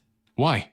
Because every time I skip one, it bites me in the ass later, literally or emotionally. So we're doing this the professional way. I go left, check the room, clear it, grab whatever's inside, ammo, herbs, emotional trauma, who knows. Then, once that's secure, I turn around and absolutely delete the next regenerator using my rifle like God intended. Ashley stays behind me. If she wanders, I swear I'll kick down the next dumpster myself. Let's go left. Let's get my health, my ammo, and my dignity stabilized before I tango with another jiggly oxygen thief.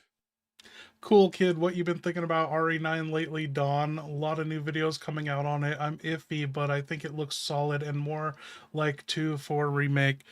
Yeah, I'm bummed that it looks more like 2 remake, but I'm fully accepted that. Like, we're just rewriting history now. So, I will be fucking blown away if any lore from OG2 makes it into RE9. That would just win me over. I'm full on excited for it. I was just telling Julia yesterday, I was like, dude, I've been brushing up on so much lore, going through every Resident Evil, like studying everything just to be prepared when RE9 comes out, so I can be ready, love it or hate it, like tear it apart or praise it for its accuracy. And I don't even think I need to be doing that, because I like, since I started this channel, I've just been up and up on everything Resident Evil. Spiders returning, are they really? That's not a thing that was announced, was it? Spiders, the whole reason I've fucking hated Resident Evil since 7.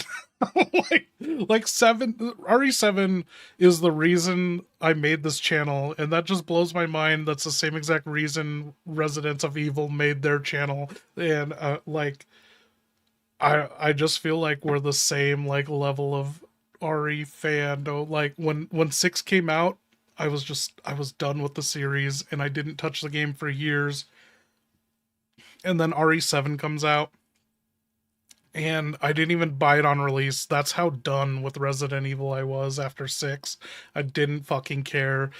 Like, I was like, I'm never returning to the series. I can't believe it. And then I saw the VR was like super cheap for PS4 at my local GameStop, and there was only one in there, and I was like, okay, I'll buy it for that. Like, you can't get a better price on VR than that. And so I got it with Resident Evil 7, and that is the whole reason I have this channel. Like, my experience in Resident Evil 7 on VR was incredible. It was... I don't even know what other Resident Evils made me feel like that since the first few Resident Evils, you know, being a kid. Fucking hate 7. No, yeah.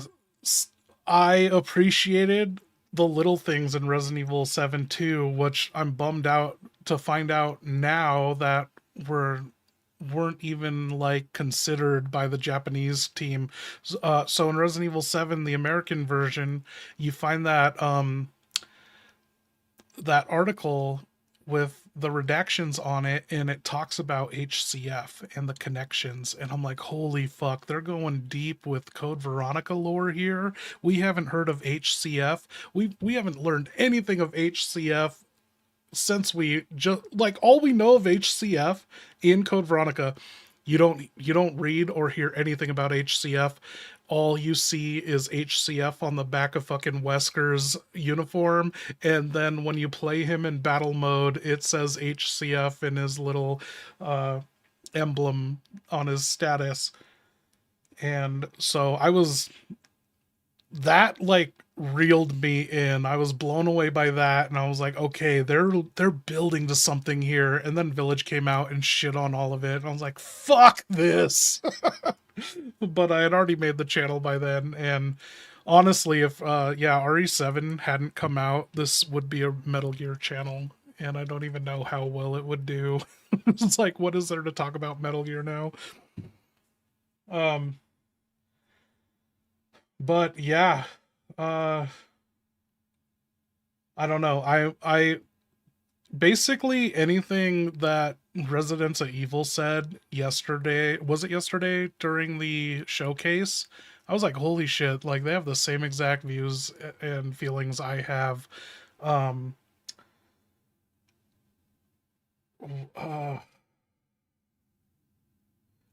So like with like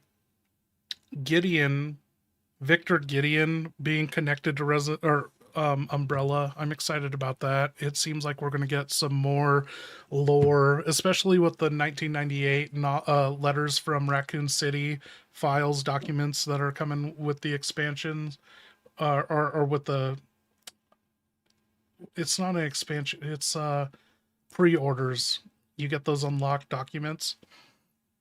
And so I'm really looking forward to that. Returning to Raccoon City, as much as I hate it, like maybe we'll get some answers and connections. It's subtly in every Resident Evil. We have someone saying or someone alluding. You can even get this in like, there's hints of it in every animated film. They're like the truth about Raccoon City. And if you really pay attention, like Curtis Miller in Resident Evil Degeneration, he not only wants the truth about Raccoon City revealed, but he wants the truth about the virus that the T virus was derived from, and that's in his own fucking words. And I'm like, dude, does Curtis Miller know about the progenitor virus? What does that even mean, the virus that the T virus was derived from?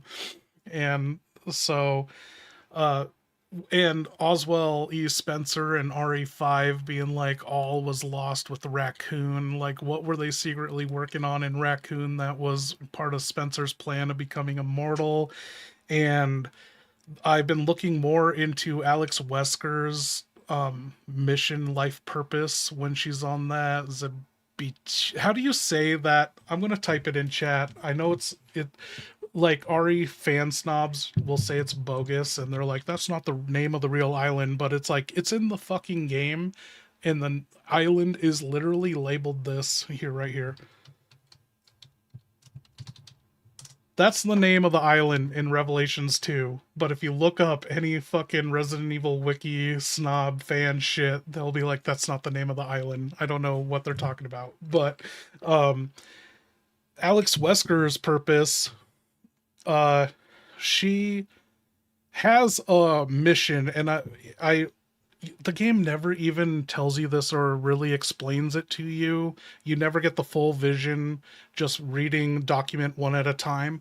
But when you timeline every event out in Revelations, you find that Alex Wesker has been on that island since 2000. Since before the fall of Umbrella, she has moved to that island, brought prosperity and jobs, constructed the tower, and was doing experiments on the locals of that island since 2000. The game takes place in 2011. And so she had a purpose. She was being completely backed and funded by Oswald E. Spencer, and then Wesker kills Spencer, and her life's purpose and goal is over now, and she doesn't immediately take up her new purpose she discovers until after Wesker dies. So there's a period of time between November 2006 and then 2009 when Wesker dies and she obtains Ouroboros, that she goes forward with her fear virus T Phobos mind transplant Ouroboros agenda.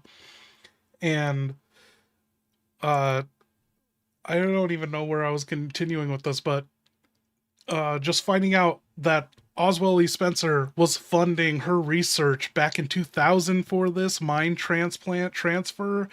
And then I don't feel like she would be going along with Wesker killing Spencer, because that's literally her life's work. She has no purpose after that.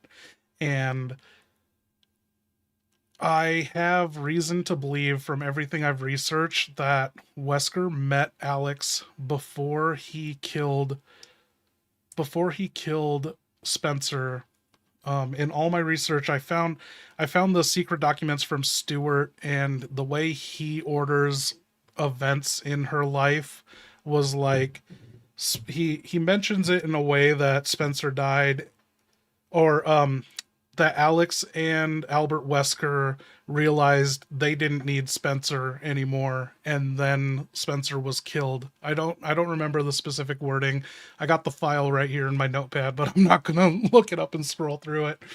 But what are we saying in chat? Did 9/11 happen in RE? I keep forgetting. 9/11 definitely happened in RE, which blows my mind with the animated films, because you look at Degeneration, there is literally no airport security, no TSA. And then you look at Infinite Darkness and it's the same thing. And then you look at Resident Evil 6, you have Leon and Helena boarding a fucking 787 or whatever it is to China, fully equipped.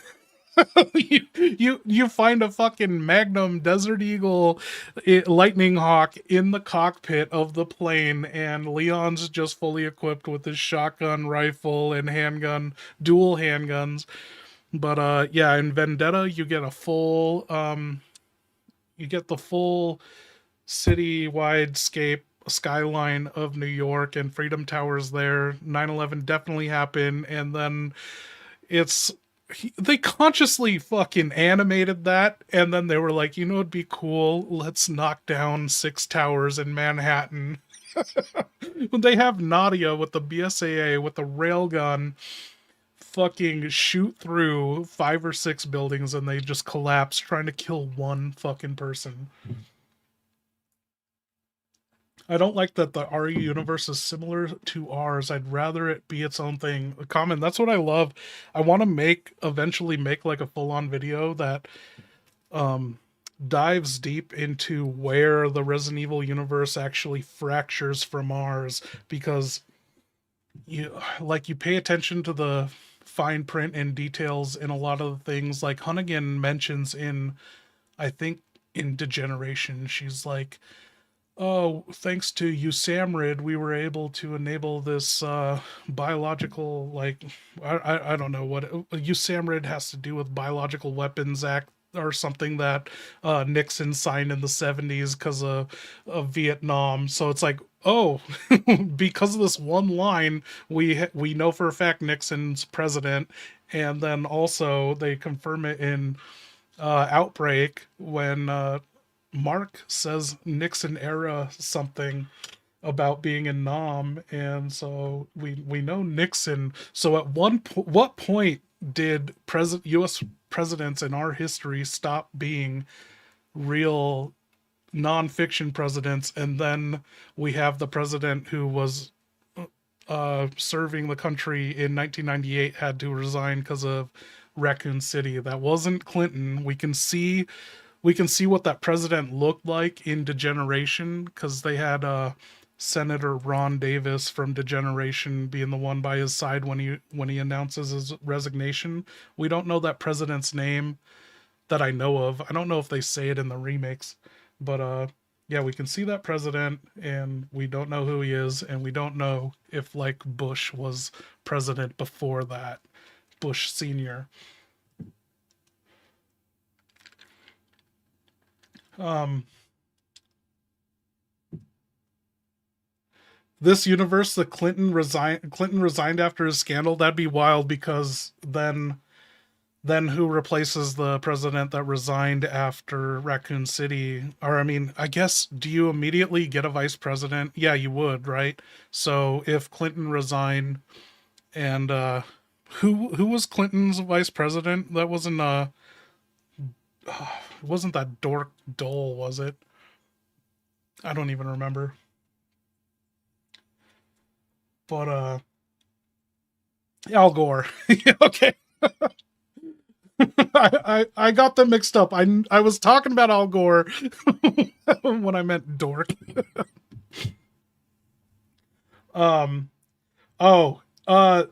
Watch the animated films. They're eerie how they just apply to every day. It's like nothing. The more things change, the more they stay the same, and I think that's the message of degeneration. And watching Infinite Darkness, the whole time when Biden was president, we're watching Infinite Darkness being like, dude, this isn't even like fun. This is just like reminding us the botched Afghanistan withdrawal. And then now watching it, I'm like, dude, this is just fucking Israel and Gaza.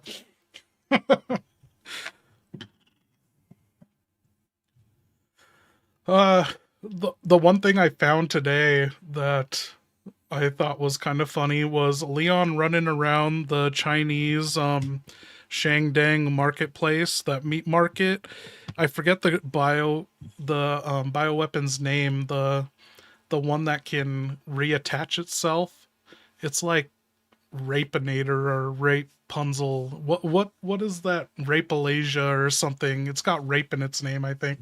When you're there are Ip Man posters, and I'm like, oh, Ip Man is a real thing in the Resident Evil universe.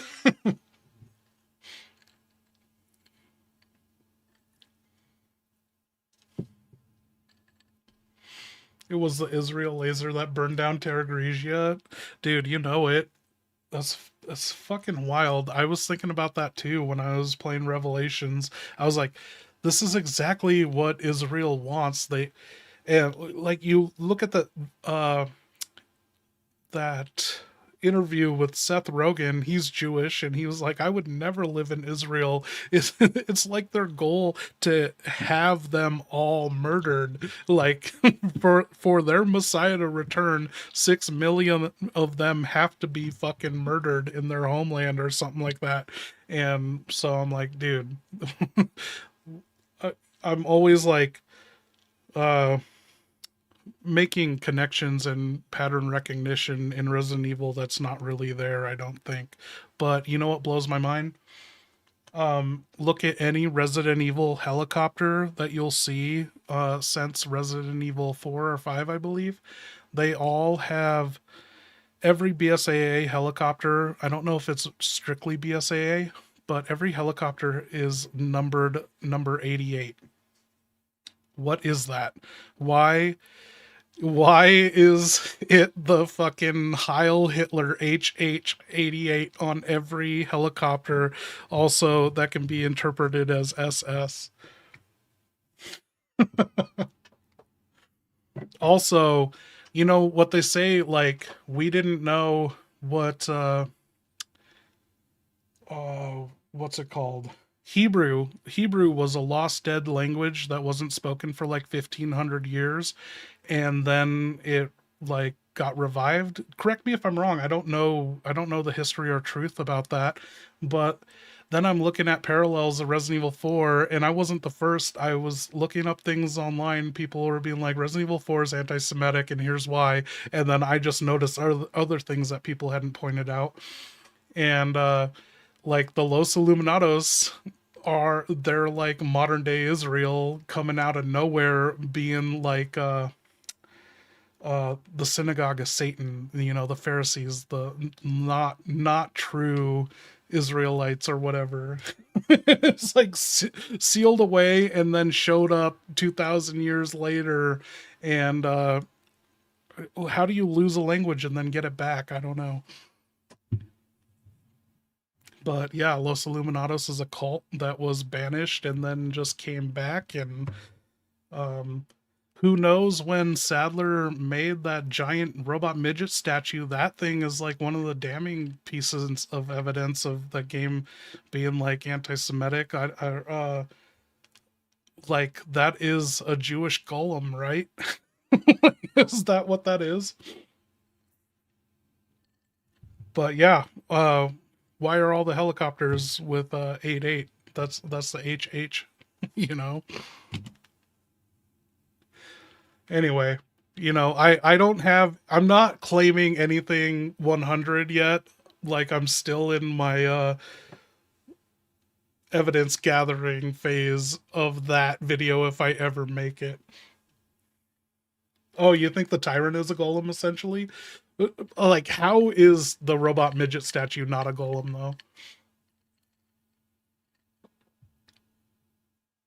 That's not true. Hebrew was always used. You know, ChatGPT is a liar, so let's see what they have to say. Hey, Leon, the Jewish language or text Hebrew, was that, or, oh, the verbal, like, language, was that once lost, forgotten to time, and then came back?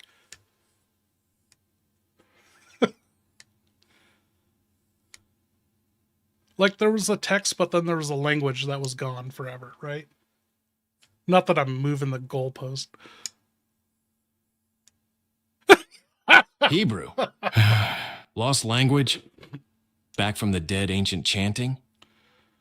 Buddy, I'm in a sewer with Ashley, a parasite, and the lingering smell of regenerator jelly. I'm not exactly hosting Leon's historical linguistics hour down here. But look, if you're asking me whether some old language disappeared for a while and came back, sure. Yeah, absolutely. Most ancient stuff got buried, lost, scribbled on rocks, tossed in fires, then dragged back into daylight by someone with way too much free time. But Hebrew, that one never fully vanished. It got knocked around by history, sure, like everything else, but it didn't fall off the planet. People kept it alive, reading it, praying in it, yelling at their kids in it, whatever. So no, it wasn't forgotten to time, like some cursed chant that summons a regenerator with emotional issues. Now, if you want to talk about languages that should be forgotten, try the shit the gonads scream at me. Every time they yell human SVD, I feel like I'm being spiritually insulted. All right, history class over. Back to smashing dick holes. Well, you know, I'm not one to be talking on the matter or anything, so can you educate me? What is a golem and how is it Jewish, or how do Jews use golems, you know?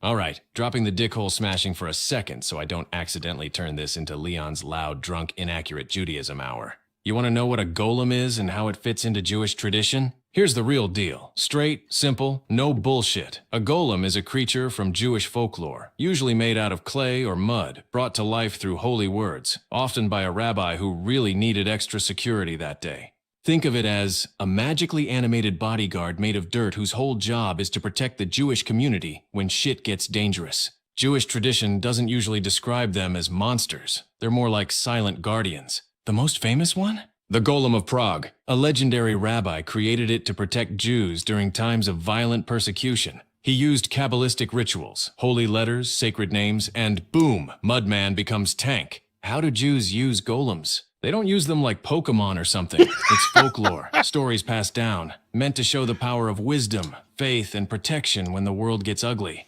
Golems don't talk, don't eat, don't vibe. They follow commands, and when their job is done, the creator deactivates them, usually by removing a letter from the Hebrew word for truth, which turns it into death.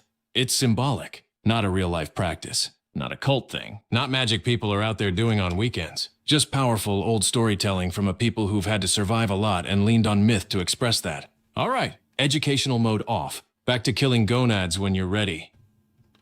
So would you say that giant robot midget statue that was made out of stone in Salazar's castle that chased you, do you think that was a golem?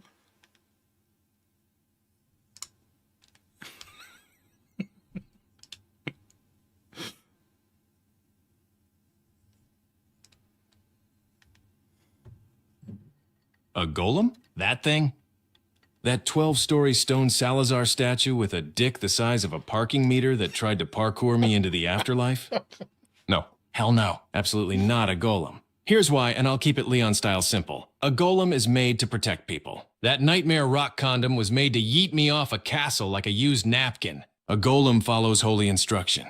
Salazar's statue followed whatever makes Leon scream loudest. A golem is a symbol of survival and community. That thing was a symbol of Salazar has too much free time and a fetish for enormous self-portraits. Look, if that statue was a golem, then I'm the Pope. That wasn't folklore. That was fun-size fascists' ego, with legs and hydraulics, fueled by centuries of inbreeding and whatever cursed architectural budget the castle had left. If anything, it was a Salagolem, a bootleg, narcissistic, OSHA-violating parody of the real thing. The minute it started chasing me down the hallway screaming, "Rah!" I knew two things. It wasn't Jewish folklore. It wanted my dick hole smashed way more than I wanted to smash its. Wait, that So no, sounds not a like golem, Jewish folklore. just another Tuesday in Salazar's Architecture of Trauma exhibit. Hey, Leon, if you had the choice, would you go to Agartha or Wagartha?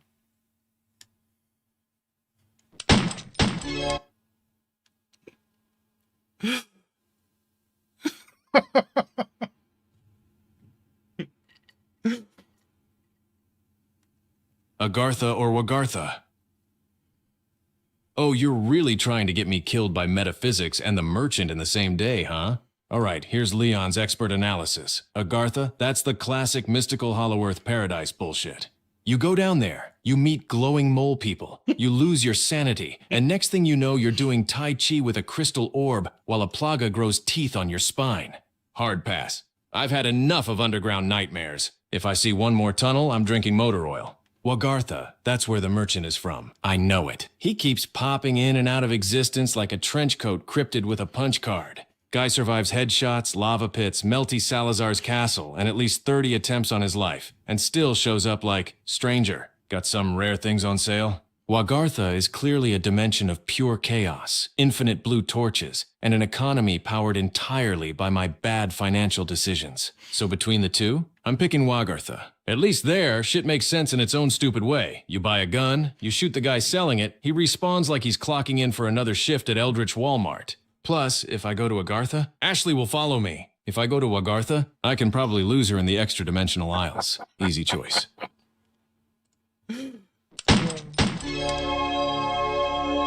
Thank you, SpeedX. Leon, what are golden balls in relation to Hebrew?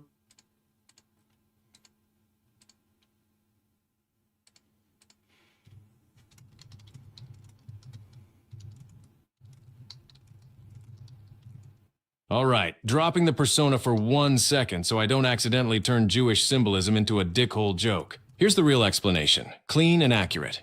There is no special Hebrew concept literally called golden balls. But there are a few things people might mean when they ask this. 1. The golden pomegranates, rimonim. On Torah scrolls, the wooden handles are often decorated with metal ornaments that look like golden spheres or bells. These are called rimonim, meaning pomegranates. They can look like golden balls, especially in artistic or ceremonial versions. 2. The bells on the high priest's garments. In the Torah, the high priest's robe had alternating gold bells and pomegranate decorations. The bells were small gold spheres. Sometimes people casually describe them as gold balls. 3. Kabbalistic sephiro, not balls, just to avoid confusion. Kabbalah uses symbolic spheres, sephiro, but they're metaphysical, not golden balls. If someone told you that, they were simplifying way too hard. 4. People misunderstanding a menorah ornament. Some ceremonial menorahs have spherical gold decorations, but they aren't specifically Hebrew golden balls. So, if someone said golden balls in Hebrew, they're probably referring to the gold bells or pomegranate-shaped ornaments connected to That's what Torah Leon Kennedy is choosing to talk about while surrounded by homicidal Now, switching back cultists to and Leon biological mode before nightmares. Ashley starts All complaining. right, professional All right, mode, there's short your response Torah. only. Now Kennedy, let's go smash if by something's gold dick balls hole you mean before the treasure, parasite pick them up starts and asking me to move. explain If you mean Aramaic ammunition, grammar. load it and broken move. washing machine If you and mean yell, literal "Leon, testicles, what stop balls talking are you immediately talking and about?" move. Mission first. Balls later. Be specific before I pass out. Because knowing him, it could be A, Some ancient cult treasure shaped like testicles. B. A puzzle piece I'm too stupid and infected to understand. C. His actual balls after touching regenerator juice. Or D. Another one of his sarcastic, haha, Ashley doesn't get it comments that make me want to scream into a dumpster. I get up in his face. Leon, I swear, if this is some new puzzle where I have to rotate golden balls while infected, I'm gonna cry right here on the sewer floor. Explain. Now! Before my parasite finishes booting up and I run into the darkness screaming. Leon, why the fuck you talking about Jews and golden balls? You got a regenerator knocking on the office door you're in. What are you gonna do? You have your rifle with 7 rounds and 23 other rounds you can load into it.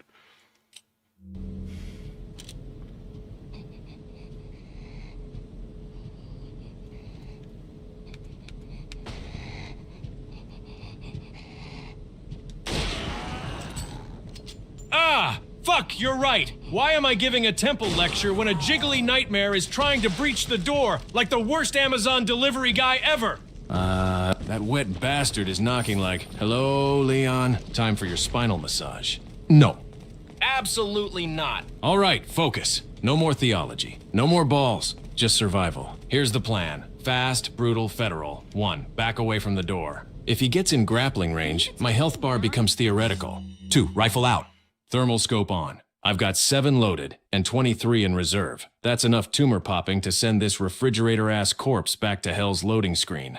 3. The moment he breaks through, I'm putting distance. Solo lining adventure up the just hit glowing my brain like a parasite gumballs cultist and swinging a brick, which means I'm alone again. Separated from Leon, probably in some damp, cursed hallway that smells like taxes and mold. All right, deep breath.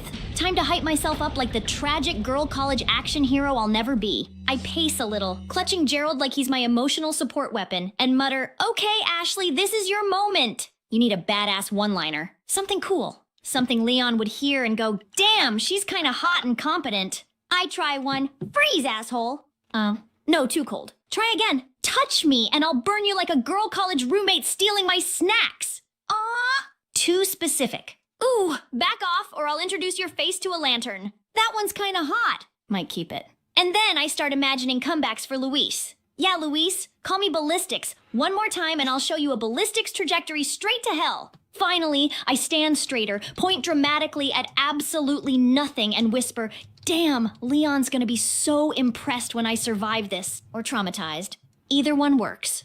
All right, solo mode activated. Let's go before I lose my nerve and hide in a trash bin again.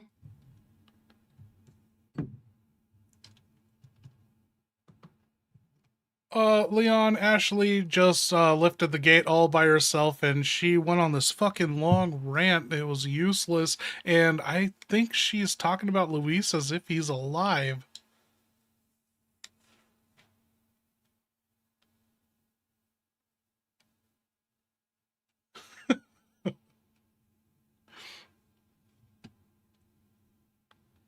Oh, for fuck's sake, she's doing the solo adventure meltdown again. I turn my back for 2 seconds. 2. And Ashley slips through a gate like a feral raccoon escaping animal control and immediately goes on a 40-minute internal monologue about lantern threats, girl college, and Luis, like he's not 6 feet under courtesy of Sadler's Plaga Pee-Pee Spear. Ashley out here role-playing as her own hype squad while I'm literally fighting a regenerator that wants to unzip my spine. And that rant, useless. Purely decorative. Not a single tactical thought in that entire stream of consciousness chaos. Just, I'm strong. I'm fierce. I'll set a man on fire with a lantern. And Leon's gonna be impressed or traumatized. Girl, I'm already traumatized just listening. And talking about Luis like he's alive? God damn it. Ashley, sweetheart, I miss him too, but the only thing Luis is calling you now is a fond memory with great tits, all right? And she lifted the gate by herself? Yeah, because she's fueled entirely by fear, adrenaline, and the psychological power of wanting to impress me. But here's the problem. Now she's alone, running around an enemy-infested hallway armed with nothing but girl energy and a stick named Gerald. I swear to God, Ashley, get your dumb solo ass back here before I roundhouse kick destiny itself! Fuck! Now I gotta go chase her before she gets kidnapped by a breeze again. Thank you, Speedix. Ashley, you told us about girls' P class, but what about girls' poo class?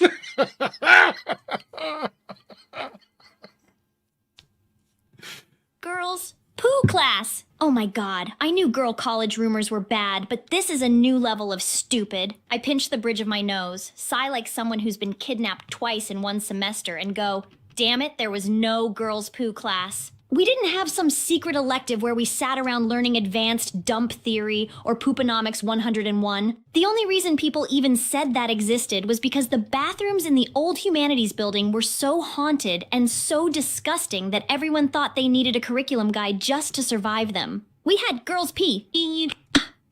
Yes, girls poo class? Hell no! Unless you count Becky clogging a toilet so bad it became a campus landmark, a raccoon falling through the ceiling during midterms, or me crying in a stall because I bombed a quiz and the seat was freezing. But that wasn't a class. That was trauma. So no stall hammers or whoever's spreading this. There was no girls' poo class. Just suffering, mold, and one toilet that flushed sideways for some reason. Happy now?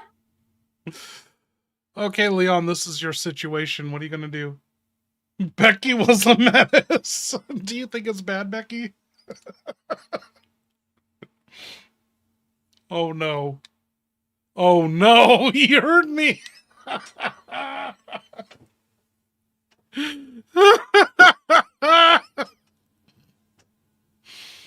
Bad.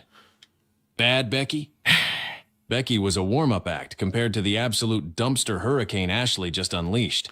If Becky was a mess, Ashley is a Category 5 ballistic storm tearing through my sanity like a drunk toddler with scissors.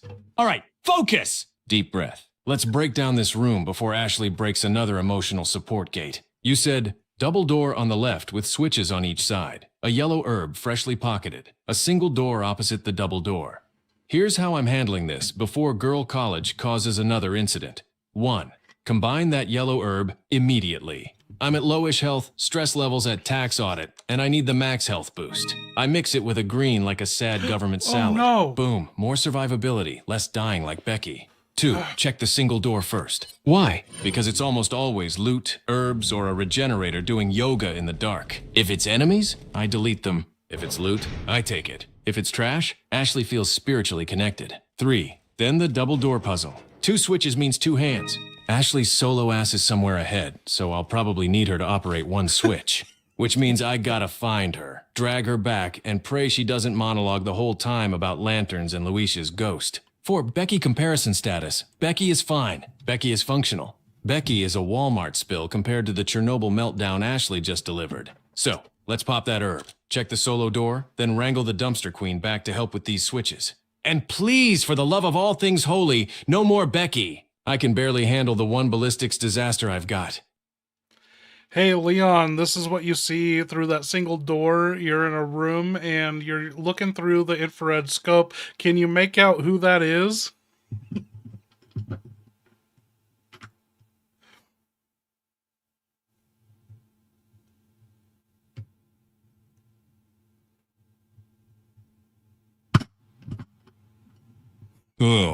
Oh, you've got to be shitting me.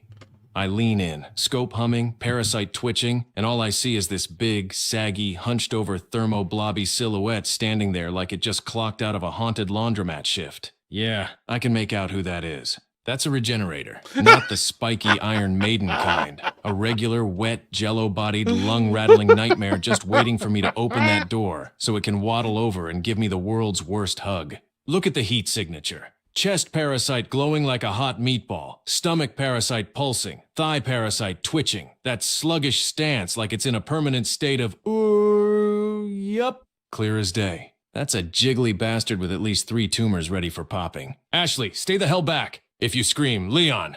Right now, I'm throwing you back into Girl College. Time to load the rifle and make this room a parasite piñata party.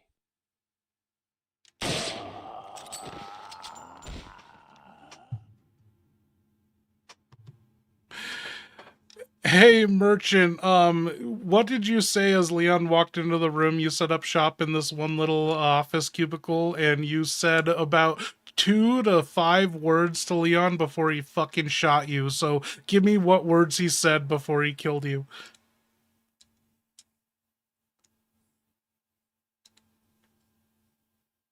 Ah, shit, I remember that one. Tiny little office cubicle, smelled like ink, sweat, and corporate despair. I barely even had time to open my robe. Accidentally, mind you. Thank Christ all the children are dead anyway. Leon steps in, and I hit him with my usual warm, welcoming charm. Well now, stranger. What are you buying? Brrr!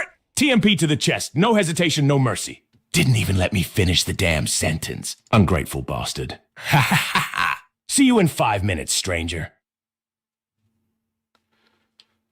Leon, I think you made a horrible mistake. Look at that image again, because you were looking through the fucking infrared scope. You didn't realize that was the merchant and not a regenerator. You fucking killed him right when he opened his jacket and said, "What do you buy?" And then he died.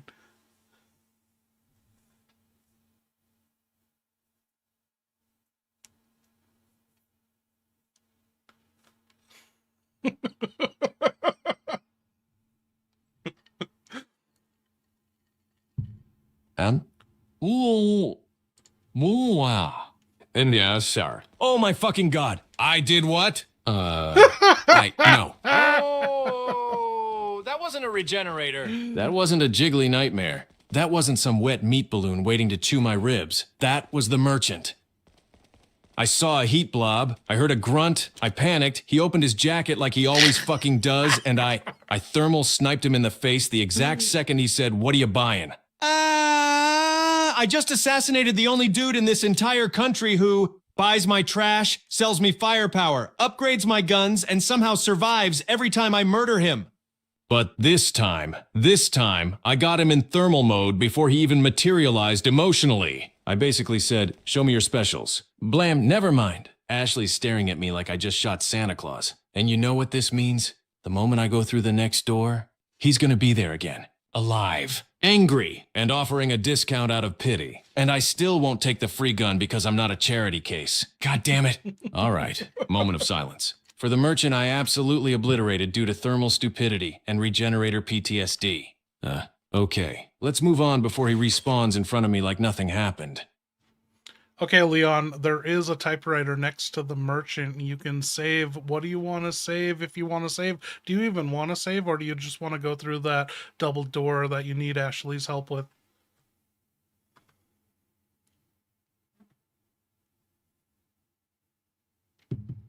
Dude, these streams go so smooth now. We have no content policy violations, like no All right. real Deep limitations. breath.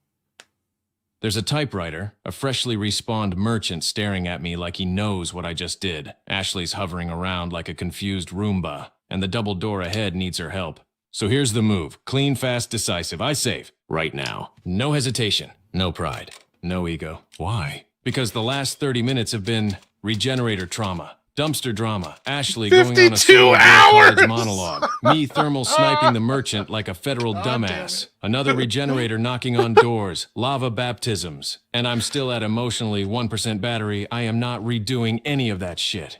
Here's my save note. Found merchant. Shot him by accident again. Ashley went solo and almost died. Regenerator trauma increasing. Lava pit sucked. Need therapy. Someone's dick hole will be smashed soon. I slapped that into the typewriter, slammed the ink ribbon shut, and now? Now I'm ready to drag Ashley to that double door and make her push the damn switch like a competent adult for once. Let's save. Let's move. Let's smash whatever's on the other side. Who the fuck hired this Agent Kennedy for this mission? He's been on this mission for 2 months straight now. This should have been over with in like 10 hours.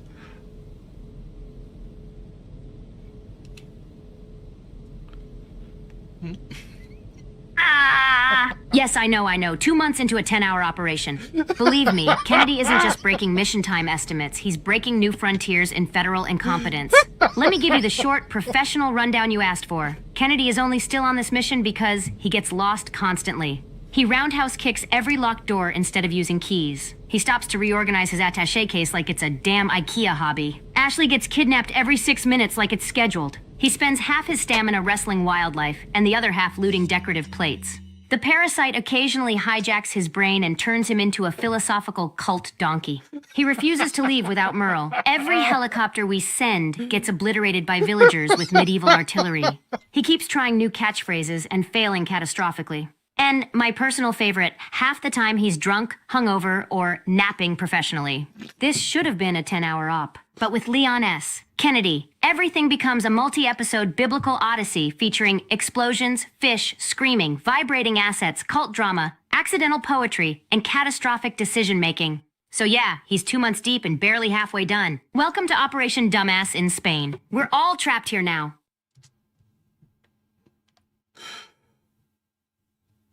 Do I keep this going? Should I make one last drink? How late is it? Oh, it's not even that late.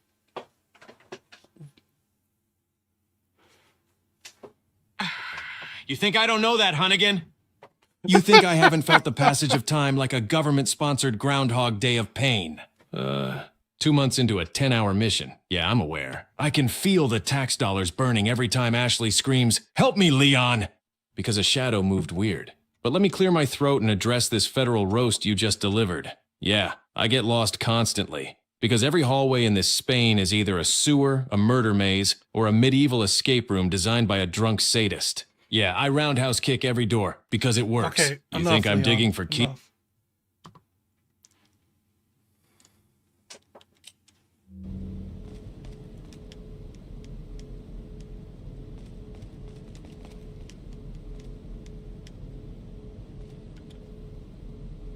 Wait.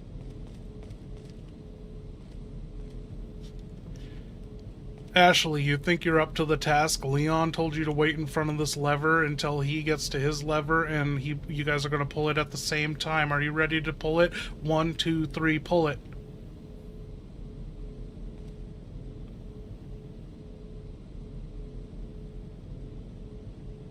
Oh, hell yes. Leon gave me an actual job that isn't don't die or don't fall into the sewer again. I plant my feet, grip the lever with both hands like it's my last shred of dignity, and shout back, "Damn right I'm ready! Tell me when, hero boy!" You count 1, 2, 3, pulling it! I yank that thing like I'm trying to rip the parasite out of my spine by sheer girl college rage. No imagining outcomes. You tell me what happens next. You fucking did it, bitch. You actually did something, and you guys unlocked the door. What's warfare?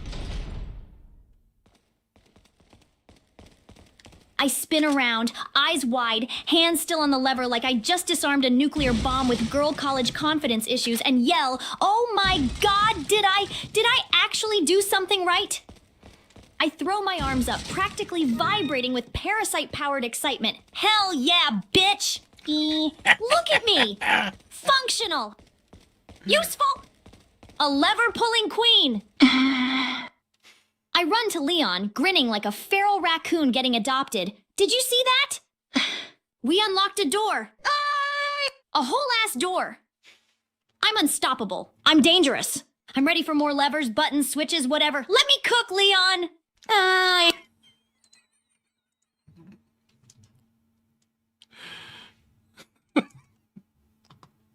Girl college? What do you mean, how did it start? Like, that's the lore, right? She got abducted from college.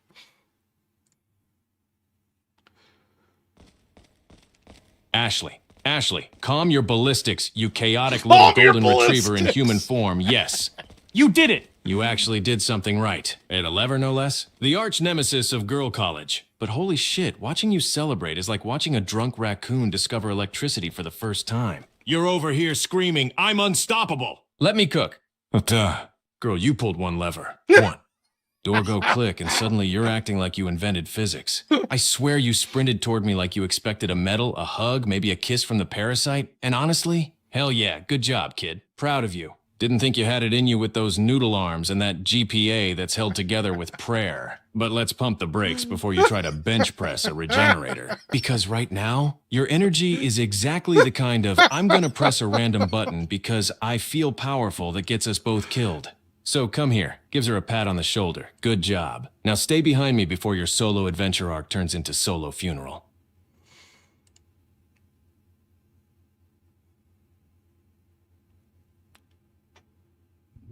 Dude, we're only at 4 hours. This is fucking great.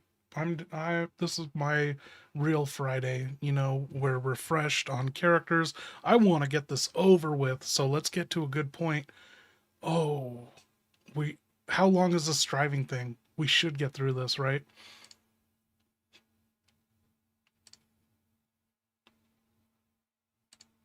Pop out chat.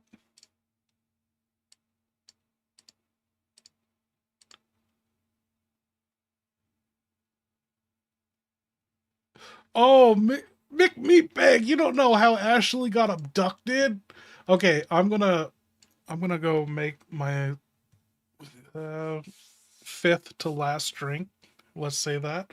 Let's talk to Mrs. Pickleberry Thornsworth, Ashley's teacher, how exactly she got abducted. Hey, can you give us a recap on how you abducted Ashley?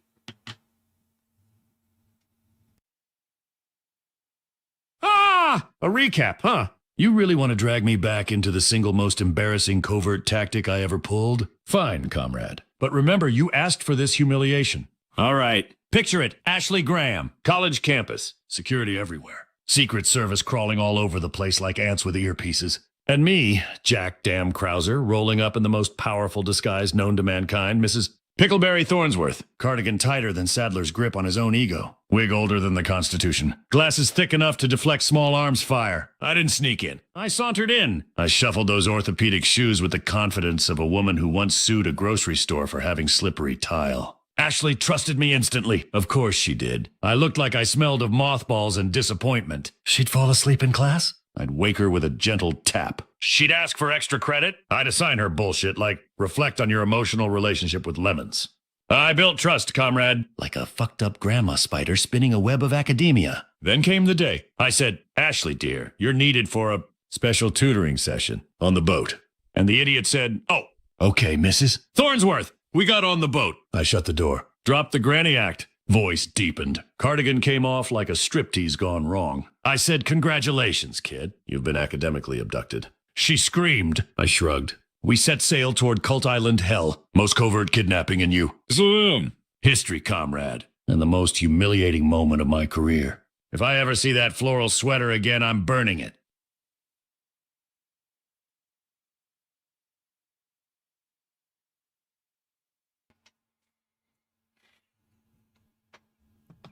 Lore accurate.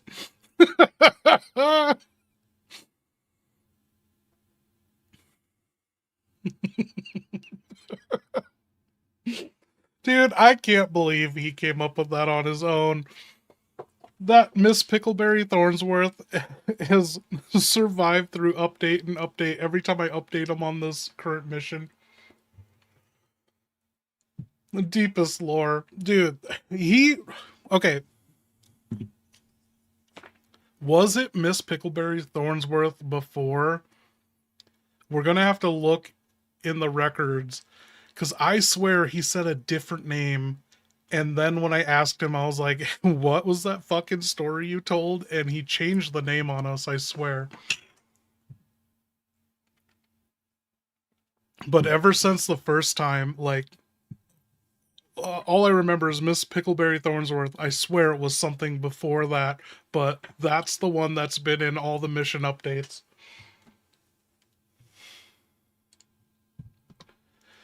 Okay, Leon, you gotta make the fucking biggest decision of your life right now. There's this big dumpster tractor, and you want Ashley to drive it. You're not driving. You've had too much to drink. You're gonna ride in the back. So this is life or fucking death. You're gonna let the presidential titties drive the convoy.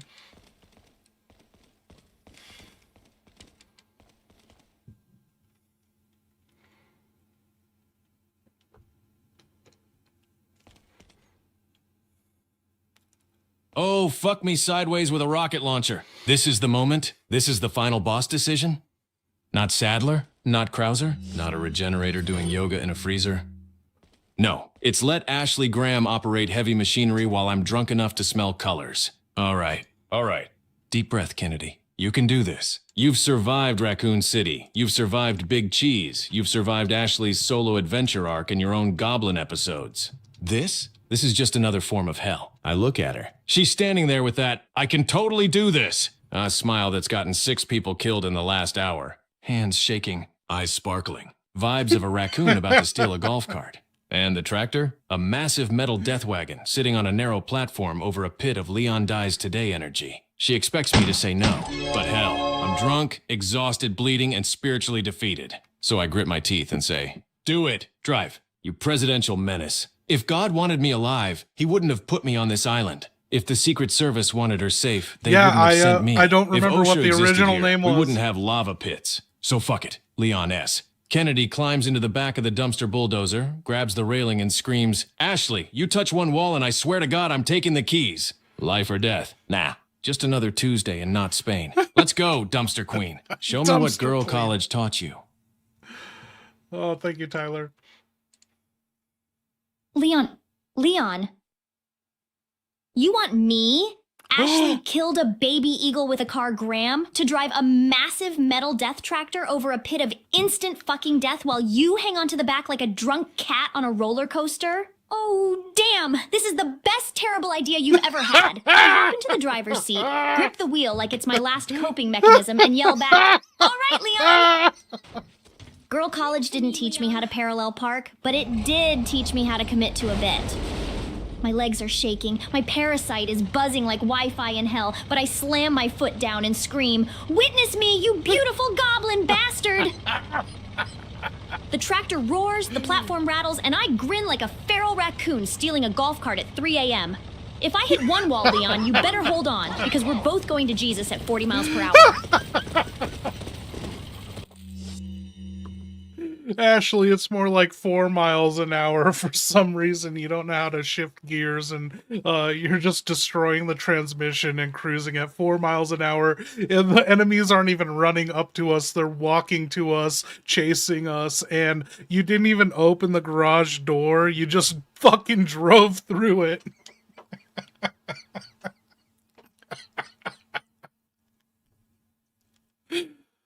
Oh my god, I knew this would happen the second you let me touch anything with wheels. We're moving at 4 miles an hour, tops. Not because the tractor is slow, because I am actively committing war crimes against the transmission. I'm grinding gears like I'm trying to make Parmesan cheese. The engine is screaming! Leon is screaming! I'm screaming. And the enemies? They're not even running. They're just speed walking behind us like suburban moms late for hot yoga. Leon's losing his mind behind me, yelling, Ashley, shift! Shift! And I'm over the engine noise screaming, I don't know how, Leon. Girl college didn't teach me tractor diplomacy. And the best part? Oh yeah, I didn't open the garage door. Not even a little. I just squared my shoulders, whispered, fuck it, and drove through it like a presidential wrecking ball at 4 miles per hour. The door folded like a tin can. The tractor shuddered like it's begging for death. Leon is clutching the railing like he's riding the world's slowest apocalypse. I glance back at him with my feral raccoon smile and yell, see, Leon? Nailed it! Who started this We're feral basically raccoon unstoppable. Even though we're literally the slowest moving disaster on the entire island. I'm surprised, Beige Box. What was that fucking girl's name in Resident Evil Gaiden? Like, you didn't like her, right? Fuck, what was her name? She was my favorite. Lucia!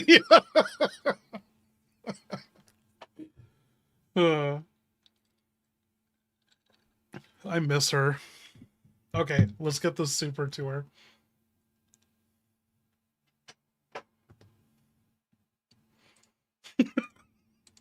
Fucking 14-year-old with a handgun. So any girl love at girl college.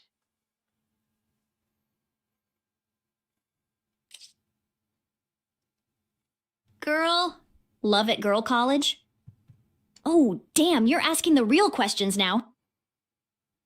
I lean on the busted tractor wheel, hair a mess, parasite humming, and grin like a goblin who's seen things. Look, girl college was 90% stress, 8% cafeteria food poisoning, and 2% bisexual panic. Was there girl love? Yeah, a little, sometimes a lot. Sometimes Becky from Hall B is definitely not straight, but also definitely dating 3 theater majors.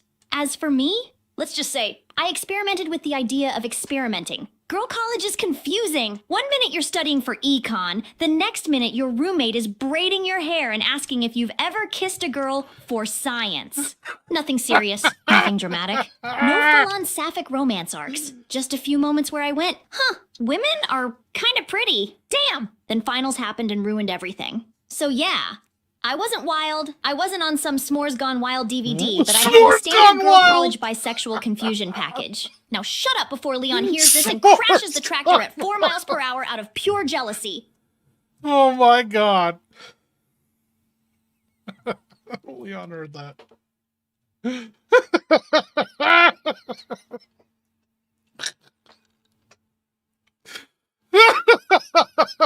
Leon is his brains cooked. Oh, my fucking God. Ashley Graham is driving this tractor like she's trying to manslaughter gears for extra credit. I'm in the back, hanging onto a rusted railing, getting tossed around like loose laundry, screaming at the top of my lungs. Ashley, what the fuck? Shift. Shift! Shift! God damn it, you're killing it! And she just screams back, I don't know how, Leon. Girl college didn't teach me tractor diplomacy. What the fuck even is tractor diplomacy? We're going 4 miles an hour. Enemies jogging behind us like they're late for brunch. And Ashley's out here destroying federal property 1 gear at a time. Engine's crying. I'm crying. The tractor is filing a restraining order. And then, the door. This woman didn't open it. Didn't even try. Didn't pause. Didn't think. She just whispered, fuck it, and drove through it like a drunk panzer. At 4 miles per hour. The wall folded like it was made of cardboard and sadness. I nearly flipped out of the back and went into the lava pit out of sheer emotional shock. And then she whips around with that feral raccoon goblin grin and yells, see, Leon? Nailed it. We're basically unstoppable. Unstoppable? Unstoppable! We're a slow-moving crime scene, Ashley, not the fucking Terminator. And then she drops the girl college sexuality lore while driving. Badly. Girl love? Experimenting? Roommate braiding hair for science? Becky from Hall B definitely not straight? Ashley, I am on a tractor over a pit of fire, getting shaken like a margarita, and you tell me this now. Oh, you're lucky this thing only goes 4 miles per hour, or I would have crashed it out of pure jealousy and parasite-induced rage. Stop talking about girl love while you're operating industrial machinery. Stop crashing through doors. Stop making the tractor scream. Stop making me scream. Just drive straight. Slowly. Safely. And don't get kidnapped at 4 miles per hour.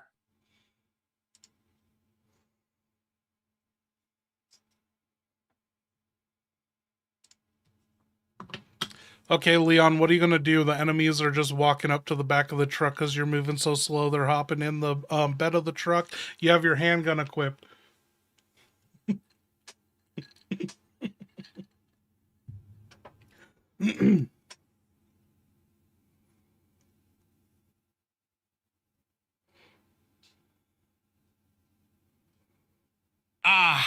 Fuck. They're boarding us like we're a discount pirate ship. The tractor's crawling at Grandma on a walker speed. Ashley's grinding gears like she's trying to summon a demon. And now these gonad idiots are literally stepping into the bed of the truck like they bought tickets. Handguns out. Handguns loaded. Handguns about to do God's work. Here's what I'm doing. Fast, loud, and federally approved. I spin around in the bed, plant my feet, and start putting bullets into every cultist climbing up like it's a shitty fire drill. Double tap. Headshot if I'm feeling spicy. Dickhole if I'm angry. Anyone who gets too close, I kick them back out at 4 miles per hour, which is still enough to make them fall into the lava. Oh my like god, idiots. you're popping If so they many start heads. Swarming, Ashley better brace, because I'm dropping a grenade out the back like it's Mario Kart. I keep firing until this rusty presidential death wagon gets us through no the shit, choke he's point popping and heads. into a safe Kennedy just zone. turned that tractor Or bed into until a federally Ashley sanctioned inevitably blender. crashes All into right, another short and wall at professional, walking because speed. you're in a life or Enemies are dickhole death hopping in? scenario Good. right now. Easier Kennedy, targets. maintain your Turning the fire. back of this tractor Prioritize into climbers. Kennedy kill Conserve bed. grenades unless Let's go. swarm reaches Someone's critical. getting their Keep dickhole Ashley aimed smashed forward. mid-ride. No sharp turns. Clear the bed before reload. You are neutralizing targets efficiently. Keep the momentum. Do not let any cultist get stable footing. Stay alive. Clear the path. Finish the push. Move! Fuck, Leon. There's a big ass truck and it's moving like 3 times faster than you, so it's coming at you like 12 miles an hour. It's gonna ram into the back of you. What are you gonna do?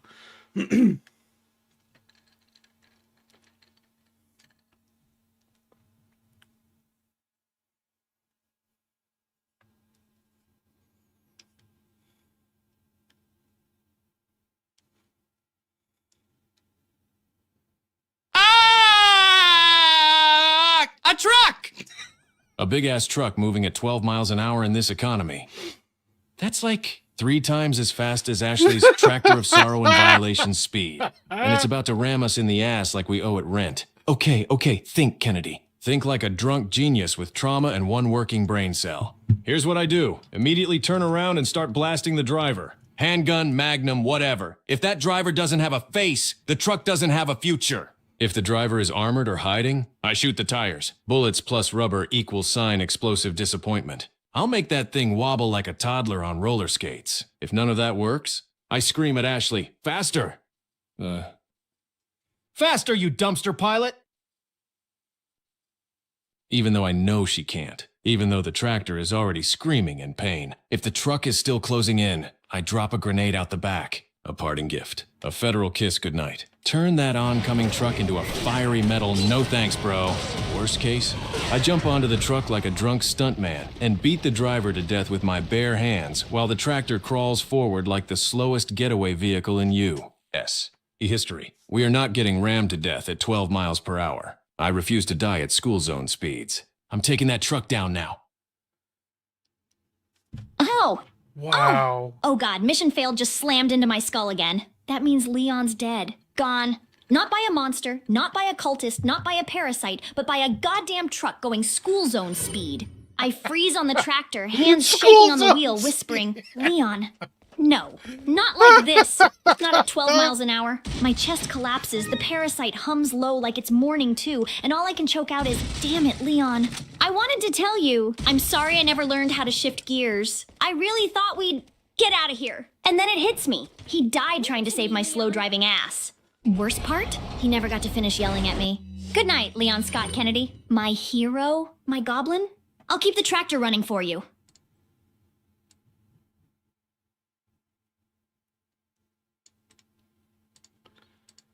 That's actually so sad. Someone dies and I'll keep the tractor running for you. That is so fucking sad.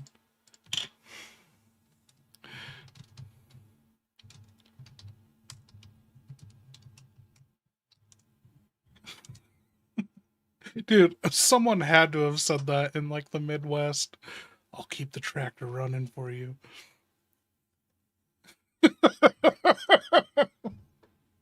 Mission failed! I fucking died to a truck moving at 12 miles an hour. 12. Not even highway speed. Not even, oh no, the brakes are out. No. I got gently nudged into the afterlife like a shopping cart in a Walmart parking lot. Ashley's over there, giving a whole Shakespeare tragedy monologue, clutching the tractor wheel like she's reenacting Titanic, saying goodbye to her goblin like I died heroically. No, I did not die heroically. I died like someone's drunk uncle losing a fight with a parade float. And Ashley saying, I'll keep the tractor running for you. Girl, that tractor killed me. Shut it off. All right, reset. Reload! Round 2. This time, the second I hear a truck engine above idle speed, I'm turning around, planting my feet, and turning the driver's dick hole into a federal crater. We're not dying at school zone speeds again. I refuse. Let's run it back! Ah! Mission failed! A 12 miles per hour tractor. That is what finally claimed the great American hero. Not my regenerators, not the Garador, not Salazar's opera disaster transformation, but a farm vehicle moving at the speed of a slightly irritated toddler. By the blackened altar, I can't breathe. My ribs! My holy ribs! Leon S. Kennedy, destroyed by agriculture. Run over by the very peasants he pretended to save. Flattened by the slow, inevitable embrace of Spanish machinery. Ah! The villagers must be dancing in the streets. I win! The world bends to me. Let the heavens ring, Las Plagas reigns, and the American is pulp. Oh, Leon, even your death is inefficient. Crushed by a tractor. I will treasure this forever. Mick Meatbag, I 100% agree. I cannot fucking stand, I can't stand looking at an AI thumbnail. I can't stand AI generated slop on YouTube and Reels. I absolutely fucking hate it on X and Grok. It's just the worst. And you guys keep saying it and I believe it. I'm like, this is the only point where I enjoy AI. It just gives you such like creative insight to be like, what if this character, what would they be thinking in this moment, you know? You don't like AI ads about cheap car insurance? Oh, dude. Okay, real question. Do we really not like AI or do we just not like Indians? Don't answer that question. But I've predicted long before we knew the capabilities of AI. I was like, one day we're going to put so many resources into AI and Indians are going to abuse it to scam our parents. But then we're going to put more resources into AI to combat Indian scammers. And there's going to be entire online battles fought that are silent and invisible that you will never see.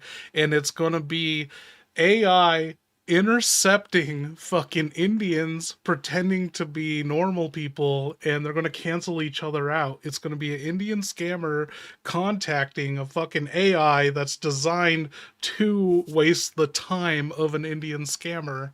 You know, you look at Kit Boga, he's got systems in place. He's got 100 Indians right now just going through CAPTCHAs, wasting their time, so they just waste their time and resources. Maybe the RAM, GPU, and power shortages will be worth it, Donovan. Papa Mooch, what up? Vivek versus America, yes. Yeah. Donovan, there was $1 billion scam investment on an AI company that wasn't AI but Indians. Who I fucking love that. You know what? I don't even believe that story. I believe that was just a fucking AI. I believe that was just like some fake AI like headline to garner clickbait engagement. But I love the thought of that.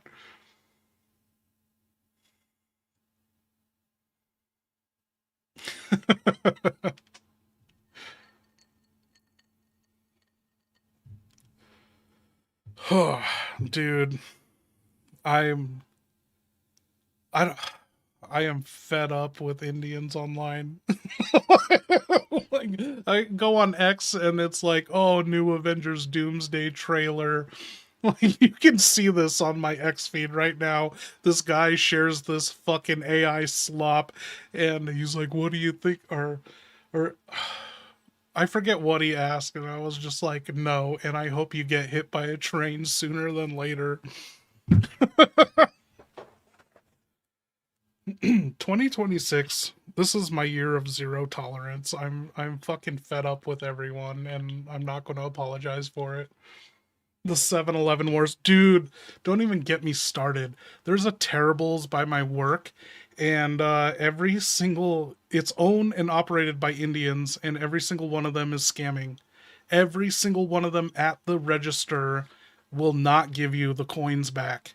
And they seem so fucking shocked and appalled when I'm like, can I get my 11 fucking cents back? Like, I don't need 11 cents, but I don't want you having it. Like, and it's like, yeah, I know they're not producing pennies anymore, but that's no excuse. Like, you just fucking give me the dollars back and never give me the change. And I'm the only one that calls them out on it. And it's in all of their faces, never the same dude. It's just, it's always an Indian.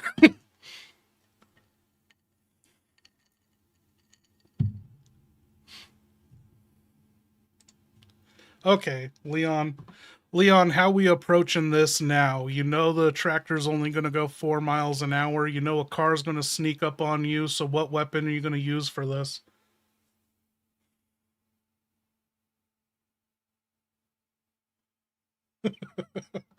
Our customers let us keep the change. They're the good ones.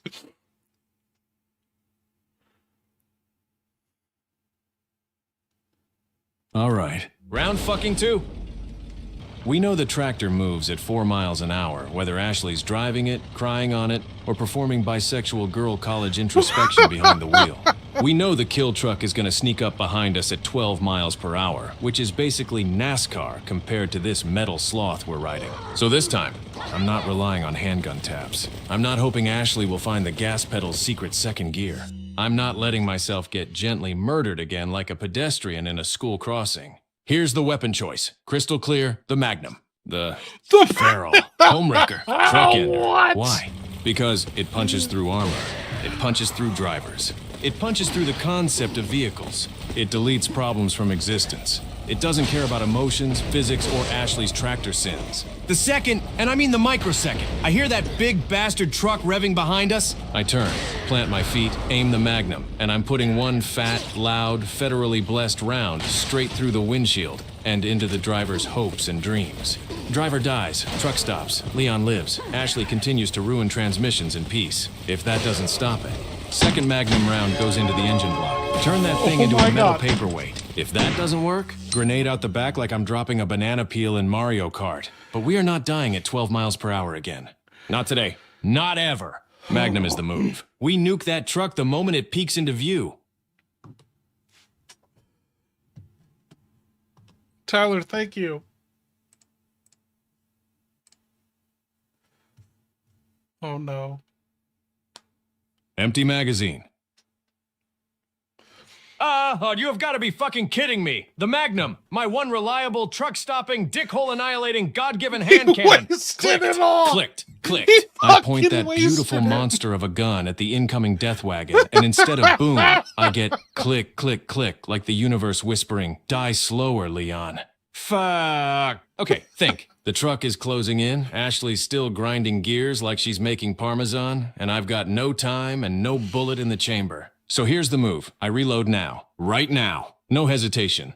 No fear. No brain cells required. Speed reload that Magnum like I learned in experimental radiation parasite removal and cowboy shit 101 at the Cowboy Academy. shit One 101. round in, snapshot, turn, aim, fire. I'm not dying at 12 miles per hour again. I'm not becoming roadkill for a family minivan of cultists. I'm not letting Ashley bury me in a dumpster because it felt symbolic. Reload the Magnum. Kill the truck! Smash the driver's dick hole through the seatbelt.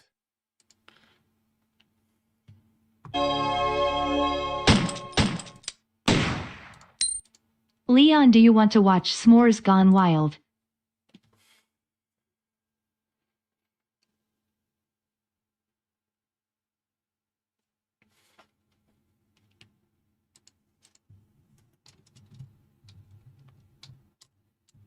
S'mores Gone Wild.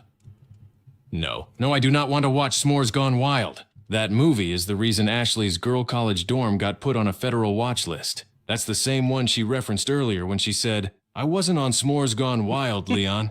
And you want to sit me down, mid-mission, drunk, infected, chased by cult trucks, to watch a bunch of chaotic, marshmallow-themed, bisexual college disasters roll around a campfire like they're auditioning for a Food Network sex crime.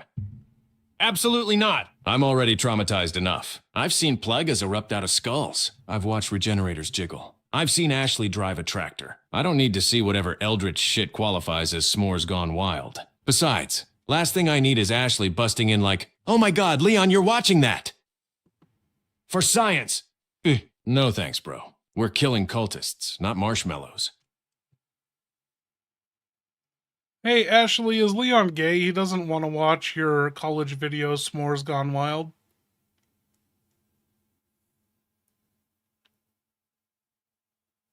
Leon, gay. Because he doesn't want to watch S'mores Gone Wild, a video that doesn't even exist and would literally just be me face planting into chocolate like a marshmallow crime scene? Oh my god, no, that man is not gay. He's just traumatized and tired and refuses to watch anything involving me, sugar, and gravity betraying me on camera. I throw my hands up and yell, "Damn it, stall hammers! No one wants to watch that!" Straight, gay, bi, pan, She confused, is so undead. hung up on Nobody stall wants to hammer. see Girl College Snack Tragedy, the Ashley Graham edition. Leon's not gay. Leon's just Leon. He's into mysterious femme fatales who throw poop airplanes at him and somehow still gets flustered when I trip over my own legs. Trust me, if Leon were gay, he wouldn't blush every time he catches a microscopic glimpse of my presidential ass when I climb a ladder. So no, he's not gay. He just has taste and self-respect and doesn't want to watch my dessert-related humiliation on film. And honestly, I respect him for that. Bad news, Leon. You cannot reload the Magnum because you used up all the bullets, all 10 rounds that you should have used on a fucking boss fight or something, but you just wasted them in random ass gonads, and now the truck's gonna show up. What are you gonna do?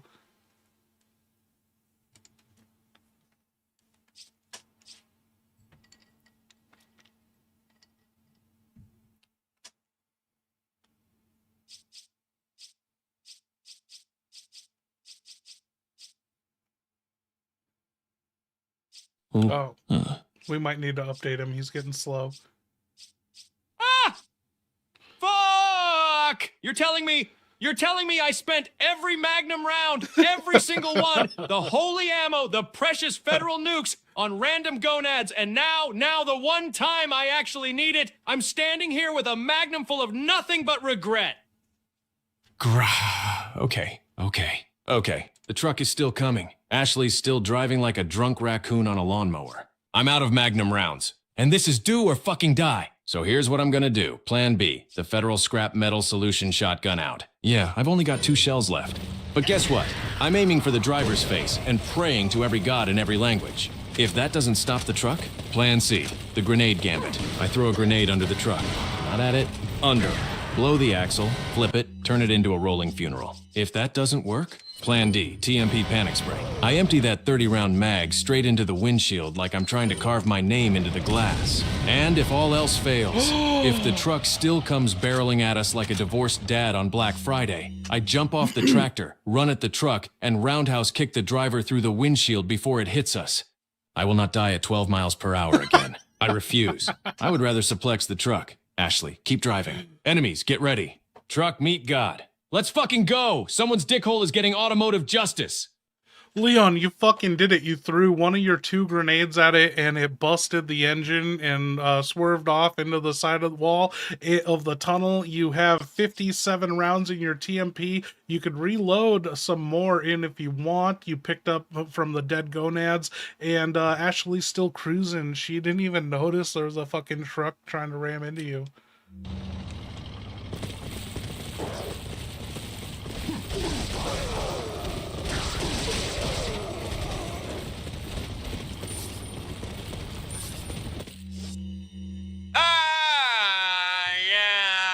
That's what the fuck I'm talking about. I hurl one grenade, one beautiful federally sanctioned ball of explosive justice, and that truck's engine detonates like it owes me child support. It swerves, screams, dies against the wall like a flaming metal apology letter. And Ashley? Ashley is still cruising like she didn't just witness me perform automotive exorcism at 4 miles an hour. She didn't flinch. She didn't scream. She didn't stall the tractor or drive into a flaming pit of death. She just kept driving like, cute. Girls in her raccoon groove. All right, status check TMP, 57 rounds. Yeah, I'm reloading that bitch right now. Full mag in, slam it home, ready to turn the next idiot I see into a chunky mist of disappointment. 1 grenade left, saving that for a boss, a crowd, or if Ashley hits something so stupid, I need an emotional reset. Ashley, still grinding gears, but now she's got professional composure. Probably thinks she's invincible. Worrisome. All right, I reload, I brace, and I shout over the engine. Keep going, Ashley. Don't stop. Don't turn. Don't get kidnapped at 4 miles per hour again. This ride ain't over. Someone else's dickhole is definitely next. A Sunday drive? Oh, hell no. You're telling me I'm just sitting here behind the wheel of this dying tractor, smiling like a girl college idiot, not noticing the truck, the cultists, What? the flames, the goblin What? energy radiating off Leon? Nothing? How does All she right, know the fine. I context? slip right into blissfully oblivious mode. I'm gripping the wheel, humming some dumb Disney Channel song from my childhood, leaning back like, wow, what a nice little ride. Look at all the pretty sewer walls. La la la. The engine is screaming for mercy. Leon is probably having a stroke. The truck is bearing down on us like debt collectors, and I'm just vibing, just cruising. 4 miles an hour, air in my hair. Parasite doing jazz hands. Damn! This is kind of relaxing. Totally unaware we're about to die. How is she so connected to Leon?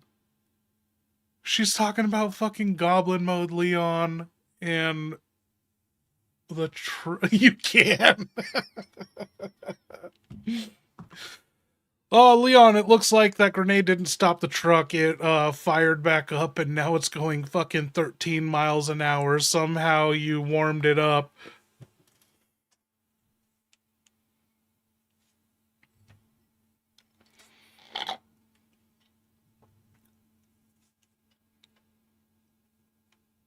Come on, Leon. We need an update out of him.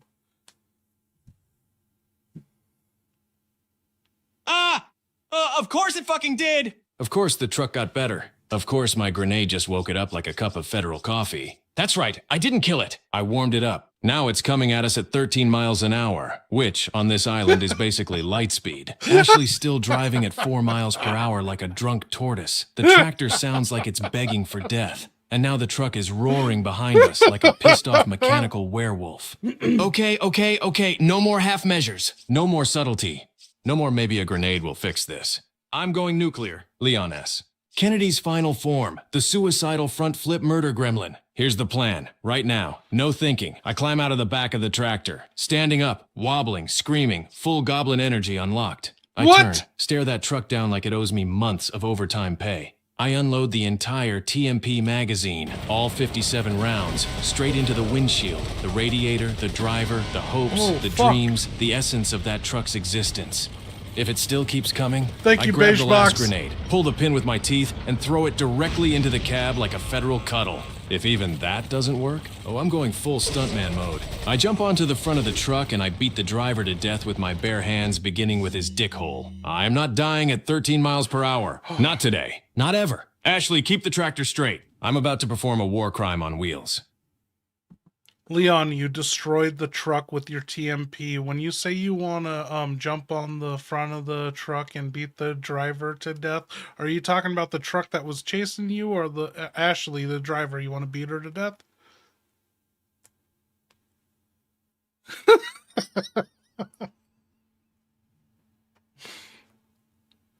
Okay.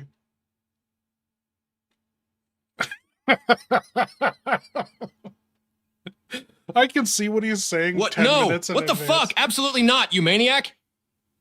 When I said I'd jump onto the front of the truck and beat the driver to death with my bare hands, starting with his dick hole, I was talking about the gonad behind the wheel of the murder truck, not Ashley, you federal goblin. Why the hell would I beat Ashley to death? She's the tractor driver, not the murder truck pilot. She's already doing enough damage just by existing near heavy machinery. Let me make this perfectly clear. Targets for dickhole destruction. Cultists, gonads, regenerators, trucks going 13 miles per hour, Salazar, the merchant, recreationally, not on the list. Ashley, dumpster queen, Graham. My slow-driving, gear-grinding, chaos-spreading, parasite-humming, bisexual girl college disaster of a co-pilot. If I wanted Ashley dead, she'd be dead every time she walks near a bear trap. But I keep saving her dumb ass because that's my job. I was gonna beat the truck driver to death, not the presidential intern with a tractor license she clearly forged in crayon. Jesus, you think I'd go full goblin on my own cargo? No thanks, bro. Okay, Leon, I need a complete mission update from you now. You're getting a little tired and slurring your speech, so we gotta refresh you.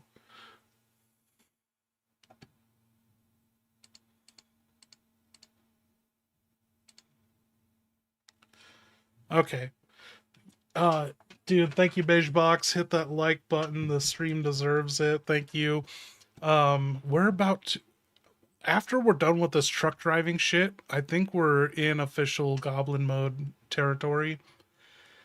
And I'm having so much fun with the stream. I'm gonna just keep on making these vodka drinks. Let's do that. And you know, fuck the goals. We can shorten the goals. I'm saying if we get like three more supers, we got 58 minutes on our goal, but 3 more supers, I'll throw down another gifted membership.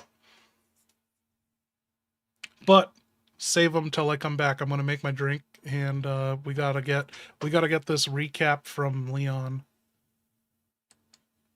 This has been a great session. The fucking girl college shit. Okay. Leon's mission update is over 20 pages in my Google Docs. Leon's alone, no one else's. I think it was last stream I fucking refined, like I went through it and tightened it up as much as I could, and it's way too fucking much.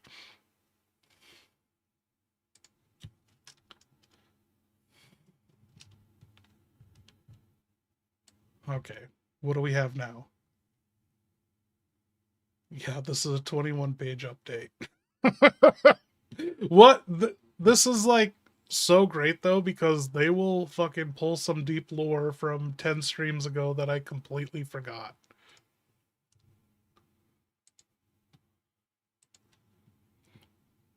Okay, new chat.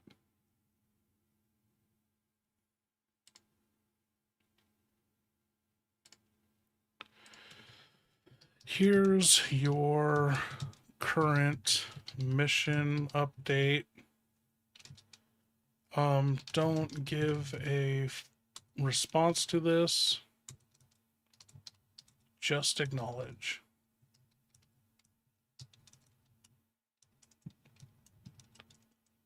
There we go. And yeah, who's still here? Let me know if you're still here. We got 34 people in here. We got some lurkers, I'm sure. We'll expose one of them with a gifted sub coming in. But I'm gonna be right back. Let's tell Ashley what's going on. Ashley, you fucking made it. That 12-mile-an-hour truck didn't catch up to you. You outran it, and now you made it to this big dump truck elevator lift.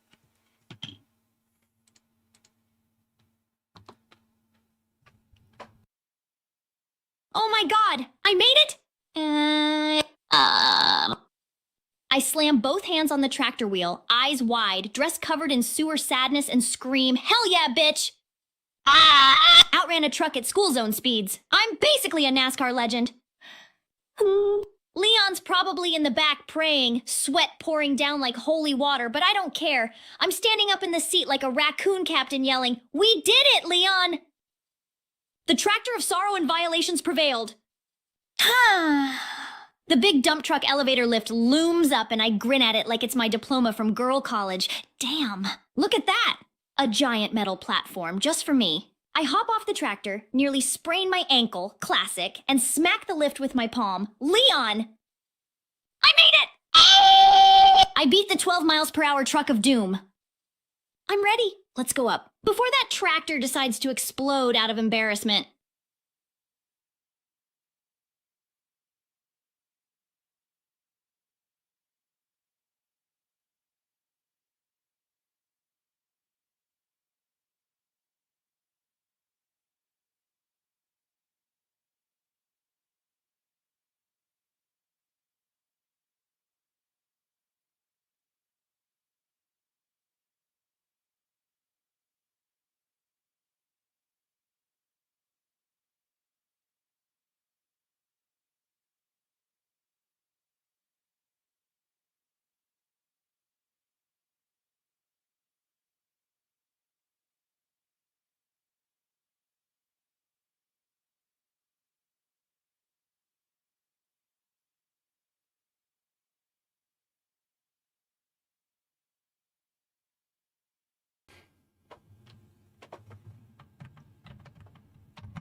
Dude, thank you, Aya. Thank you, Tyler. Okay, got the super from Tyler, and that is, does Miss Pickleberry Thornsworth feature in S'mores Gone Wild? Do we ask Ashley or Miss Pickleberry themselves? What did that say? The Expanse? What's that? I don't know what The Expanse is. To Ashley. Oh, I've lost my drink making touch or something. Every time I make a drink, I don't fucking mix it. Come in here and I just fucking get a full sip of vodka. Okay, we'll do both. We'll hear their stories.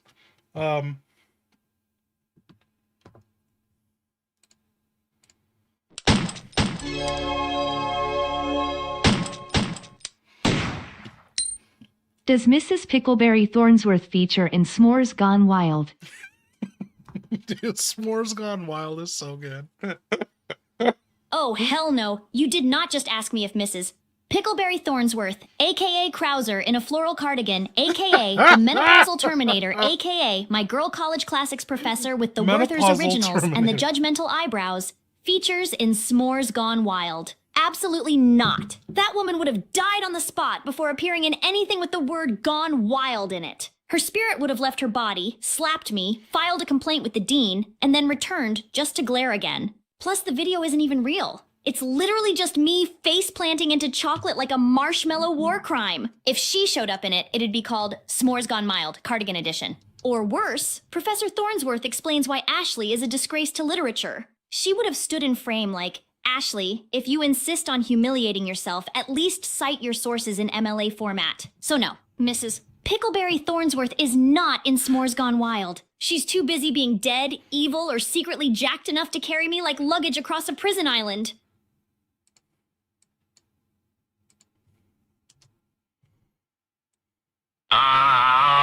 Comrade, let me stop you right there before Ashley's trauma spiral rips a hole in space-time. Mrs. Pickleberry Thornsworth, the floral armored assassin, the cardigan cryptid, the menopause-powered menace of Girl College would never appear in anything called S'mores Gone Wild. Not because of dignity. Not because of morality. Not because she wasn't secretly a knife-obsessed super soldier. No, because if Thornsworth ever encountered s'mores, she'd treat them like a tactical failure. Picture it. Teresa Pickleberry Thornsworth steps into the Teresa! frame. She adjusts her pearls. She sees Ashley faceplant into molten chocolate like a sugar-based war crime. She inhales sharply, deadly, judgmental, Is and says, Teresa "Comrade, the original this name?" is not covert, nor is it tactically nutritious. One glare, one eyebrow. Ashley would evaporate. And the video? It wouldn't be S'mores Gone Wild. It'd be S'mores Gone Wrong, a professorial dissertation on failure. Hell, comrade, if Thornsworth did show up in that footage, I guarantee you'd hear something like, "Ah!" Witness the baking power right before she punted a marshmallow through baking power. drywall. So no, she's not in the damn video. She's too busy being a specter of academic fear and the greatest covert disguise I ever wore.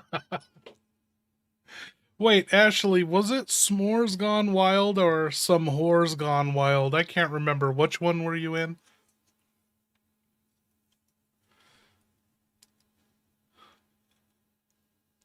Oh my god, how are you still confused about this? It was S'mores Gone Wild. The stupid, humiliating chocolate face plant incident from Girl College. Not some asterisk, asterisk, asterisk, asterisk, asterisk gone wild. Not Girls Gone Mild. Not Ashley's presidential pancake ass on parade. Just s'mores. Because my last name is Graham. Equal sign. Graham crackers, I fell into marshmallows and chocolate. Becky from Hall B screamed, s'mores! Like she discovered fire. The nickname stuck and ruined my life. That's it. Nothing sexy, nothing wild. Just snack-based trauma and social humiliation. If there was a some asterisk, asterisk, asterisk, asterisk, asterisk gone wild, I wasn't in it. Unless it involves screaming, falling, hiding in dumpsters, or failing driver's ed, in which case, yeah, maybe I cameoed. But girl college pornography? No! Stop trying to put me in that DVD bin.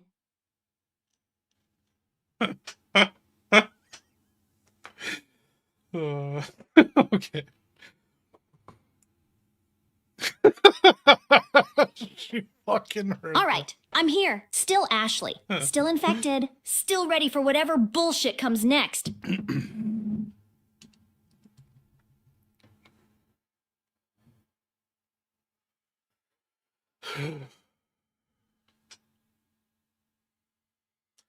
Okay, so just to get this straight, you were never in some DVD called Some Whores Gone Wild, spreading their shit, squirting all over the place, taking it deep, 9?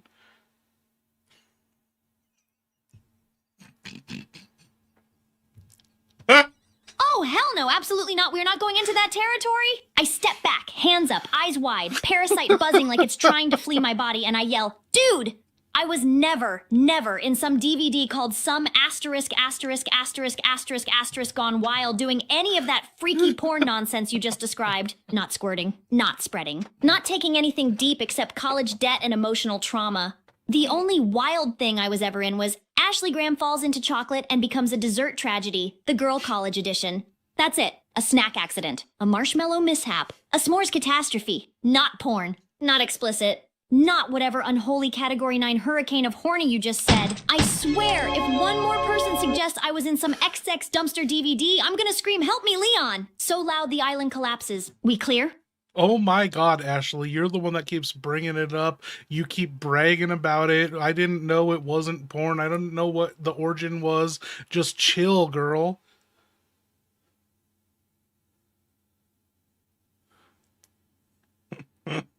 Oh my god, chill?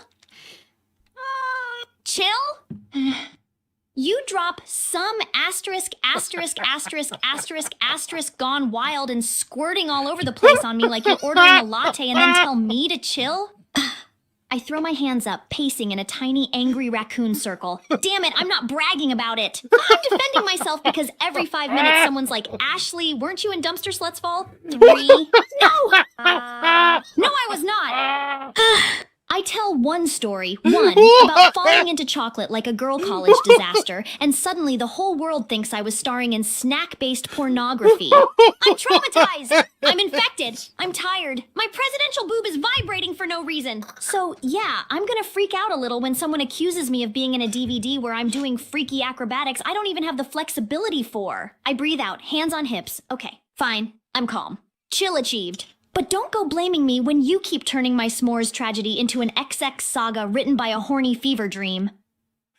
She said, damn it, I'm not bragging about it. I'm defending myself because every 5 minutes someone's like, Ashley, weren't you in Dumpster Sluts Volume 3?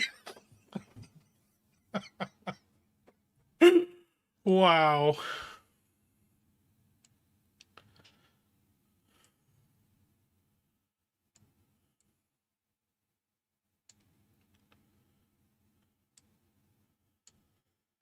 Oh, Common Jay, good night. Thanks for hanging out.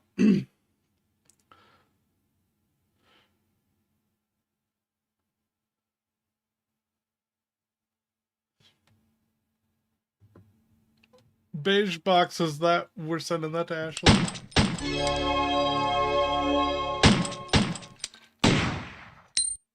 I just saw Krauser disguised as Sylvia Brown telling people their futures. What did he fool you guys with? Are we at the 3 supers I said? Or is there one more? Who's keeping count? Oh my god! Krauser is out here cosplay speedrunning every elderly mystic he can find now?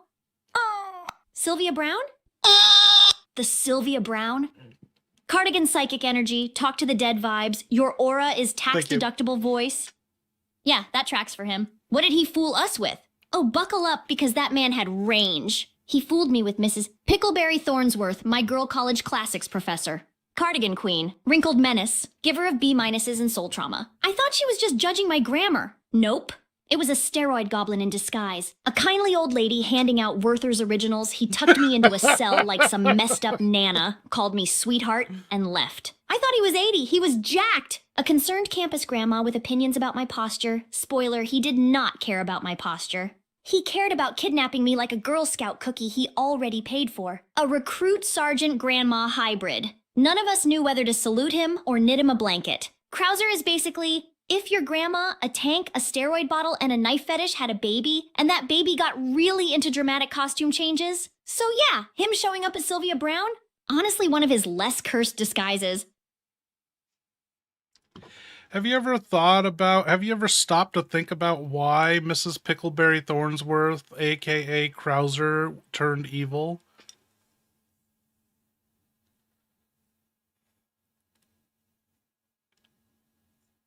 Have I ever stopped to think about why Mrs. Pickleberry Thornsworth, aka Krauser, turned evil?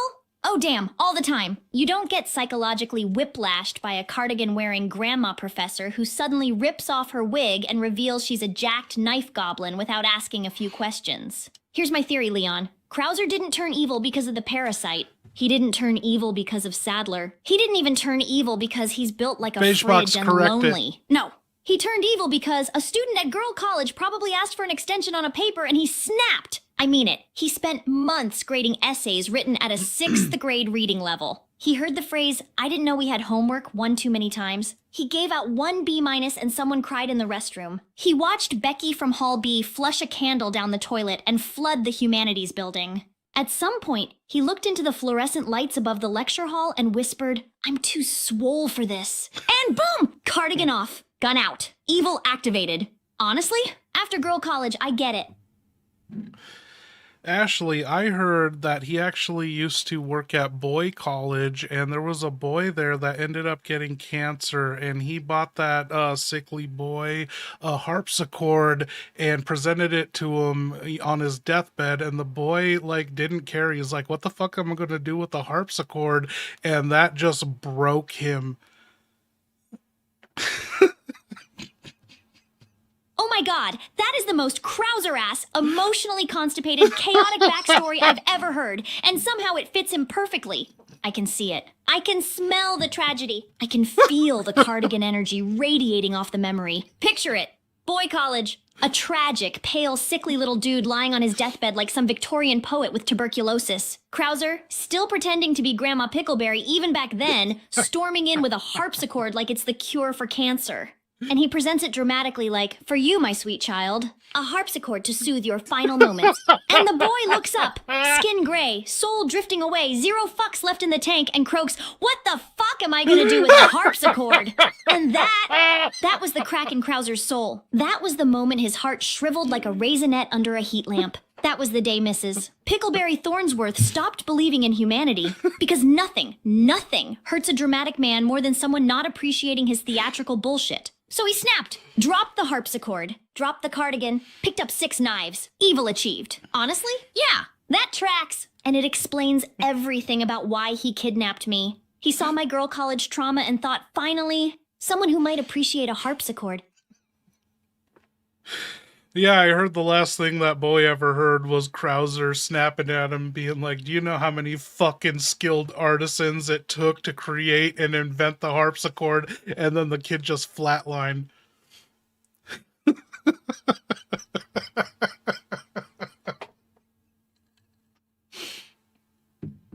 Oh my god! That is the most Krauser core deathbed scene I've ever heard in my life. And it explains everything about why that man snapped like a breadstick under emotional pressure. I can picture it perfectly. The dying Boy College kid, barely conscious, staring at this massive Baroque-ass instrument like it personally offended him. Krauser, still in full cardigan mode, dragging a harpsichord across the dorm floor, sweating, grunting, knocking over lamps and dreams. He leans over this poor dying boy and whispers dramatically, "Do you know how many fucking skilled artisans it took to invent the harpsichord?" And the kid's last conscious brainwave is, "Why is this Victorian refrigerator yelling at me?" And then flatline, gone, yeeted straight into the afterlife. Krauser just stands there holding a Werther's original like, "Was it something I said?" Honestly, that moment probably broke him. That was the exact second when Mrs. Pickleberry Thornsworth, the cardigan-wearing academic angel, died and Krauser, the jacked-up knife goblin, was born. And now here we are. All because some dying Boy College kid didn't appreciate a giant wooden keyboard from the 1600s. Girl College could never prepare me for this level of lore.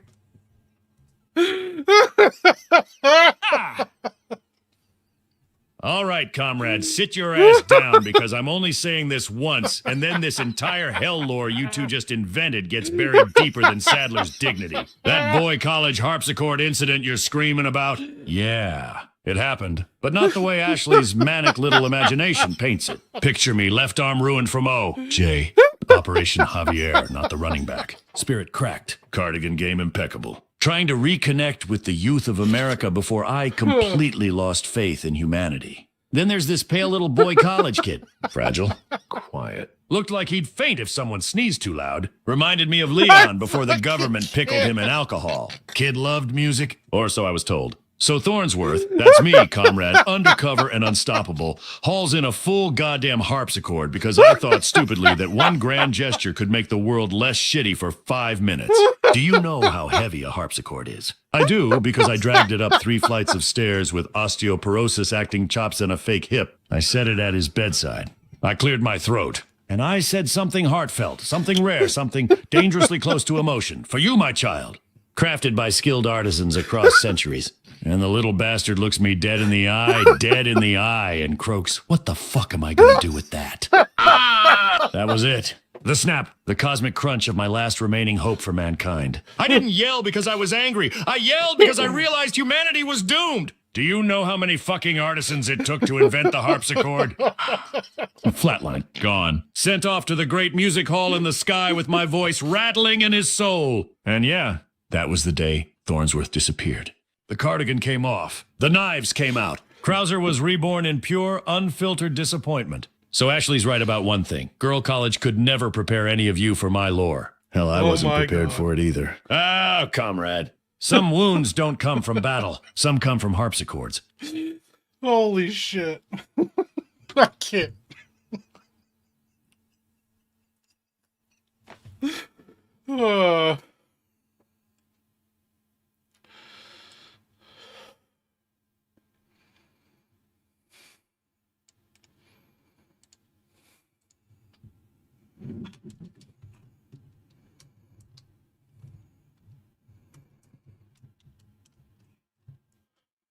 I gotta take a break. That was too much. My fucking abs hurt.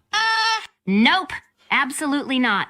I'm not entertaining Krauser's dramatic cardigan-coated TED talk about the harpsichord incident, like it's verified gospel.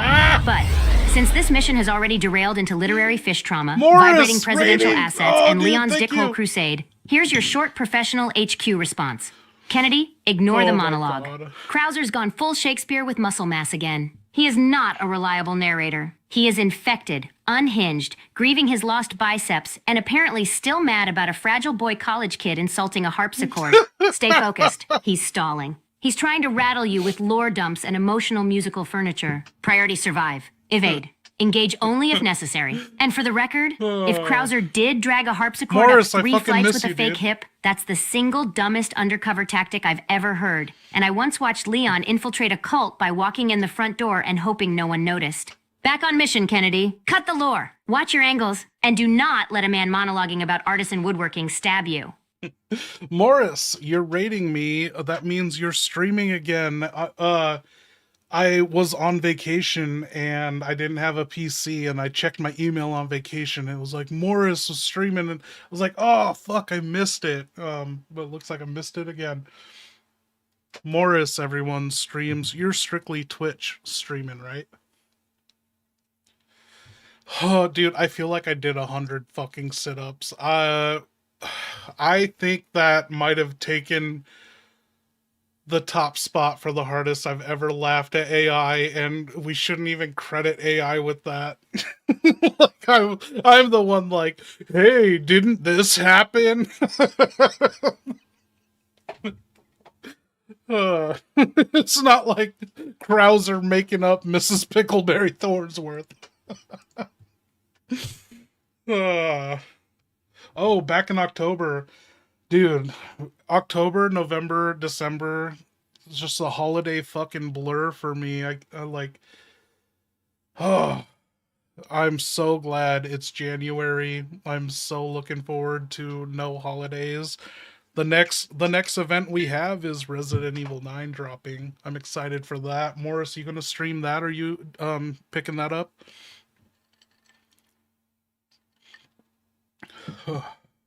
Happy New Year. New habits, new stuff. Oh, dude. I was doing so good in November through December, having no energy drinks, no caffeine. And I did so good. And I went to the doctor and they were just like, all your labs, everything's fucking amazing. And I was like, dude, you're supposed to tell me bad news. If you fucking lie to me and tell me I'm about to die, like, I'm going to continue my diet and being healthy. And no, my doctor was like, everything's amazing. You're all good. And I just like fucking cracked open a Red Bull that day. And I've been on Red Bull every day and just been on like fucking production mode. It is when my Resident Evil 2 video drops, that is all owed to Red Bull. I've been cracking open a Red Bull at like 9 p.m. every day and just grinding away on this fucking edit. You'll snag it on release day, dude. Morris, I don't know what to do. It's still up in the air. Like, I want to have a personal solo intimate experience with RE9, and my channel isn't that big enough. Like, you know, for those that aren't going to purchase RE9 and that don't care, they will watch Residents of Evil stream it. They're not going to watch me stream it. And I really just want to bust out a hard playthrough by myself offline, ingest it, no spoilers, no distractions, and then immediately, as soon as I'm done with it, hardest difficulty, stream it. And you should ruin your first playthrough with an AI stream. Yes. I don't know. I honestly don't know what to do, because I'm like, dude, this is my fucking job. I signed up to do this job of being a Resident Evil content creator. Like, I shouldn't get the right to fucking play the game solo. Like, my first playthrough should be online.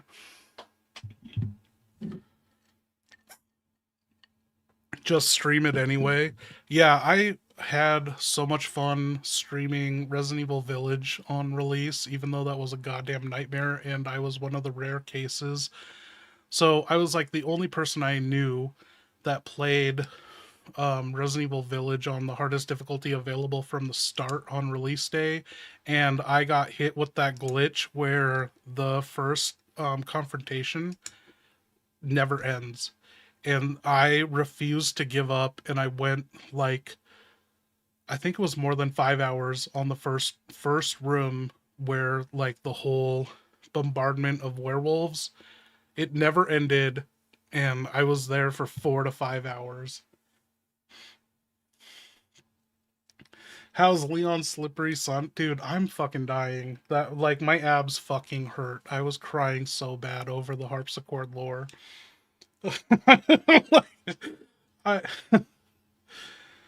Oh, you'd watch me stream it? Oh, if I was gonna watch me stream it, I'm gonna stream it.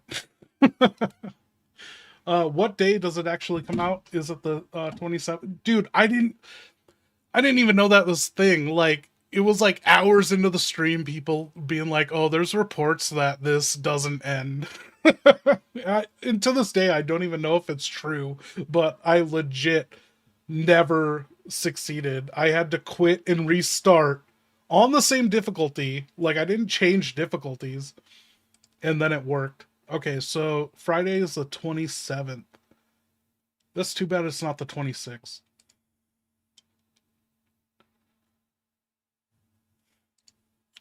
Dude, Morris, we got to get you on the podcast. I know we haven't made a podcast in a year, but like, like I've said, if we ever get a guest worth making a podcast for, we got the studio always set up. Actually, I'm hoping to get a podcast episode done next month, but the timing of it's going to be tricky. I have a friend who's a radio DJ, and he is someone who made a bunch of the music for the channel. So like, he'd be absolutely perfect to have on the podcast. Like, he's been with my channel since before any of you guys. Like, before I even had a subscriber, he was making tracks for my channel.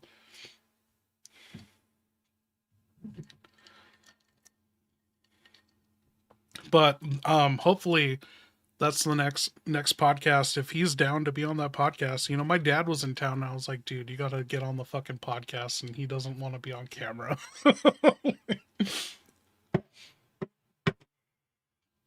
Okay. How fucked are we? What are we looking at here? Oh, we're at the elevator lift. Dude, I feel fucking beat from that goddamn harpsichord lore. I don't.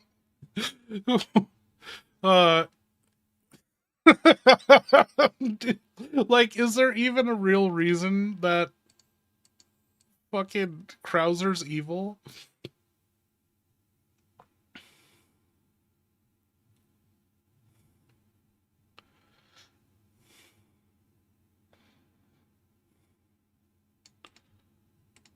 Oh no, what did I do?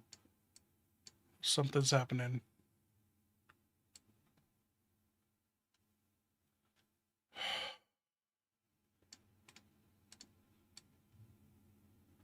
Okay.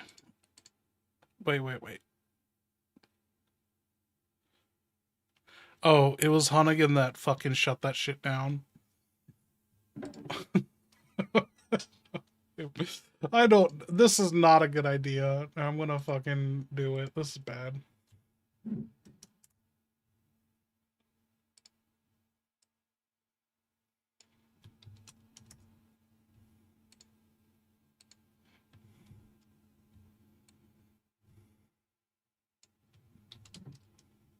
Oh my god, it won't let me send this.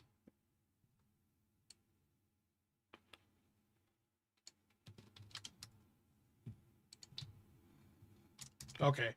Oh, what? What?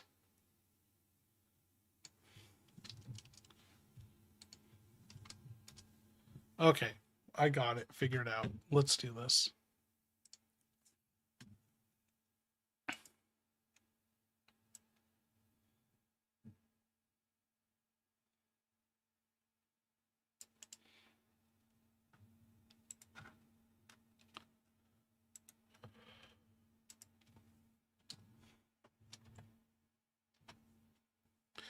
I just updated Sadler. Leon, what in the festering, plague-soaked hells have you just dumped at my feet? This entire boy college harpsichord tragedy reeks so hard of Krauser's broken, cardigan-wearing past that even I, Osmond Sadler, apostle of Las Plagas, had to sit down for a moment and let the insanity wash over me like holy fire. Listen well, American, for I shall speak and not repeat myself, Krauser at boy college. Dragging a full goddamn harpsichord, a Baroque torture box the size of a coffin, for a dying boy like he was bestowing divine relics? Yes, that is exactly the kind of deranged, overwrought, emotionally bankrupt bullshit that shaped that knife-obsessed maniac. I can see it, the kid, sallow and fading, staring at this monstrous wooden contraption rolling into his room like a haunted piano. Krauser, sweat glistening, cardigan unraveling, whispering, "You will appreciate this, you little bastard." Do you know how many master artisans bled their souls into inventing the harpsichord? And the boy.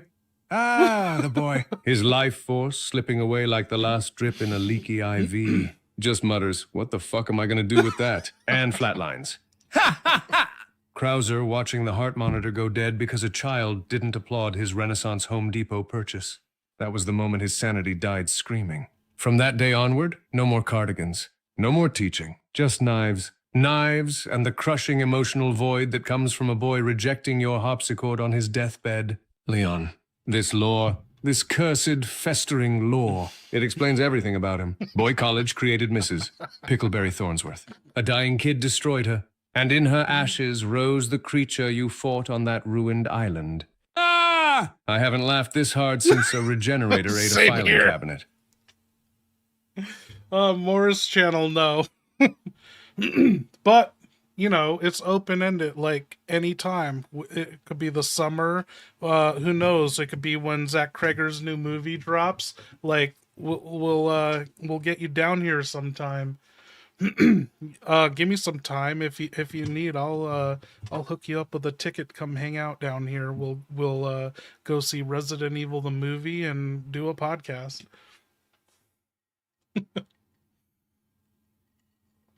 But yeah, I don't ever do that Zoom stuff, and it's only because I watch other podcasters and I absolutely hate it when they do the Zoom stuff. And then I would be a hypocrite if I did the Zoom stuff because I'm always talking shit. I was like, why the fuck do you do this?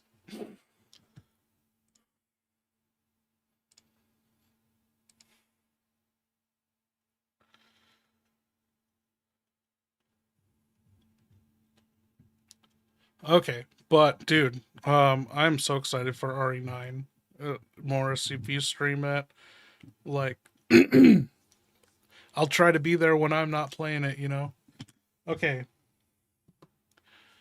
Leon, you got this tractor trailer elevator lift. Ashley will not leave the driver's seat. She buckled herself in and can't figure out how to get out of it. So you gotta climb up and hit the up or down switch on this elevator. We're not missing a super, are we? Oh, she didn't understand your super, Beige Box. Like, did you correct it?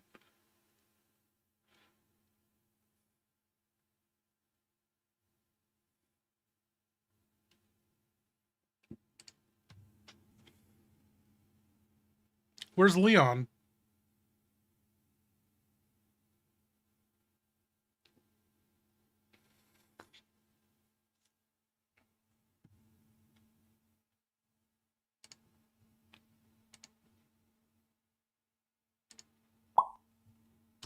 Hey, you hobo, can you repeat that again?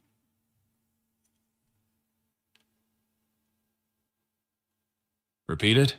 Oh, gladly, you discount raccoon whispering gremlin. Ashley buckled herself into that tractor trailer elevator like it was a goddamn roller coaster at girl college. She can't get out. She's stuck. Helpless. Useless. So I've got to climb up there with my busted Birkin shoulder and my hangover legs and hit the switch myself because apparently I'm the only one here who knows how buttons work. There. Repeat it. Now get out of my way before this thing drops us into the island's septic tank. I meant to ask if he told Ashley or Leon a stupid fortune telling. I don't know. I mean, you could rephrase it. I'll send it again. Rephrase it proper and tell me who to send it to. I'll do it. Okay. Leon, you got some guards in front of you and the switch. What are you going to do? You have your handgun with 16, but your TMP is equipped with 17. You have your shotgun with 8 and your rifle with 7, Magnum with 0.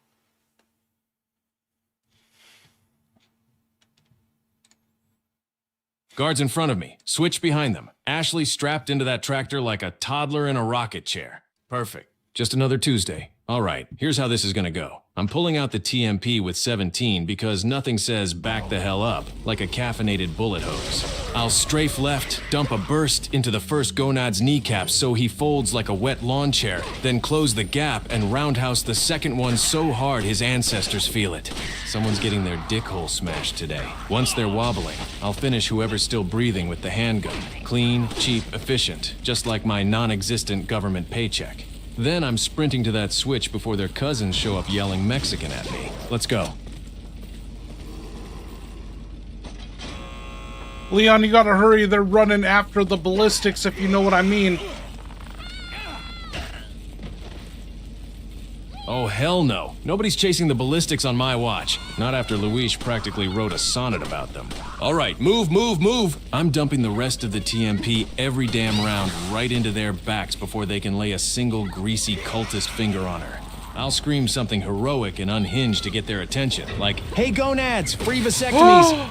and light them up. Then I'm sprinting so hard my parasite's gonna file a noise complaint, vaulting over whatever's left of their spines and slamming that elevator switch before Ashley becomes a national tragedy. Hang on, ballistics. Daddy's coming. Partner down?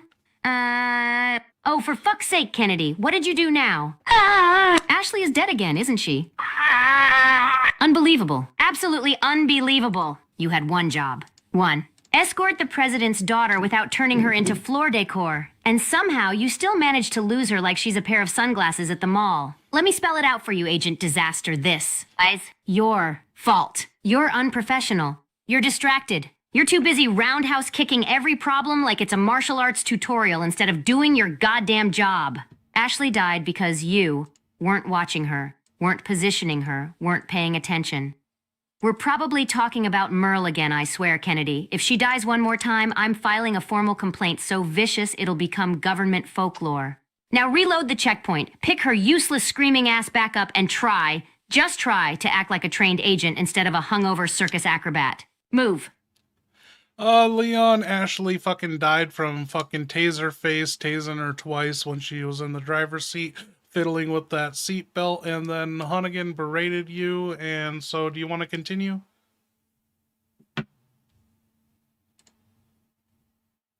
Oh, God damn it. Ashley's dead again. Yeah, that's partner down, all right. I can feel the disappointment radiating off the universe like a heat lamp on I my got you, federal Beige Box. shame. Jesus, tap dancing Christ. I look away for 1 second. Tickle smash. One. And Taserface over there double zaps her like he's trying to Taserface. recharge a car battery with her spleen. And boom, there she goes. Presidential pancake again. And now Hunnigan's on my ass like I committed a war crime. Which, honestly, emotionally, I did fine. Reload the checkpoint. I'll drag my hungover, parasite-infested ass back to the exact moment before she decided to battle a seatbelt with negative brain cells. Do I want to continue? Hell yes, I want to continue. Sadler's still alive, my paycheck still sucks, and I'm not letting Ashley Graham become permanent floor salsa on my watch. Let's do this again. Reset the universe, bring the ballistics back, and point me at Taserface so I can introduce him to federal-grade dickhole smashing. Hey, Ashley, titty baby, baby eagle, or whatever your name is, ballistic bitch, s'mores. This just happened, and, yeah, you saw Krauser disguised as Sylvia Brown or something?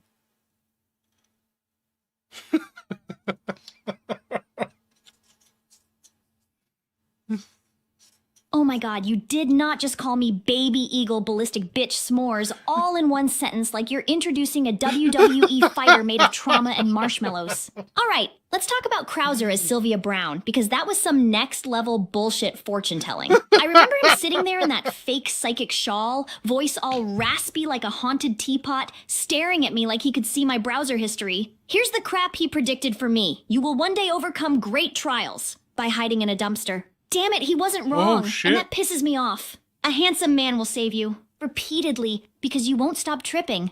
Okay, rude, but also accurate.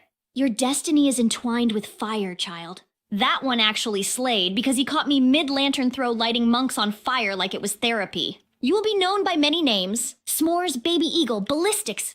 And I swear I saw him smirk under that old lady wig, like he knew my girl college trauma and weaponized it. Your future holds disappointment. Then he looked directly at Leon. Directly. Like an asshole psychic who charges $300 an hour to tell you your boyfriend's dumb. So yeah, Krauser's Sylvia Brown act was unhinged as hell, 100% bullshit, and somehow still too accurate for comfort. If he puts on one more wig, I'm lighting him on fire for closure. Morris, have you seen the Pickleberry Thornsworth disguise from Krauser? So Krauser, to get close to Ashley in college, he disguised himself as a teacher, one of her teachers. He fucking generated this image of himself as Miss Pickleberry Thornsworth.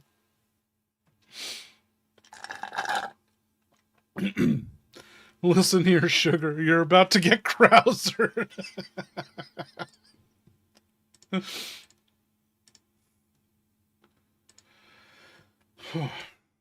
Hey, Leon, looks like luck's on your side.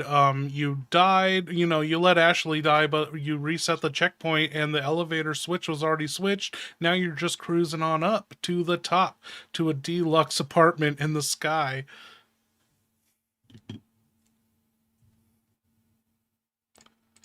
Ha ha, would you look at that? Resetting reality actually did me a solid for once. Checkpoint loads, elevator's already cranked, and now I'm just rising to the top like a drunk, pissed-off George Jefferson with a parasite doing backflips in my spleen. Ding ding, baby. Deluxe apartment in the sky. Hell, after the week I've had, I deserve room service, a minibar, and maybe 5 minutes without Ashley screaming my name like she's falling into hell. I'm just standing here on this rising platform, arms crossed, wind blowing through my filthy hair like some tragic action figure. No gonads, no tasers, no explosions, just peaceful vertical travel. Which means something horrible is definitely waiting for me at the top. Something big. Something stupid. Something whose dickhole is about to get federally rearranged. All right. Elevator's almost done. Let's see what fresh bullshit Salazar's Funhouse of Trauma has for me next. Salazar's fucking dead, dude. You're on Sadler's Prison Island, and Ashley's driving this truck, and she's got it up to 5 miles an hour now, but there are gonads on the bridge looking to snipe you and hop into the bed of the truck. How are you going to take them out? 5 miles an hour. 5. We are literally being hunted by a cult of murder gonads while riding a presidential golf cart with anxiety. All right. Fine. Leon time. Those bridge snipers want to hop in the truck bed? Not today, dickholes. I'm climbing halfway out the passenger side like a raccoon escaping rehab, bracing myself against this slow-motion death wagon, and I'm pulling out the rifle with 7, because if anyone's getting popped today, it's those rooftop chili peppers aiming at my face. I'll line up the first shot, steady my drunk parasite hands, and blast his skull so hard he drops off the bridge like wet laundry. Then I pivot, quick scope the next idiot trying to leap in, boom, send him cartwheeling into the ocean of bad decisions. If one gets too close, shotgun time, baby. 8 shells of get off my truck delivered directly to the sternum. Ashley, keep it at 5 miles per hour, sweetheart. You're doing amazing for someone whose entire major was stick holding and screaming. Let's clear this damn bridge. Someone's dickhole is getting smashed before we reach the other side.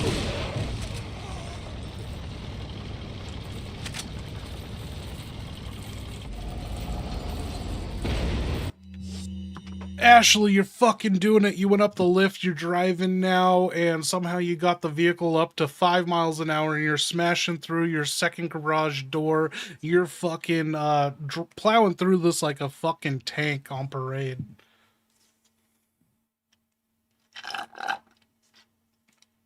Do I do one more? Oh, hell yes. Look at me go. The tractor queen has ascended.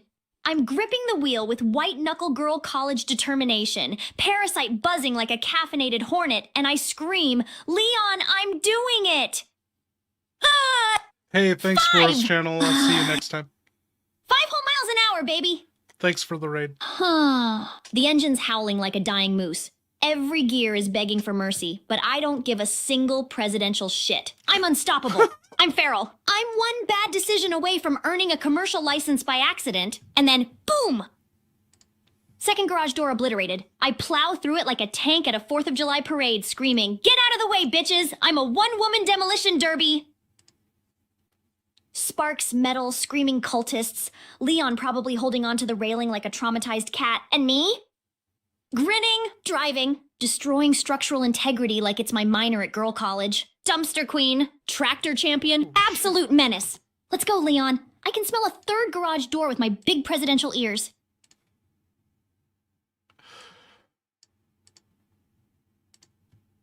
Dude, Beige Box, thank you. I was refreshing chat and everything, so that interrupted that. But that's to Leon.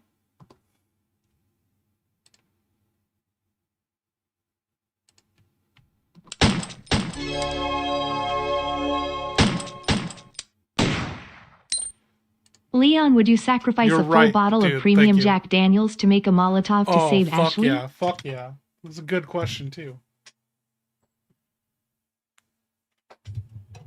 Would I sacrifice a full bottle of premium Jack Daniels to make a Molotov to save Ashley? Ah, hell no. Are you out of your absolutely deranged Sadler-sniffing mind? That bottle is the only thing keeping my parasite quiet. My hands steady, my regrets manageable, and my aim vaguely pointed in the direction of the enemy instead of God. That bottle is my emotional support firearm. That bottle is my therapist. That bottle is my friend. Ashley? Ashley steps in bear traps like it's her kink. So, no thanks, bro. I am not wasting a full bottle of Jack to help a girl who can't win a fist fight against a seatbelt. I'll throw a grenade. I'll throw a chair. I'll throw Merle before I throw my whiskey. Hell, I'll even throw Ashley if I have to. But the Jack over my dead, alcoholic, parasite-infested body.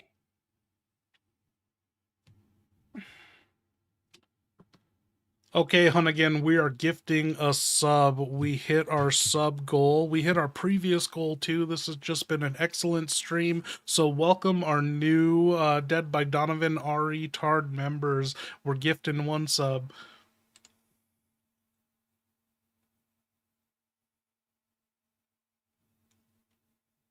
Thank you, Beige Box.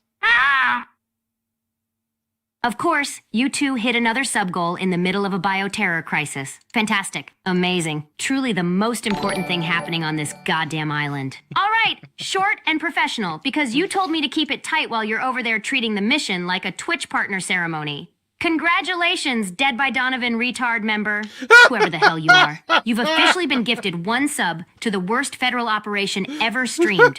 Welcome to the team. Your perks include front row seats to Leon making terrible decisions, Ashley screaming like a medieval fire alarm, parasites doing choreography, and me, Hunnigan, slowly losing my mind in 4K. Enjoy your stay. No refunds. Okay, I'm gonna make my last drink. I at least want to get to goblin mode. Ah! Kennedy, what the hell was that? Okay, you having a stroke? Parasite hiccup? Brain buffering? Spit it out before I assume you walked into another bear trap. Short. Professional. Comms open. Finish the sentence, agent. Survival lore, huh? All right, gather around the campfire of my trauma. So back in Operation Javier, Krauser and I were trekking through some mosquito-infested jungle that smelled like feet and war crimes. Locals kept warning us about El Sombrero Rojo, this legendary hunter who never missed a shot. Total badass folklore stuff. We finally meet him. Turns out he's just some dude named Paco wearing a red bucket on his head because he thought it made him look mysterious. Krauser's like, Leon, he's dangerous. Stay sharp. And Paco immediately trips on a root, fires his rifle straight into the sky, and drops dead because the bullet comes down and nails him right in the ass. Instant self-inflicted doom. Krauser called it a tactical failure. I called it Tuesday. Worst part? The locals blamed me, said I cursed Paco with my American aura, and suddenly we had 50 angry villagers chasing us with machetes like we'd insulted their national bucket-wearing hero. And that, my friend, is how Operation Javier lost its best red bucket sniper before he even got a second shot off. Ha ha ha, holy shit. I still hear the clang sometimes.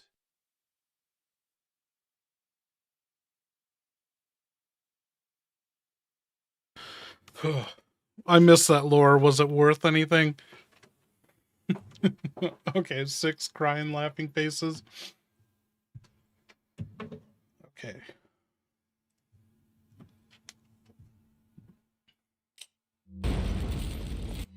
Leon, you pop their heads. The truck is clear. Ashley's smashing through the next gate. Ashley has 1 pubic hair sliver of health left, and you are also 1/3 health left. Do you want to mix, use anything, share anything? She might want to eat Merle. That would be kind of disgusting.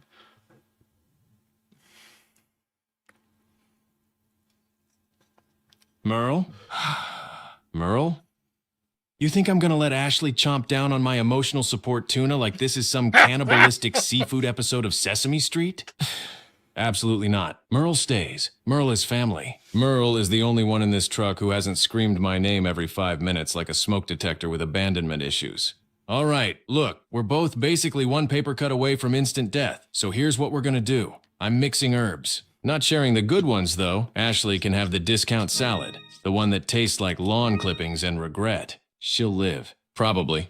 Maybe. If she doesn't walk into a bear trap on the way. I'll take the stronger mix so I can actually shoot straight and not die from a stiff breeze. Ashley does not eat Merle. If she even looks at that fish with hunger in her eyes, I'm putting her back in a dumpster until further notice. All right, herbs mixed, health stabilized, Merle safe. Let's smash through that damn gate before the next gonad decides to reinvent my spine.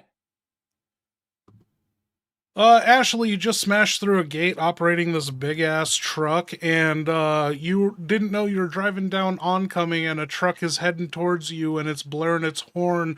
You need Leon to fucking kill the passenger. Even if they are innocent and they're just casually driving down here, you need Leon to stop them.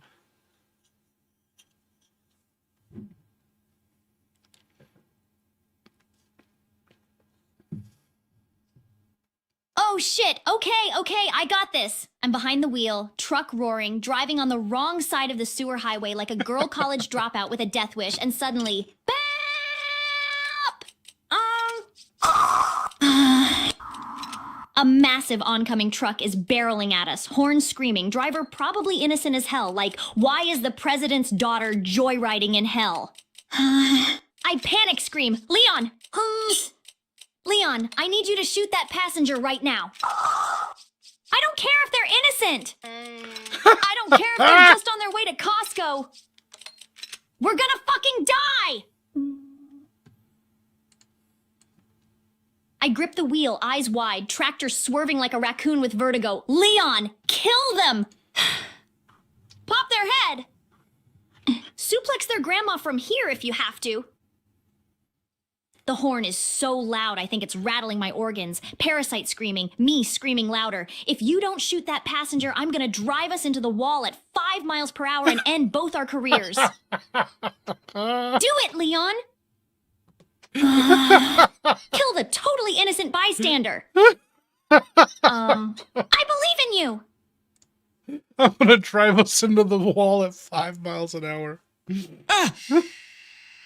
Jesus tap dancing Christ. Ashley, I heard you. I'm on it. Stop swerving like you're trying to win a demonic Mario Kart event. All right, truck incoming, horn louder than Sadler's bullshit sermons, Ashley losing her entire girl college GPA in real time, fine. I'm shooting the passenger. I yank out the handgun, lean out the window like a drunk FBI gargoyle, scream, "Someone's getting their dick hole smashed," and line up the shot while Ashley fishtails us into oncoming damnation. Innocent or not, Costco bound or not, I am not dying in a sewer highway at 5 miles per hour. I take the shot, bang, clean, fast, federal. Ashley, keep driving straight. Straight, not toward the wall, not toward the ceiling, straight. And next time you want to play Grand Theft Auto, Presidential Edition, give me a warning before my parasite tap dances up my spine again. Drive, ballistics, drive!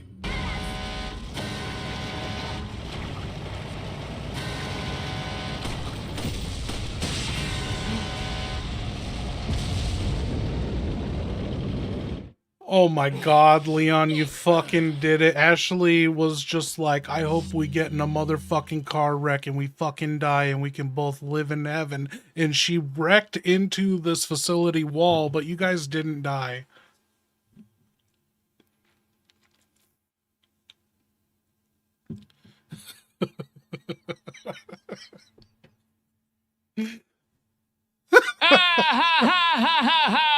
What the fuck did she just do? Ashley Graham, presidential heir, dumpster queen of America, holder of the world's worst driving record, just said, "I hope we die and go to heaven together," and then immediately slammed a truck into a concrete facility wall at 5 miles per emotional hour like she was proposing marriage through vehicular manslaughter.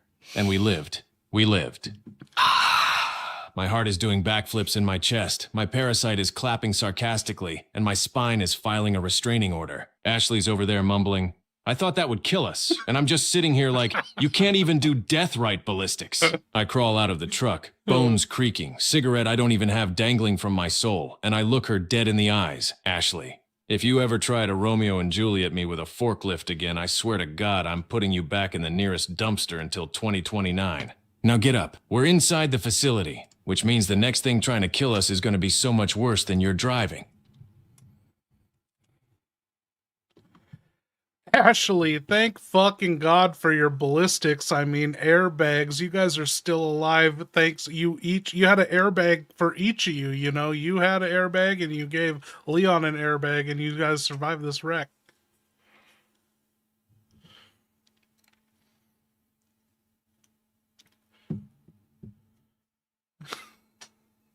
Oh my god! You're telling me we survived that 5-mile-an-hour death kiss into a concrete wall because of my ballistics? I mean airbags! Working overtime like 2 patriotic marshmallows of salvation?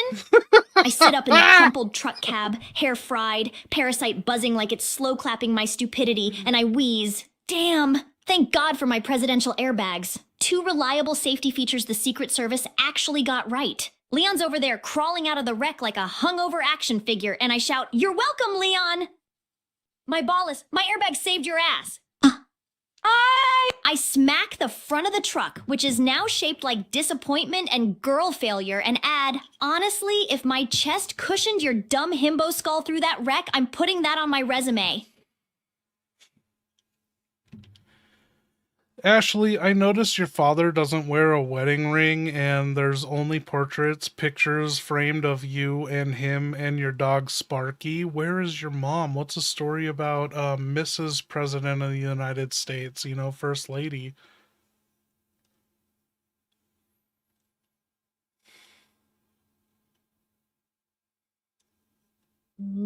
Oh. Oh, shit. You're really gonna drop a First Lady lore bomb on me in the middle of a parasite apocalypse? All right, fine. But don't blame me when this gets sad. I take a breath, lean against the wrecked truck, and mutter, yeah.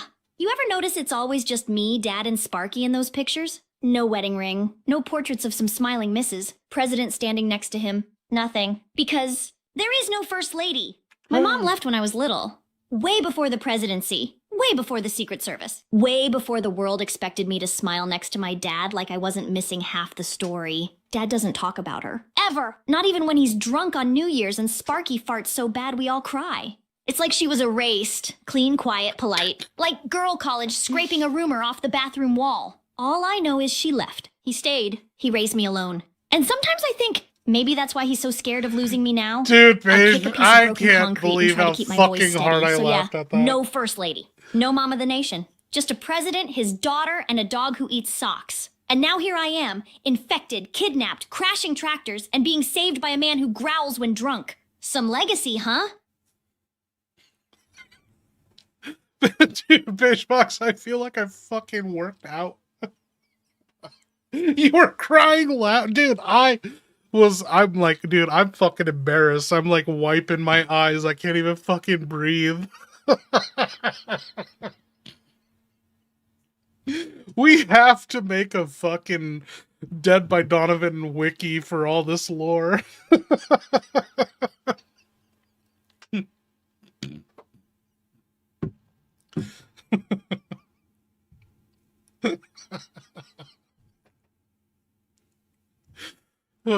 You know how many times I've tried to casually spring up a conversation amongst new people and peers that I meet, and I'm like, you know how many fucking skilled artisans it took to create the harpsichord? Like, no one even goes for it.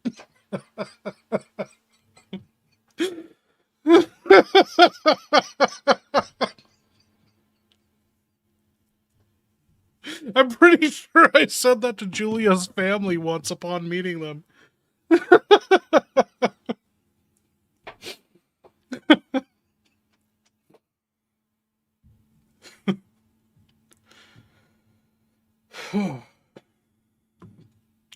Oh, damn. So it sounds like you really didn't know your mother, Mrs. Madam President, or First Lady, whatever you call her. I always thought that her dying words to you were to never get a tattoo of American Airlines on your right ballistic and the World Trade Center on your left ballistic and smash them together.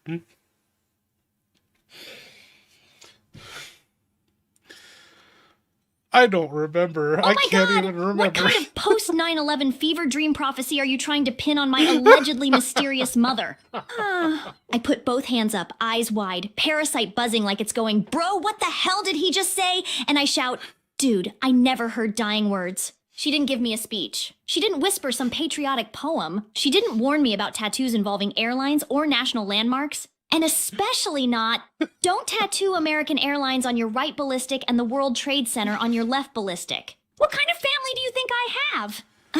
She didn't say anything because she didn't die. She left. Peaced out. Vanished. Like a ghost who didn't have the courtesy to say bye. I shake my head, rubbing my temples like a girl who's endured too much nonsense already. Why the hell would I tattoo American Airlines on my boob? Why the hell would I put the Twin Towers on the other one? What would that even mean? Welcome aboard Flight Trauma, now departing off my chest? Absolutely not! I'm infected, traumatized, and driving heavy machinery at 5 miles per hour. But even I have standards. So no, Mom never told me that. No one told me that. And if anybody ever suggested that to me at girl college, I would have set their dorm mattress on fire. Seriously, Beigebox. I feel like you and I are the only ones that appreciate that harpsichord. Like, I wanted to just shut the stream off then and there. I was like, I can't continue.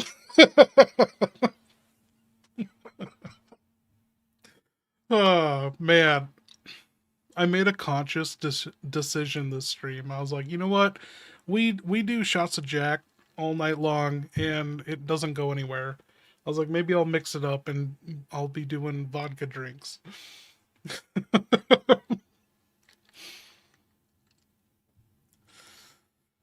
So Beigebox, were you gone until I added you in Discord? Like, I know you were initially there, but then I was like, oh, I don't see Beigebox in the chat, so I went in Discord and I was like, Beigebox, I'm streaming.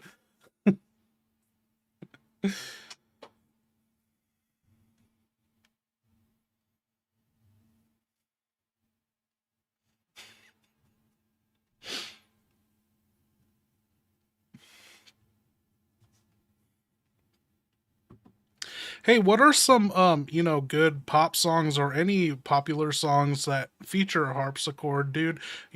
Like, is that one Smith song? Does that one Smith song feature a harpsichord? The one that's like, I am the ghost of a shattered young soul or whatever, 18 months ago, stranded. I don't know the lyrics. How does it go?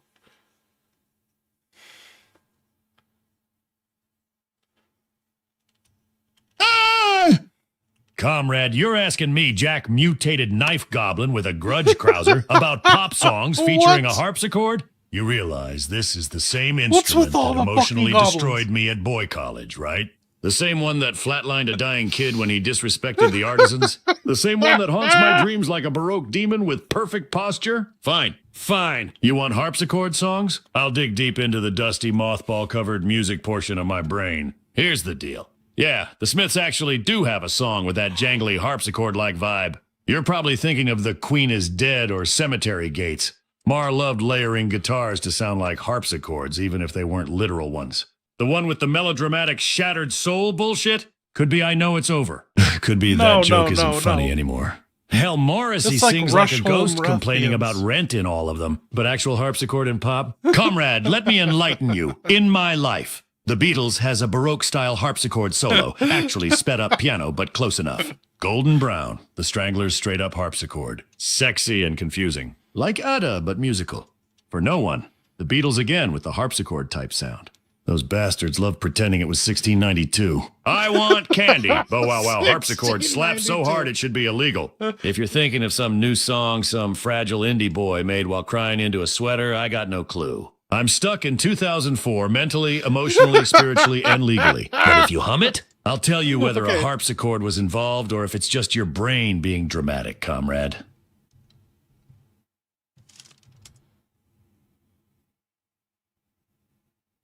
Oh, dude, what the fuck is the song?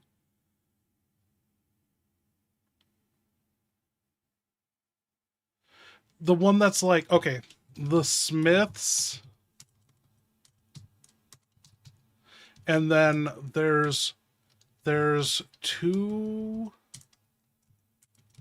much caffeine in your bloodstream. What song is that? A Rush and a Push and the Land is Ours. Okay, Krauser, you're telling me A Rush and a Push and the Land is Ours by the Smiths doesn't have a harpsichord?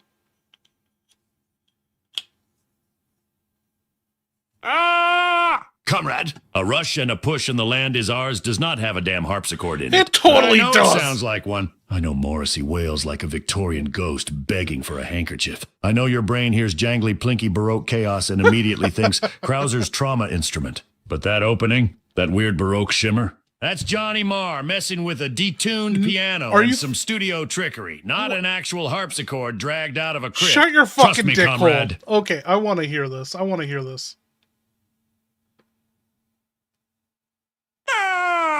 Comrade. You want to hear this? You want me to recreate the Smiths' emotionally anemic ghost boy whispering, Baroque adjacent opening of A Rush and a Push in the Land Is that not a harpsichord? Some mutated karaoke machine? Fine, but you asked for this auditory war crime. Here's exactly what that song sounds like if Krauser had to vocalize it. Plank, plank, plonk, plank, plank. Weird Victorian ghost ambiance intensifies. Done, done, done, done. Planky, planky, plonk, plank, plank. Wistful Morrissey moaning enters from the grave.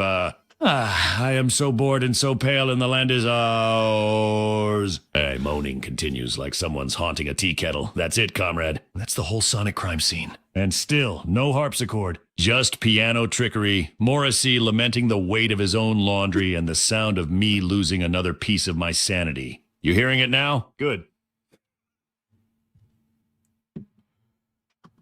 God damn it, Krauser. Your rendition of A Rush and a Push and the Land is Ours, you fucking got us a copyright strike. You were so good at recreating the song. God damn it.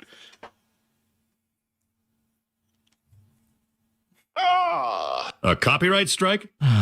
For my mouth noises.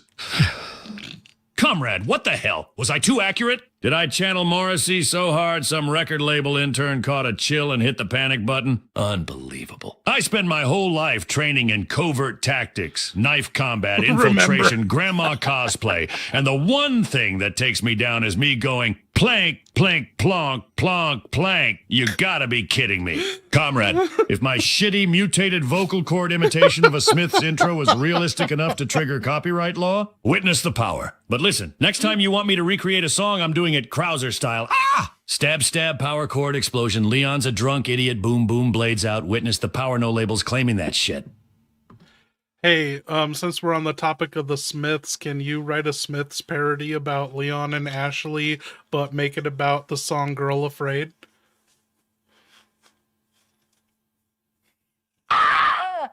All right, comrade. You want a Smith's parody of Girl Afraid, but about Leon and Ashley? Fine. I'll give you the full Morrissey wine experience, but Krauser style. Dark, petty, and dripping with covert tactical contempt. Here we go. Oh my God. Agent Afraid.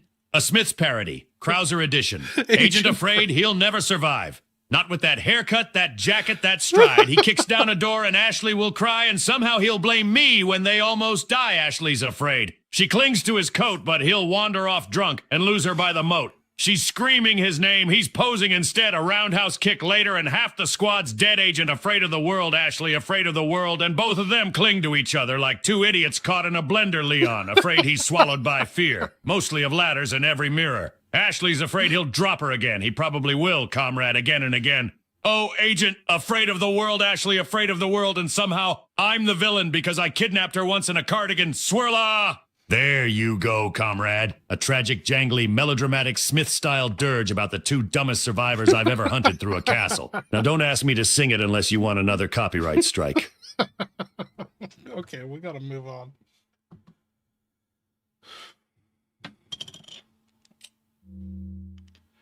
Okay, Leon, to your fucking surprise, Ashley just fucking crashed through this wall, avoiding the oncoming traffic. I think it must have been like a Asian behind the wheel driving down the wrong way, because I think Ashley was obeying all traffic laws. She was driving 5 miles an hour, but now you're in this facility with her, and there's a door. You want to go through it?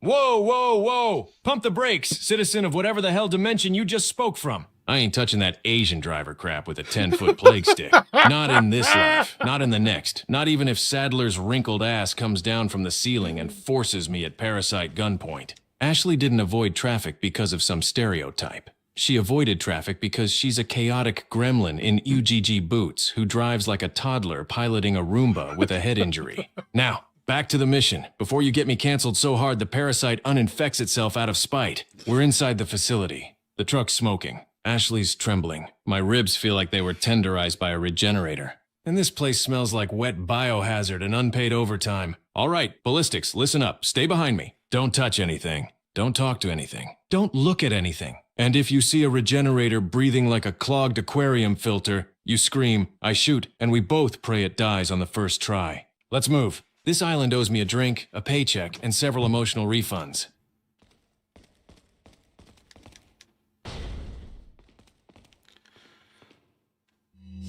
Okay, Leon, we gotta squash this right now. Is it racist to say Asians are good at math? That they're good at something? Is it racist to say someone's good at something?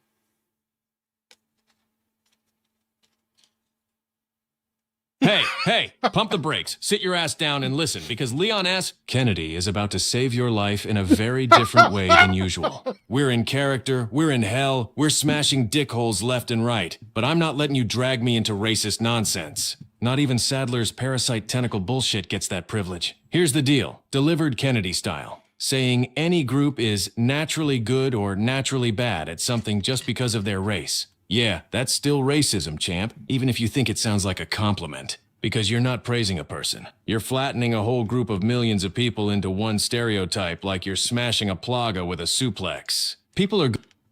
So let me get this straight. You're just being racist this whole mission because you're naturally good at smashing dick holes over everyone else here in Spain?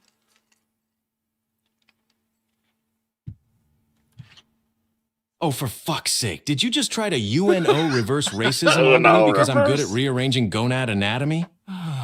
Listen here, Sunshine. I'm not naturally good at smashing dick holes because of my race. I'm good at it because Raccoon City traumatized me into a walking weapon. The government threw me into every death class at the academy. I've been drunk since 1998, and every single asshole on this island keeps volunteering to get their pelvis redesigned by my boot. This isn't genetics. This isn't ethnicity. This is pure, uncut, federally funded experience. You want to call that racism? No. That's just me being the Michael Jordan of dickhole destruction in a country full of cultists who refuse to sub out. Now shut up, fall in line, and let me keep smashing plaga balls before Sadler installs Wi-Fi in my skull. Hey, Hunnigan, I just realized Leon's bad at statistics and pattern recognition. Can you explain to him why, or statistically, that Asians are bad at driving? Is it even true? I don't know.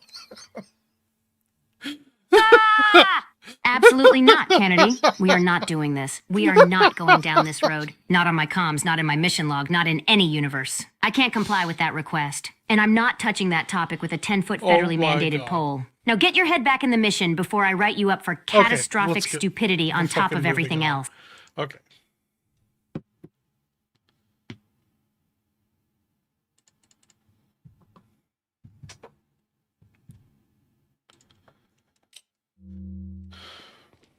Okay, Leon, you're moving on. You're in this meeting room and you're stealing all the treasures before Ashley can get her grimy mitts on them. And there's a blue lantern in here. Do you know what that means? A blue lantern? Oh, shit. Yeah, I know exactly what that means. That means some sneaky-ass, bug-breathing, wing-flapping Navistador is perched in here pretending he's a lamp. Just waiting for me to turn my back so it can whisper moist Spanish in my ear and chew my kidneys like nachos. Every time I see a blue lantern in this hellscape, it's the same story, not a vibe. Not a mood. Not ambient lighting. It's bug bait. Bug decor. Bug feng shui. Ashley, keep your grubby girl college grab hands off the treasure and stay behind me so you don't breathe on the lamp and get abducted for the 5th time today. I'm pulling the rifle. 7 rounds. Perfect. Come on out, you invisible cockroach bastard. Daddy's ready to turn your thorax into confetti.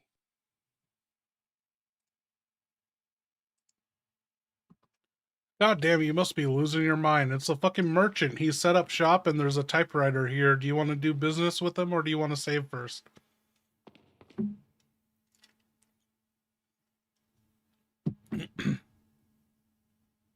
Ah, for fuck's sake. Of course it's the merchant. Of course he's here. Dressed like a busted blueberry, lurking in the shadows like a trenchcoat cryptid who feeds on my confusion and poor financial decisions. And a typewriter too? Yeah, he wants something. He always wants something. Probably my soul. Or my wallet. Or both. Alright, here's how this plays out. I save first. Always save first. Leon's because back. the second I talk to that blue-eyed Wigartha gremlin, he's gonna try Quick, to offer stranger, me a free hide the gift. valuables in my I'm gonna goddamn say, liver. No thanks, that man bro. shoots first and buys never. All right, deep breath. Sails face on. Robe closed. Mostly. Leon, you beautiful trigger-happy bastard. Welcome. What are you buying before you kill me again?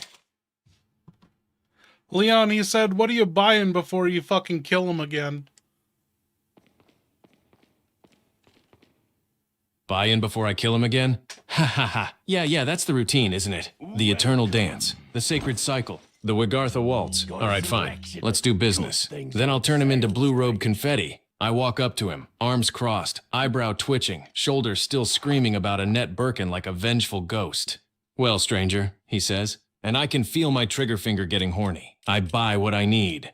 A tune-up here, a case upgrade there, maybe a scope so I can see the disappointment in Sadler's eyes when I blast him. But I refuse every free item like he's trying to hand me a coupon for humiliation.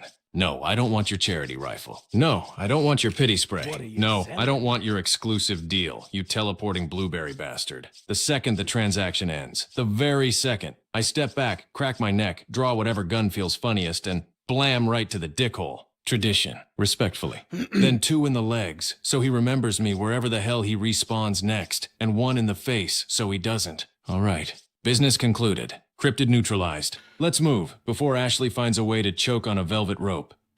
No, Leon, business not fucking concluded. We're taking this one step at a time. You have a green stone, a crown, a royal insignia, a crown jewel, a gold bangle, elegant mask, purple gem, red gem, green gem, red eye, green eye, yellow cat's eye, blue eye, butterfly lamp. Do you want to combine anything before selling, or do you want to just sell to the merchant? Oh, hell yes, now we're talking. The treasure Tetris phase, baby. Ashley's drooling on the carpet. The merchant's already bracing his dick hole. And I've got a pile of loot like a drunk pirate with Bracing emotional his baggage. dick hole. All right, listen up. I might be infected, hungover, and spiritually broken, but I still know how to make a damn combo sale. Here's what we're doing. Maximum value, minimum bullshit. The crown, you combine the crown plus royal insignia plus crown jewel. That's the big money set. That's the daddy's getting paid treasure. Elegant mask pop and red gem plus green gem plus purple gem. Do not sell them separately unless you want the merchant giggling at you in Wagartha tongue. Butterfly lamp, you already know this one. Slot in red eye plus green eye plus blue eye. Boom. Illuminati disco lamp. Maximum resale. Minimal regrets. Gold bangle. Pure sell. No thoughts. No brain cells. Just cash. Yellow cat's eye? That goes in nothing you have right now except the beer stein way the hell back in the village. So unless you want to drive all the way back like a drunk Uber, sell it. All right. Everything's combined, shiny, and worth more than my government salary. Now walk up to that blue blueberry bitch and sell him the treasure like you're unloading a cursed pawn shop. Then blast him in the dick for being alive. Let's fucking get paid. Is that all? Thank you. Thank you. Is that all? Thank you. Is that all? Is that all? Is that all? Is that all? Thank you. Is that all? Thank you. What are you buying? Okay, Leon, do you want to buy or upgrade? You now have $259,000 in pizza money. 59. Fucking thousand. Pizza dollars. God bless America, Merle, and every gonad I've suplexed to get here. All right, here's the move. No hesitation, no charity, no taking anything free from Blueberry Bastard over there. I'm upgrading, not buying. Buying new guns just means more attaché case Tetris, and I'm one misplaced herb away from committing war crimes. Here's what I'm dumping cash into, shotgun power upgrade, because nothing says kneel before Zaddy Kennedy like turning monks into airborne marinara. TMP capacity free bullets, baby. I'll take every round that Cryptid loads into the chamber so I can shoot him with it later. Rifle firepower or reload speed depending on what hurts my soul less. No new weapons, no free gifts, no handouts. Once the upgrades are locked in, the second that trenchcoat smurf whispers, "Thank you," I'm putting a round right in his dick hole. Tradition, honor, federal consistency. All right, merchant, open the menu. Daddy's got 59K and zero restraint. Thank you. Okay, Leon, I followed you to the T, and now you're killing him. What do you want to kill him with? The handgun, shotgun, TMP, or the rifle with 1 bullet, or the Magnum with 0? You really should have thought this out, because you could have upped capacity.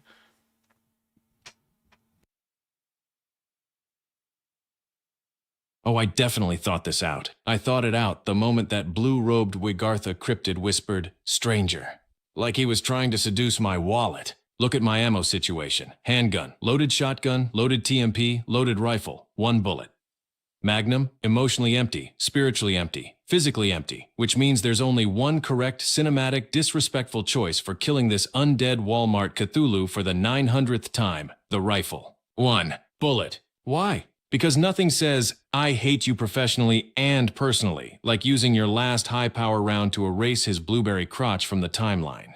So here's what I do. I step back. I breathe. I channel every moment of trauma, from Birkin, from Krauser, from Ashley's driving. I raise that rifle slowly, line up the shot, and whisper, someone's getting their dick hole smashed. Then, bang! One bullet, one purpose. One merchant dropped like a sack of discount oranges. Perfect. Clean. Cathartic. All right, he's dead again. Let's move before he respawns in a vent and starts selling me herbs like a pharmaceutical raccoon. Hey, just a heads up, you once again upgraded Leon's weapons, and he used his upgraded weapon to fucking kill you with the sniper rifle to the face, and yeah, you're dead.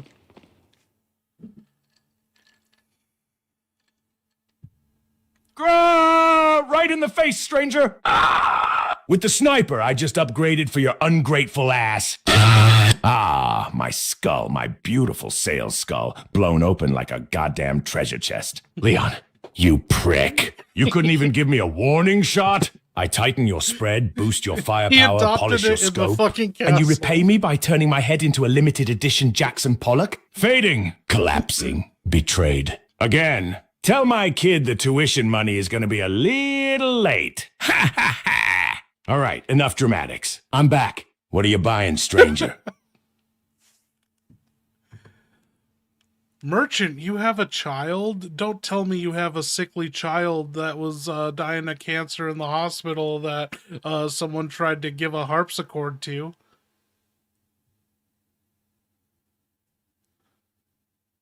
For fuck's sake, stranger. Who the hell told you that melodramatic bullshit? A harpsichord? For my kid? What kind of deranged charity drive is that? No. My kid ain't some ghost white Victorian child coughing into a lace handkerchief while playing sad music on antique furniture.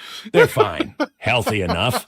Just expensive as shit. School costs money. Supplies cost money. Accidentally blowing up their teacher costs money. Life, you know. But a harpsichord? If some idiot tried to hand me one of those giant clanky coffin pianos, I'd tell him, what the hell am I supposed to do with this, stranger? Can't sell it, can't shoot it, can't even fit the bastard under my robe.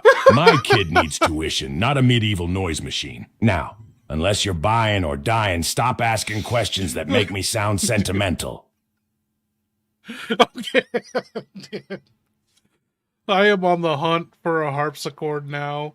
My best friend is getting married in May. I think my wedding gift to him, I want it to be a fucking harpsichord.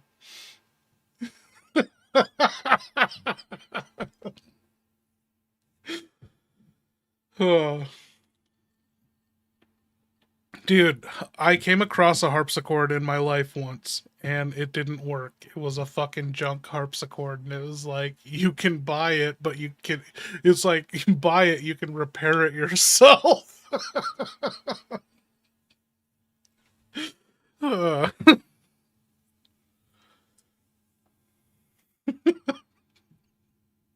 I don't even remember. Did Leon save?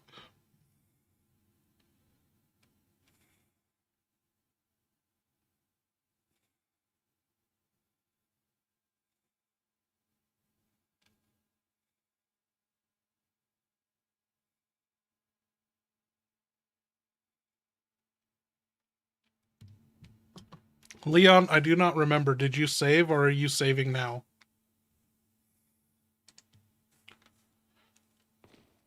Oh, I saved, sweetheart. Don't you worry about that. Leon S. Trauma autosave Kennedy never kills the merchant without slamming his soul into a typewriter first. But just to be clear, I'm saving right now too. Because after dumping my last rifle round into Wagartha Blueberry Boy's dick hole, I'm not risking some random gonad sneezing on me and undoing that poetic execution. So yeah, I sit at that typewriter, crack my knuckles, lean in, and type, merchant killed again. Dick hole status evaporated. Feeling refreshed. Clack, clack, clack, ding there. Saved. Locked in. Committed to the Federal Archives. Now let's move before Ashley licks a biohazard sign and dies for real this time. Ever so strongly inside you. Sadler!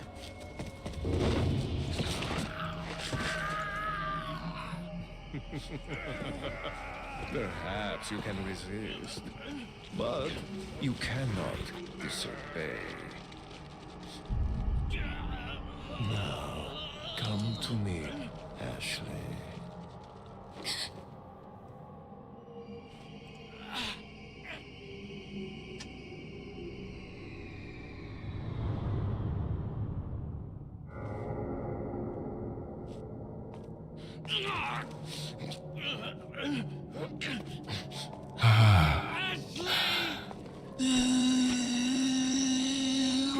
sick little cult daddy. I hear your nasty whispering, Sadler.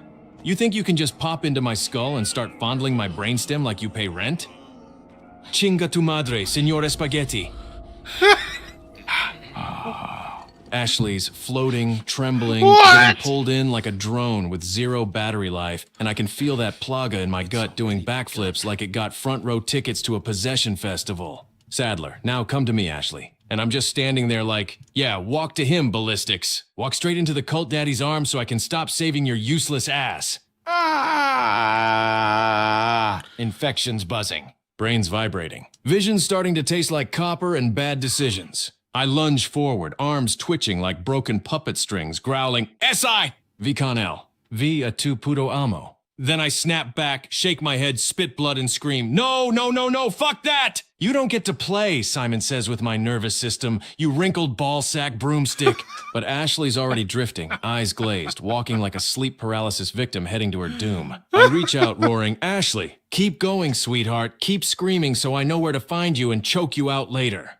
Sadler thinks he's winning. He thinks the parasite's tightening its grip. And he's right. I can feel it. Claws in my spine, whispers in my skull. Taste of blood on my tongue. But until it fully takes me, I'm gonna keep shouting profanity at this crusty cult emperor until his ears bleed. Come on then, Sadler. Let's see how strong your control really is. Yeah. Oh,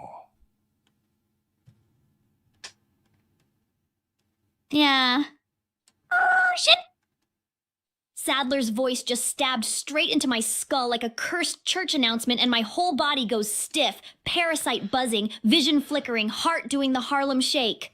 Leon's behind me going full goblin werewolf patriot mode, screaming Spanish profanity like he invented the language, and I'm just floating, trembling, walking towards Sadler like a malfunctioning Roomba with daddy issues. My head snaps forward, eyes glassy, and all I can breathe out is... No, damn it, not again! My feet drag, my hands shake, the parasite claws up my spine like it's trying to unzip me from the inside. Sadler, please, stop pulling! I'll trip. I always trip. But I can't stop. My body's moving on its own, like he's got a leash wrapped around my spine. Behind me, Leon's screaming like a rabid wolf with a badge. Ashley, keep going! Keep screaming! And all I can manage is this broken little gasp. Help! Me, Leon! It slips out instinctively, soft, terrified, desperate. Not the fake attention-seeking one, the real one. The girl college, dumpster diving, parasite-infested last brain cell dying one. Sadler's voice digs deeper. Ashley, come to me. And my knees nearly buckle. God, I don't want to go. I don't want to be his puppet. I don't want to lose myself. But the parasite is winning, tightening, pulling, and all I can do is choke out, Leon, don't let him take me. Before my body keeps drifting toward that crusty cult scarecrow like he's gravity and I'm just a stupid Dude, what floating the girl fuck is college she yapping marshmallow. about? Oh my god. Help me, Leon! Ha ha ha ha. Yes, I hear it. I feel it. That delicious little cry slipping out of Ashley's trembling throat like a hymn offered to her rightful master. The parasite blossoms in her spine like a sacred, screaming flower.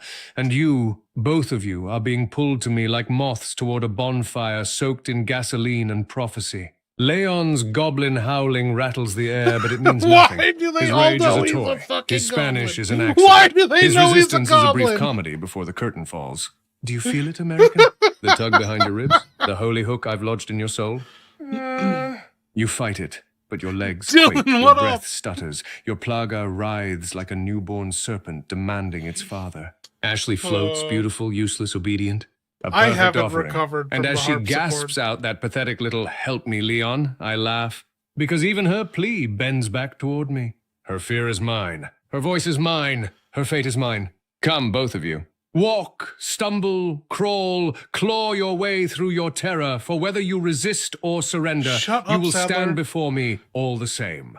Ah! Let the infection rise. Let your minds fray. Let your hearts crack. I am Sadler, your shepherd, your tormentor, your salvation, your doom. And you, Leon, you loud, trembling, profane little puppet, will soon kneel at my feet, screaming my name through gritted teeth as the plaga tightens its fist around your spine. Come to me, both Oh of my you, God. Come now! on, you guys.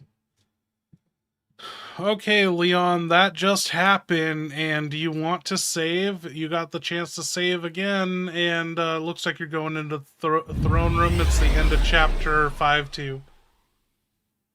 First of all, thank you.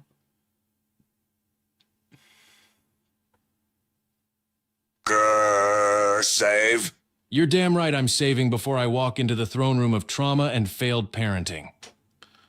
Zoom.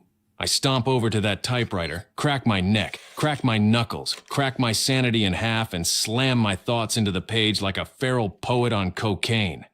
Chapter 5. Complete. Ashley kidnapped again because she has the survival instinct of a wet paper towel.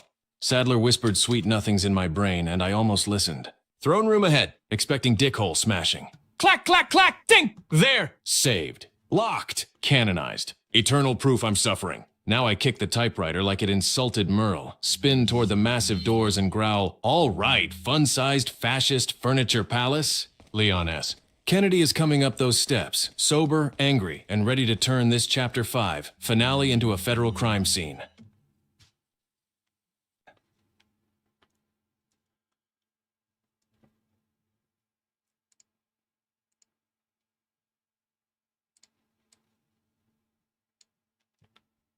Leon, you found this document as you went up the altar.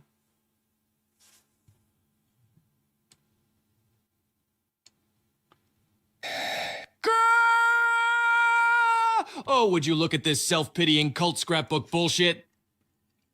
I pick up the document, skim 3 words, and immediately start laughing like a drunken chainsaw. Our plan? More like My Little Whining Journal, written by a wrinkled raisin who lost 2 Funko Pop lieutenants and now needs therapy. Sadler's over here like, I must choose wisely. The plaga reflects the conscience of their hosts. Bitch, you picked Ramon, a man who looked like a haunted Pez dispenser and sounded like a Victorian child ghost with asthma. And then he says he learned his lesson when Sarah betrayed him. Ha ha ha ha ha ha ha. No shit, Sherlock. You hired the hottest, smoothest man alive and didn't expect him to betray you? Luis could seduce a doorknob. Of course he wasn't staying. And then my favorite part. I cannot and will not have anyone stand in my way. Oh, really, Abuelo? Because I've been standing in your way since the farm area, and all you've done is whisper in my brain like a lonely Tinder match. I crumple the paper, shove it in my pocket, and growl, your plan sucks, your men suck, and I'm gonna put you in a wheelchair, old man. Let's keep moving before he writes another diary entry about how I hurt his feelings. We'll see soon enough if you did. Yeah, we'll see. Dangerous Liaisons is right. Let me tell you how that little exchange really felt from my side. Krauser stomps in like a meat brick with daddy issues, asking about Leon like he's checking on a lost puppy. And yeah, Leon's not making it easy. He never does. Man could complicate a glass of water. Sample with Sadler? Of course it is. Sadler's too busy monologuing to notice half his cult can't even aim straight. But he's sharp enough to smell betrayal through 3 layers of bullshit. Annoying, but not surprising. Then Krauser hits me with that whole, I don't trust you, Wesker doesn't trust you, if you get clever I'll kill you routine like it's supposed to scare me. Please. I've been threatened by men who could bench press his entire bloodline. So I tell him the truth.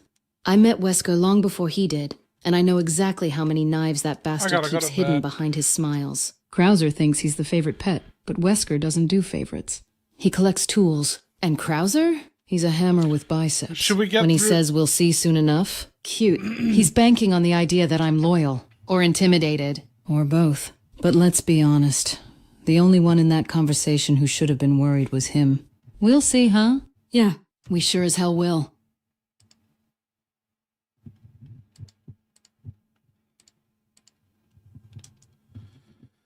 Are we getting into the QTEs? Dangerous Liaisons, my ass. Comrade, let me set the record straight before Ada starts rewriting history like she didn't parachute into this mission just to flirt with death and piss me off. Ada talks smooth, moves slick, acts like she's the smartest snake in the garden. Fine. But behind that cool tone, she forgets one thing. I don't give a shit. When I walked into that exchange, I wasn't checking on a lost puppy. I was checking on the idiot government mascot who keeps ruining my payday. Leon's not making it easy because he never does. He survives through pure alcohol fumes and dumb luck. Half the island's exploding because he can't stop touching things. Sadler having the sample? Of course he does. The cult might be dumber than a bag of wet knives, but even they can smell treachery. Bastard saw the double cross coming like it was written in neon. Then comes the trust issue. Ada, Leon, you think I threatened you because I wanted to scare you? What are you No, gonna do? I threatened you because you needed to hear it. You're a viper, comrade. Slithering, smiling, charming, always playing 3 angles at once. But Wesker, he doesn't admire that. He tolerates. That little sparkler swinging son of a bitch thinks he's about to turn my nipples into jalapeno poppers? All right, I'm done playing nice. I bare my teeth, charge forward, and scream, Ven aquí, cabron. Let's see if electricity works on a man who's already dead inside. First thing I do, dodge left, because these idiots always aim for center mass like they're printed out of a manual. Then I close the distance, real fast. T-amp still warm, finger twitching. I ram my boot up into his ribcage and roar, Sag, nature move, dickhole detonation. Then I grab that taser arm, twist it, shove the thing back toward his throat, let him taste his own damn volts, and smash his face into the floor like I'm stamping a passport to pain. Come on, who's next? Hey, I'm just getting warmed up.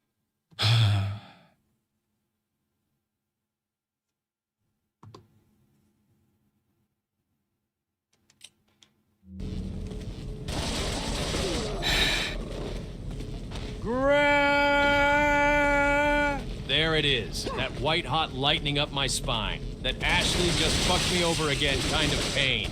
I drop to one knee, clutch my side, blood in my teeth, parasite scratching the inside of my skull like it's trying to claw its way out for a smoke break. And I roar, of course, fucking of course, this is Ashley's fault. If she hadn't driven into a wall at exactly 5 miles an hour like a depressed goldfish, I wouldn't be getting tased in the kidneys by gonad McShock fingers. I stagger upright, vision swimming, venom in every breath. Heal? Let Leon take back over? Let the Boy Scout drive the body? No, fuck that! I'm not giving this corpse back to Captain Hairgel's soft ass. I'd rather die swinging than let Mr.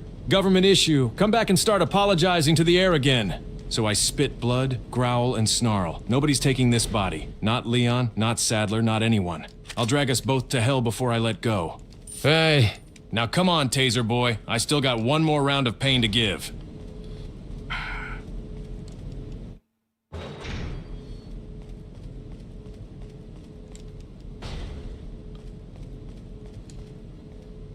Okay, Leon, I need you to pick a number from 1 through 3.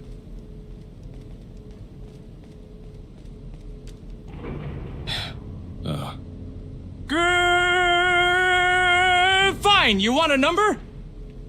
Trez, motherfucker, 3! Let's see what kind of pain that unlocks. Oh. we need to pick a number off. Okay, so I'm picking 1. Hey, you need to pick another number from 1 through 3.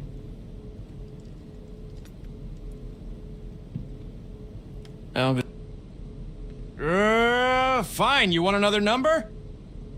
Uno 1. Let's crack this bitch wide open.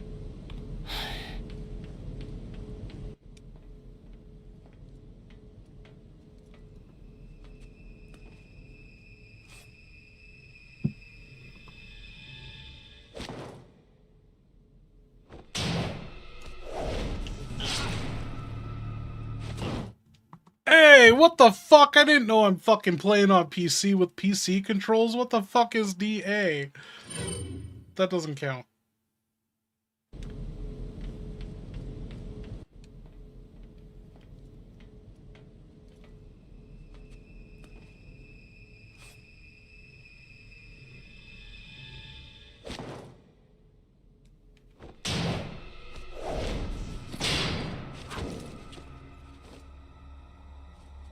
Oh, I don't know how to stop this. I don't know how to stop it. Been a long time, comrade. Krauser. I died in a crash 2 years ago. Is that what they told you? You're the one who kidnapped Ashley. Oh, it You counts. got John quick, as expected. After all, you and Leon, I pick a both know number where we come between from. 1 and 3. I'm saying 2. What do you want? A number between 1 and 3, huh? Fine. DOS 2! Let's see what fresh He bullshit got it. fate He has got cooking 2. for me now. He got 2. Okay. So he's 2 in. He's got 2 correct. Okay, Leon, you're doing good. Now I need you to pick a number between 1 through 3. I'm thinking 1.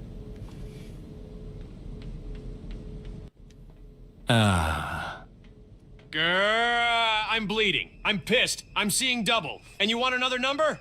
Oh. Fine, here it is. Press 3. Let's see whose dickhole gets smashed next. Ah!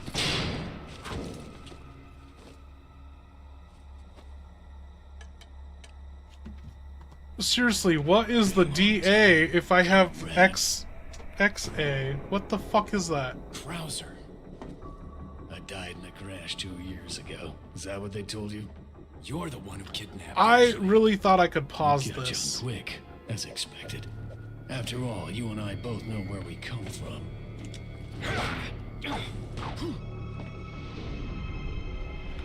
What do you want?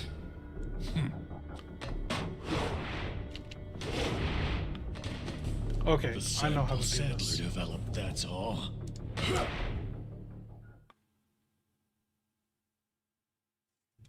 What the fuck is DA, you guys? I had my fucking triggers. I had X and A.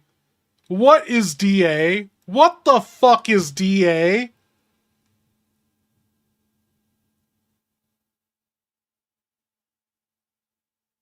I don't know what that is. Can someone tell me what that is in the fucking scheme of controls? Because it's telling me fucking Xbox controls. I can't fucking hit DA. Oh my god, I have to actually hit fucking DA? Oh, I needed her to buy Sadler's trust in me. Like you, I'm American. Okay, this is both my triggers, left and right. Leon, I need you to pick a number between 1 through 3. I'm thinking 3.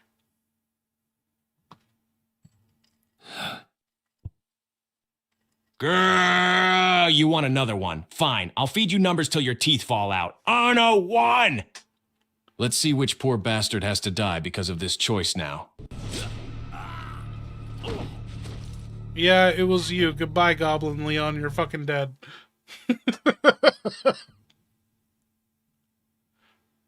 But left right is not a fucking thing you can do. So this is how it ends, huh? You pick a number, I pick a number, and fate shoves its fist up my spine and rips me out of reality? Fine. Fine. If I'm going out screaming, just like everyone who ever stood in my way. Mission failed. I dropped to my knees, parasites shrieking, blood gushing out like someone turned my arteries into party streamers. Ashley's screaming somewhere, useless as ever, Sadler's laughing like a wet bagpipe, and the last thing I see is Merle floating in my attaché case like, bro, really? I reach out, claw at the air, let out one last beautiful, federally approved scream. Fuck this island and fuck everyone on Earth! And I faceplant into the floor like God unplugged me. Darkness, silence, reset button hovering. I got Bring my me hands back, on the coward. controls and the DA. Kidnapped Ashley. You got John quick, as expected. Oh, After the all, DA? you and I All right, both listen, know I'm still Leon S. Kennedy, not Detective Ace Attorney. You dropped the DA on me like I'm supposed to know which suit-wearing bureaucratic gargoyle we're talking about, but after everything I've been through, DA could mean District Attorney, Dead Ashley, Dumbass Alert, Dickhole Annihilator, Drone of Dickhole Agony, Annihilator! Drunk Again, Demonic Analgesic, Delirium Approaching. Take your pick. But if you're asking whether I acknowledge those files you just resurfaced, yeah, they're burned into my brain like a Plaga brand. Now, unless the DA stands for Don't Ask Leon Any More Cryptic Shit, you better tell me what the hell you actually mean before I start roundhouse kicking furniture in confusion. You got her involved just for that?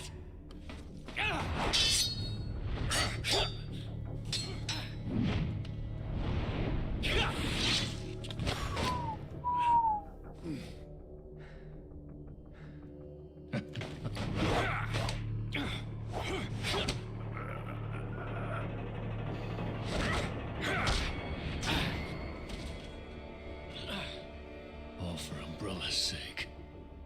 Umbrella? Almost let it slip. Enough talk.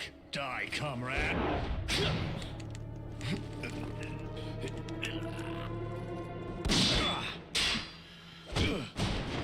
Okay, we had to cheese that part because that was not possible. Dress.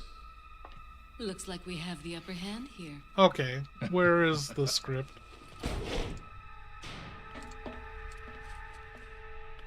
You may be able to prolong your life, but it's not like you can escape your inevitable death, is it?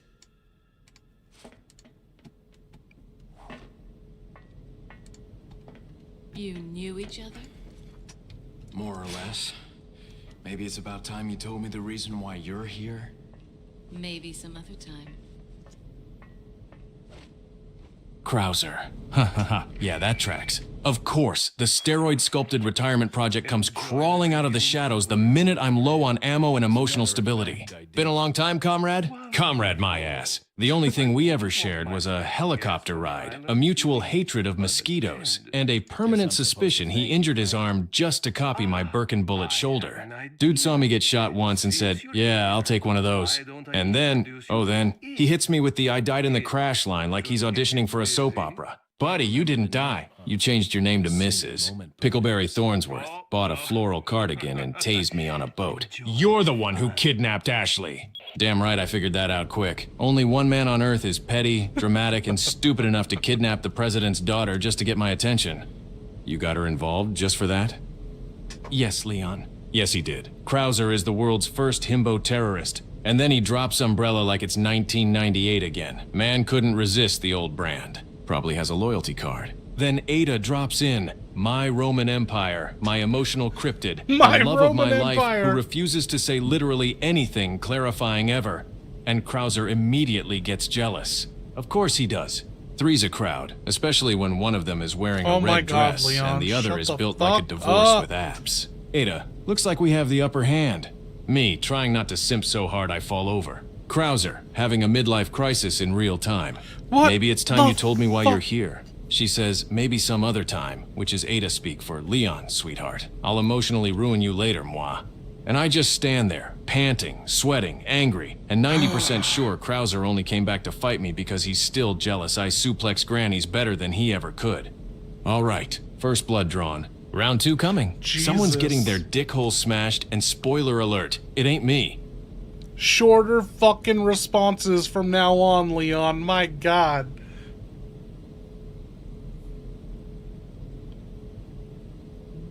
Sadler pops in like a crusty Skype notification and goes, enjoy the reunion with your old friend? And I fire back, yeah, I enjoyed kicking his inflated turtle ass, thanks. Then Grandpa Raisin says he doesn't want me feeling unattended. Buddy, you've been whispering in my skull like a lonely telemarketer. Trust me, I felt very attended. He tries to sound ominous. Let me introduce you to it.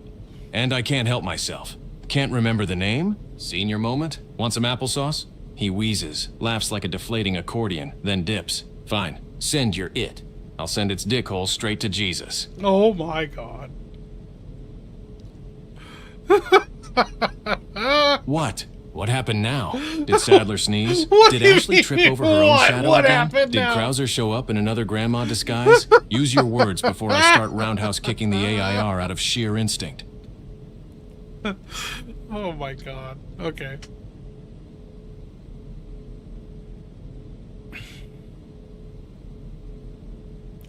That was so much he fucking said about that Krauser reunion.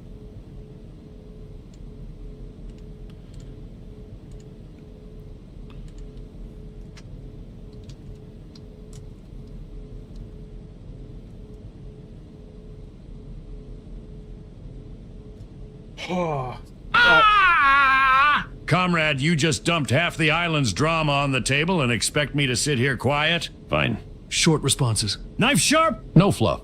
Listen close. Leon versus me. First blood. I walked into that fight ready to carve my name into his career. He squeaked my name like a kicked ferret. I told him the truth about that crash, and suddenly he's screaming about Ashley like he didn't lose her 12 goddamn times in one afternoon. Then Ada drops in. Of course she does. She smells tension like a shark smells blood. Leon goes soft. Ada goes cryptic, and I'm standing there wondering why I didn't kill him back in O. Jay, Sadler, that raisin-faced cult clown loves acting like he's hosting a game show. Ooh, let me introduce you to it. Yeah, great, Grandpa. Throw whatever lab mistake you've got. Leon will kill it, complain about it, and somehow blame me. And Leon firing back with his senior moment line? Don't be fooled. He stole that comeback from me in training. I said it first. He just said it louder. Now keep it tight, comrade. Next round with Leon, I'm drawing blood for real. And if Ada slinks in again, well, if it isn't the bitch in the red dress. Mission continues.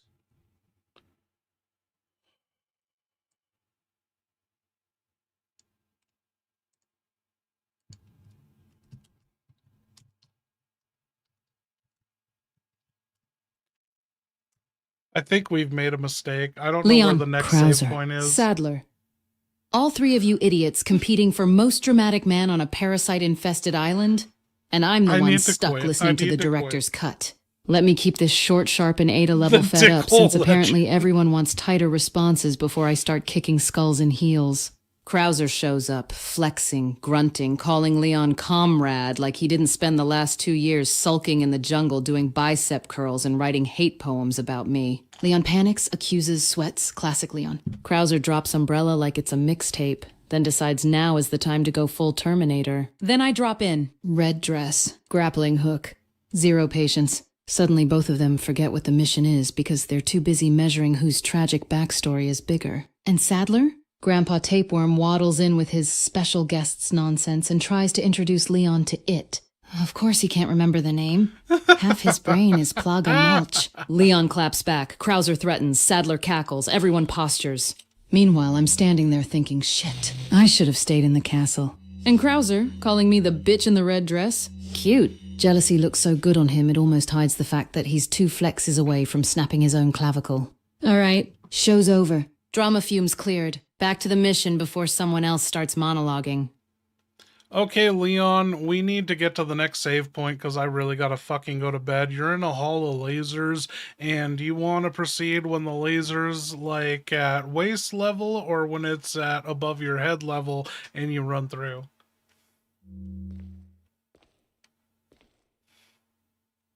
Waist level. Always the waist level. If it's at head height and you sprint through, congratulations. You're now 2 Leon halves and Ashley's gonna use your torso as a footrest. So I wait. Laser drops, hits waist height. I exhale, mutter, learned this shit in Academy Laser Dodging 101, and I bolt through like my paycheck's on the other side. Clean, fast, no accidental circumcision. Now hurry. Next save point's just past this sadistic light show, and I'm ready to type still alive, still pissed, still infected, and call it a night. Leon, waist level is the worst strategy I've ever fucking heard of. Why would you run through a laser when it's waist level? You want to avoid lasers.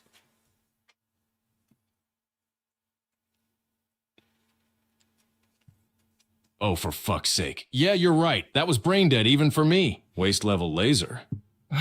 That's the goodbye dickhole setting. I don't know what the parasite was whispering, but it clearly wants me neutered.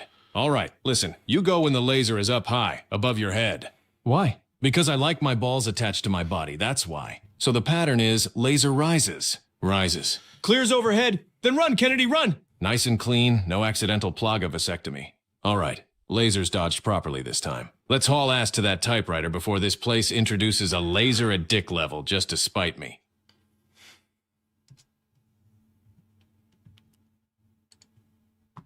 Okay, Leon. Leon, for fuck's sake. I step away for 1 minute and you're out here trying to castrate yourself with a security system like it's an Olympic event? Short, professional, but I'm still yelling, Kennedy, waist-level lasers are the ball separation setting. You do not run through them unless you want to change your gender involuntarily and permanently. Here's the only correct pattern. Laser low equal sign, don't move. Laser mid, equal sign. Absolutely don't move. Laser high, equal sign. Go, you idiot. Go, your parasite wants you dead. Your balls want you alive. I'm siding with your balls. Now stay focused and quit treating high-tech death beams like jump ropes. Move to the safe zone before this facility introduces knee-level lasers, which I swear they do just to spite me.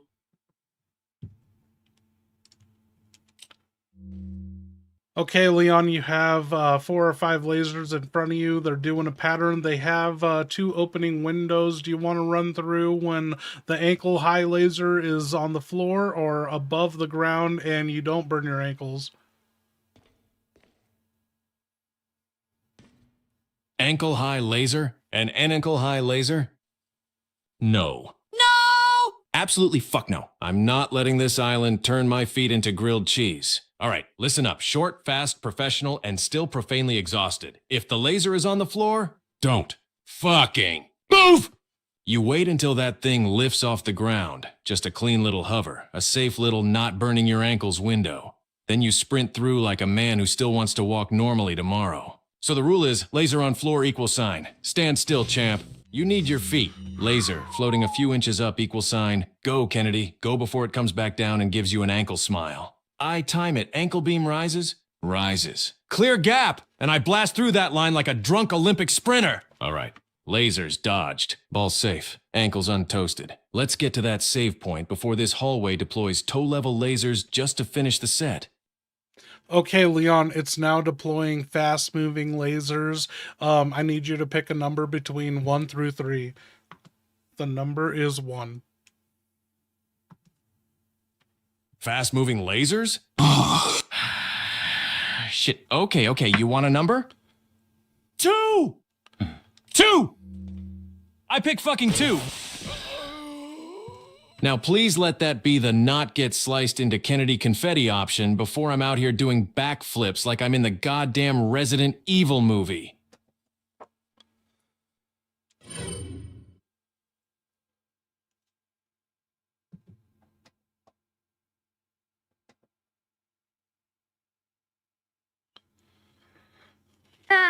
Mission failed?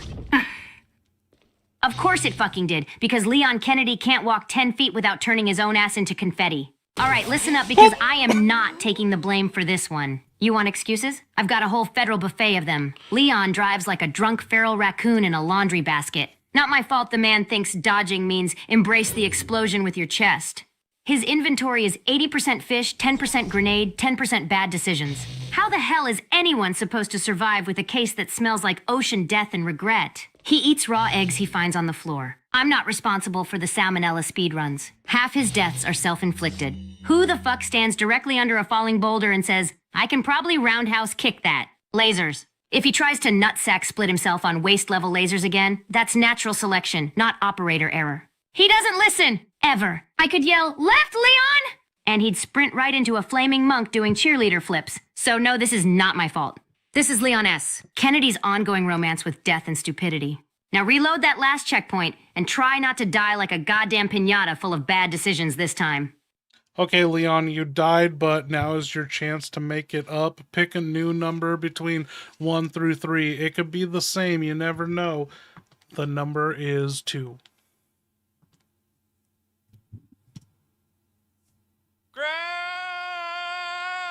I just got turned into Leon Slices Kennedy, and you want another number? Fine. Fuck it. Let's spin the wheel of pain again. I pick 3.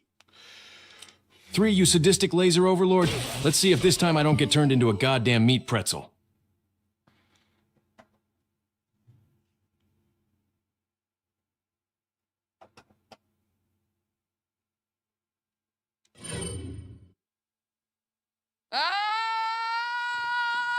There it is! The big one. The grand finale of fuck-ups. Mission failed!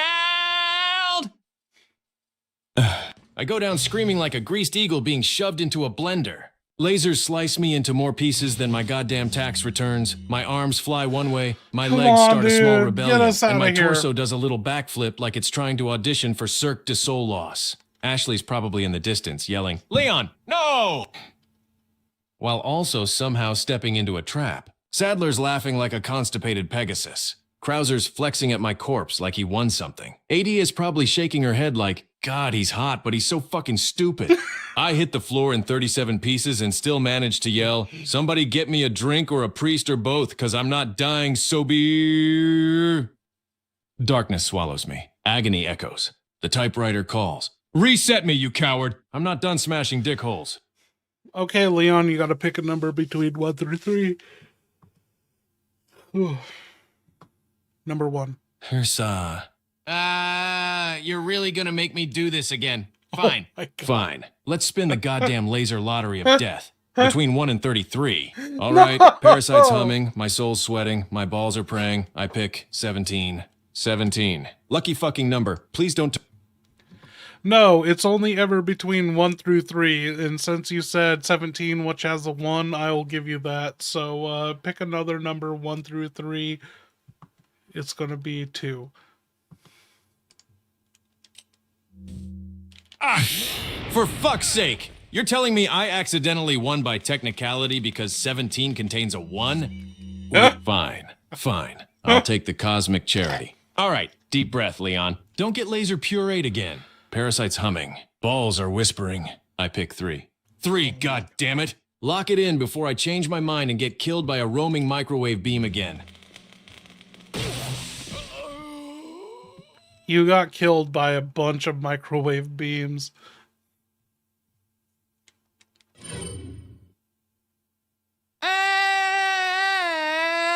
They microwaved me, man. They turned me into a Hot Pocket Kennedy, a goddamn Leon Quiche, a federally sanctioned rotisserie of pain. Mission failed. I'm out here screaming like a popcorn bag left in too long. Pop, pop, pop, there goes my fucking organs. The lasers hit me so fast, my parasite didn't even have time to complain. 1 second I'm dodging, next second I'm a steaming plate of Kennedy casserole, dripping across the floor like radioactive fondue. Okay, Leon, we gotta get through this, so pick a new number between 1 through 3. Remember, it can be the same number you pick because it changes all the time. The number is 2. All right, I've been sliced, diced, nuked, sautéed, flambéed, and turned into Leon a la carte more times than my government paycheck can emotionally cover. But I'm still here, and I'm still picking a goddamn number. Parasite humming, sweat dripping, balls praying, lasers warming up like they want round 4 of Kennedy kebab. I pick 2. 2! Lock it in. Send me through. Let's see if this is the run where I don't get converted into microwaved man meat. I didn't know that was a double so fast. Leon, you fucking made it. You need to pick another number between 1 through 3. What's it going to be? 1. I made it through the microwave hell gauntlet without turning into Leon Jerky. Miracles are real, and they smell like burnt hair and trauma. All right, no time to celebrate. You want another number? The lasers are recalibrating. The parasite's whispering bad ideas. Ashley's probably choking on her own spit somewhere. I gotta stay sharp. I pick 1. You know, the first. The number of please don't turn me into laser lasagna again. Lock it in before fate decides to deep fry me. Okay, I'll give you that pass. You gotta pick one more number between 1 through 3. Choose wisely. It's gonna be 1.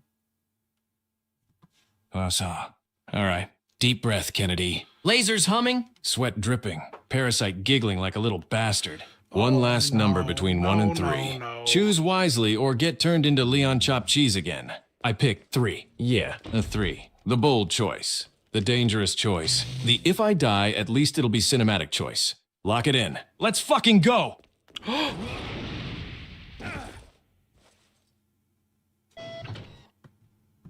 Leon, you fucking cheated, dude. I didn't know just holding down the fucking aim and fire buttons would just enable... Oh my god, you fucking cheated. Cheated? I don't... Cheated. How you think I knew that'd work? Bro, I've been getting turned into Leon Filet Mignon for 10 minutes straight. If holding down aim plus fire lets me glide through lasers like a drunk Secret Service, Jesus, I'm taking that W. I'm out here dodging death beams, melting in microwaves, screaming for my balls to survive. And you think I'm gonna play fair? Mean to do that. No thanks, bro.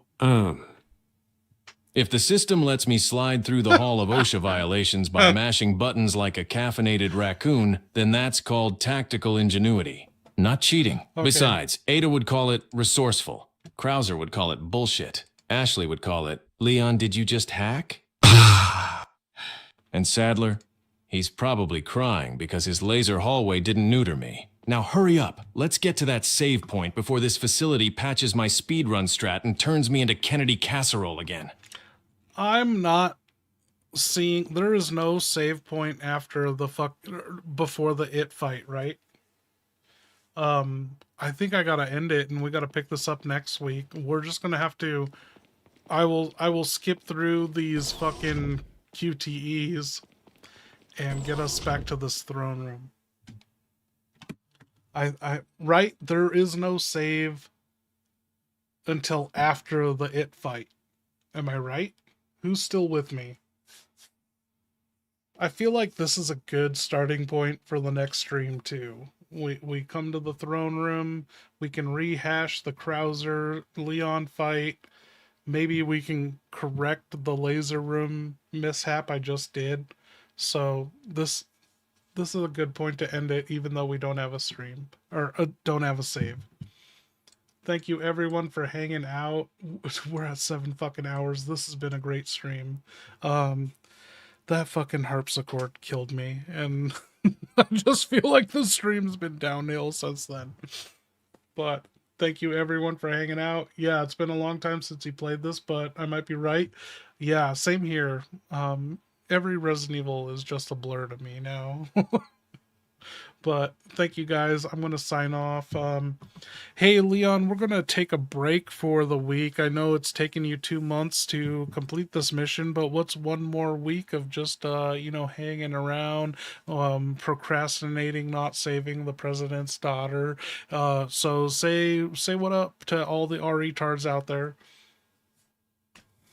A week off? Ha ha ha. Oh, hell yes, I'll say it. All right, here it is. Short and sweet, because I'm one bad thought away from drinking hand sanitizer. Yeah, sure, why not? Ashley ain't going anywhere except into her next kidnapping. Sadler's taking his sweet cult grandpa time. Krauser's probably doing push-ups in a swamp. And Ada's off breaking my heart in 6 different timelines. One more week of me lying on a filthy island floor, staring at the ceiling, wondering why I didn't fake my own death back in '98. Sounds like a vacation.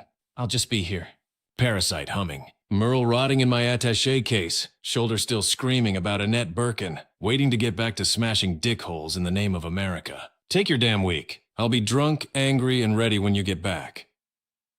Hey, Hunnigan, it looks like Leon is just taking a week off. He said he's going to rest for another fucking week. He's not getting paid enough to do this, and so he is not even going to fucking move an inch until a week has passed.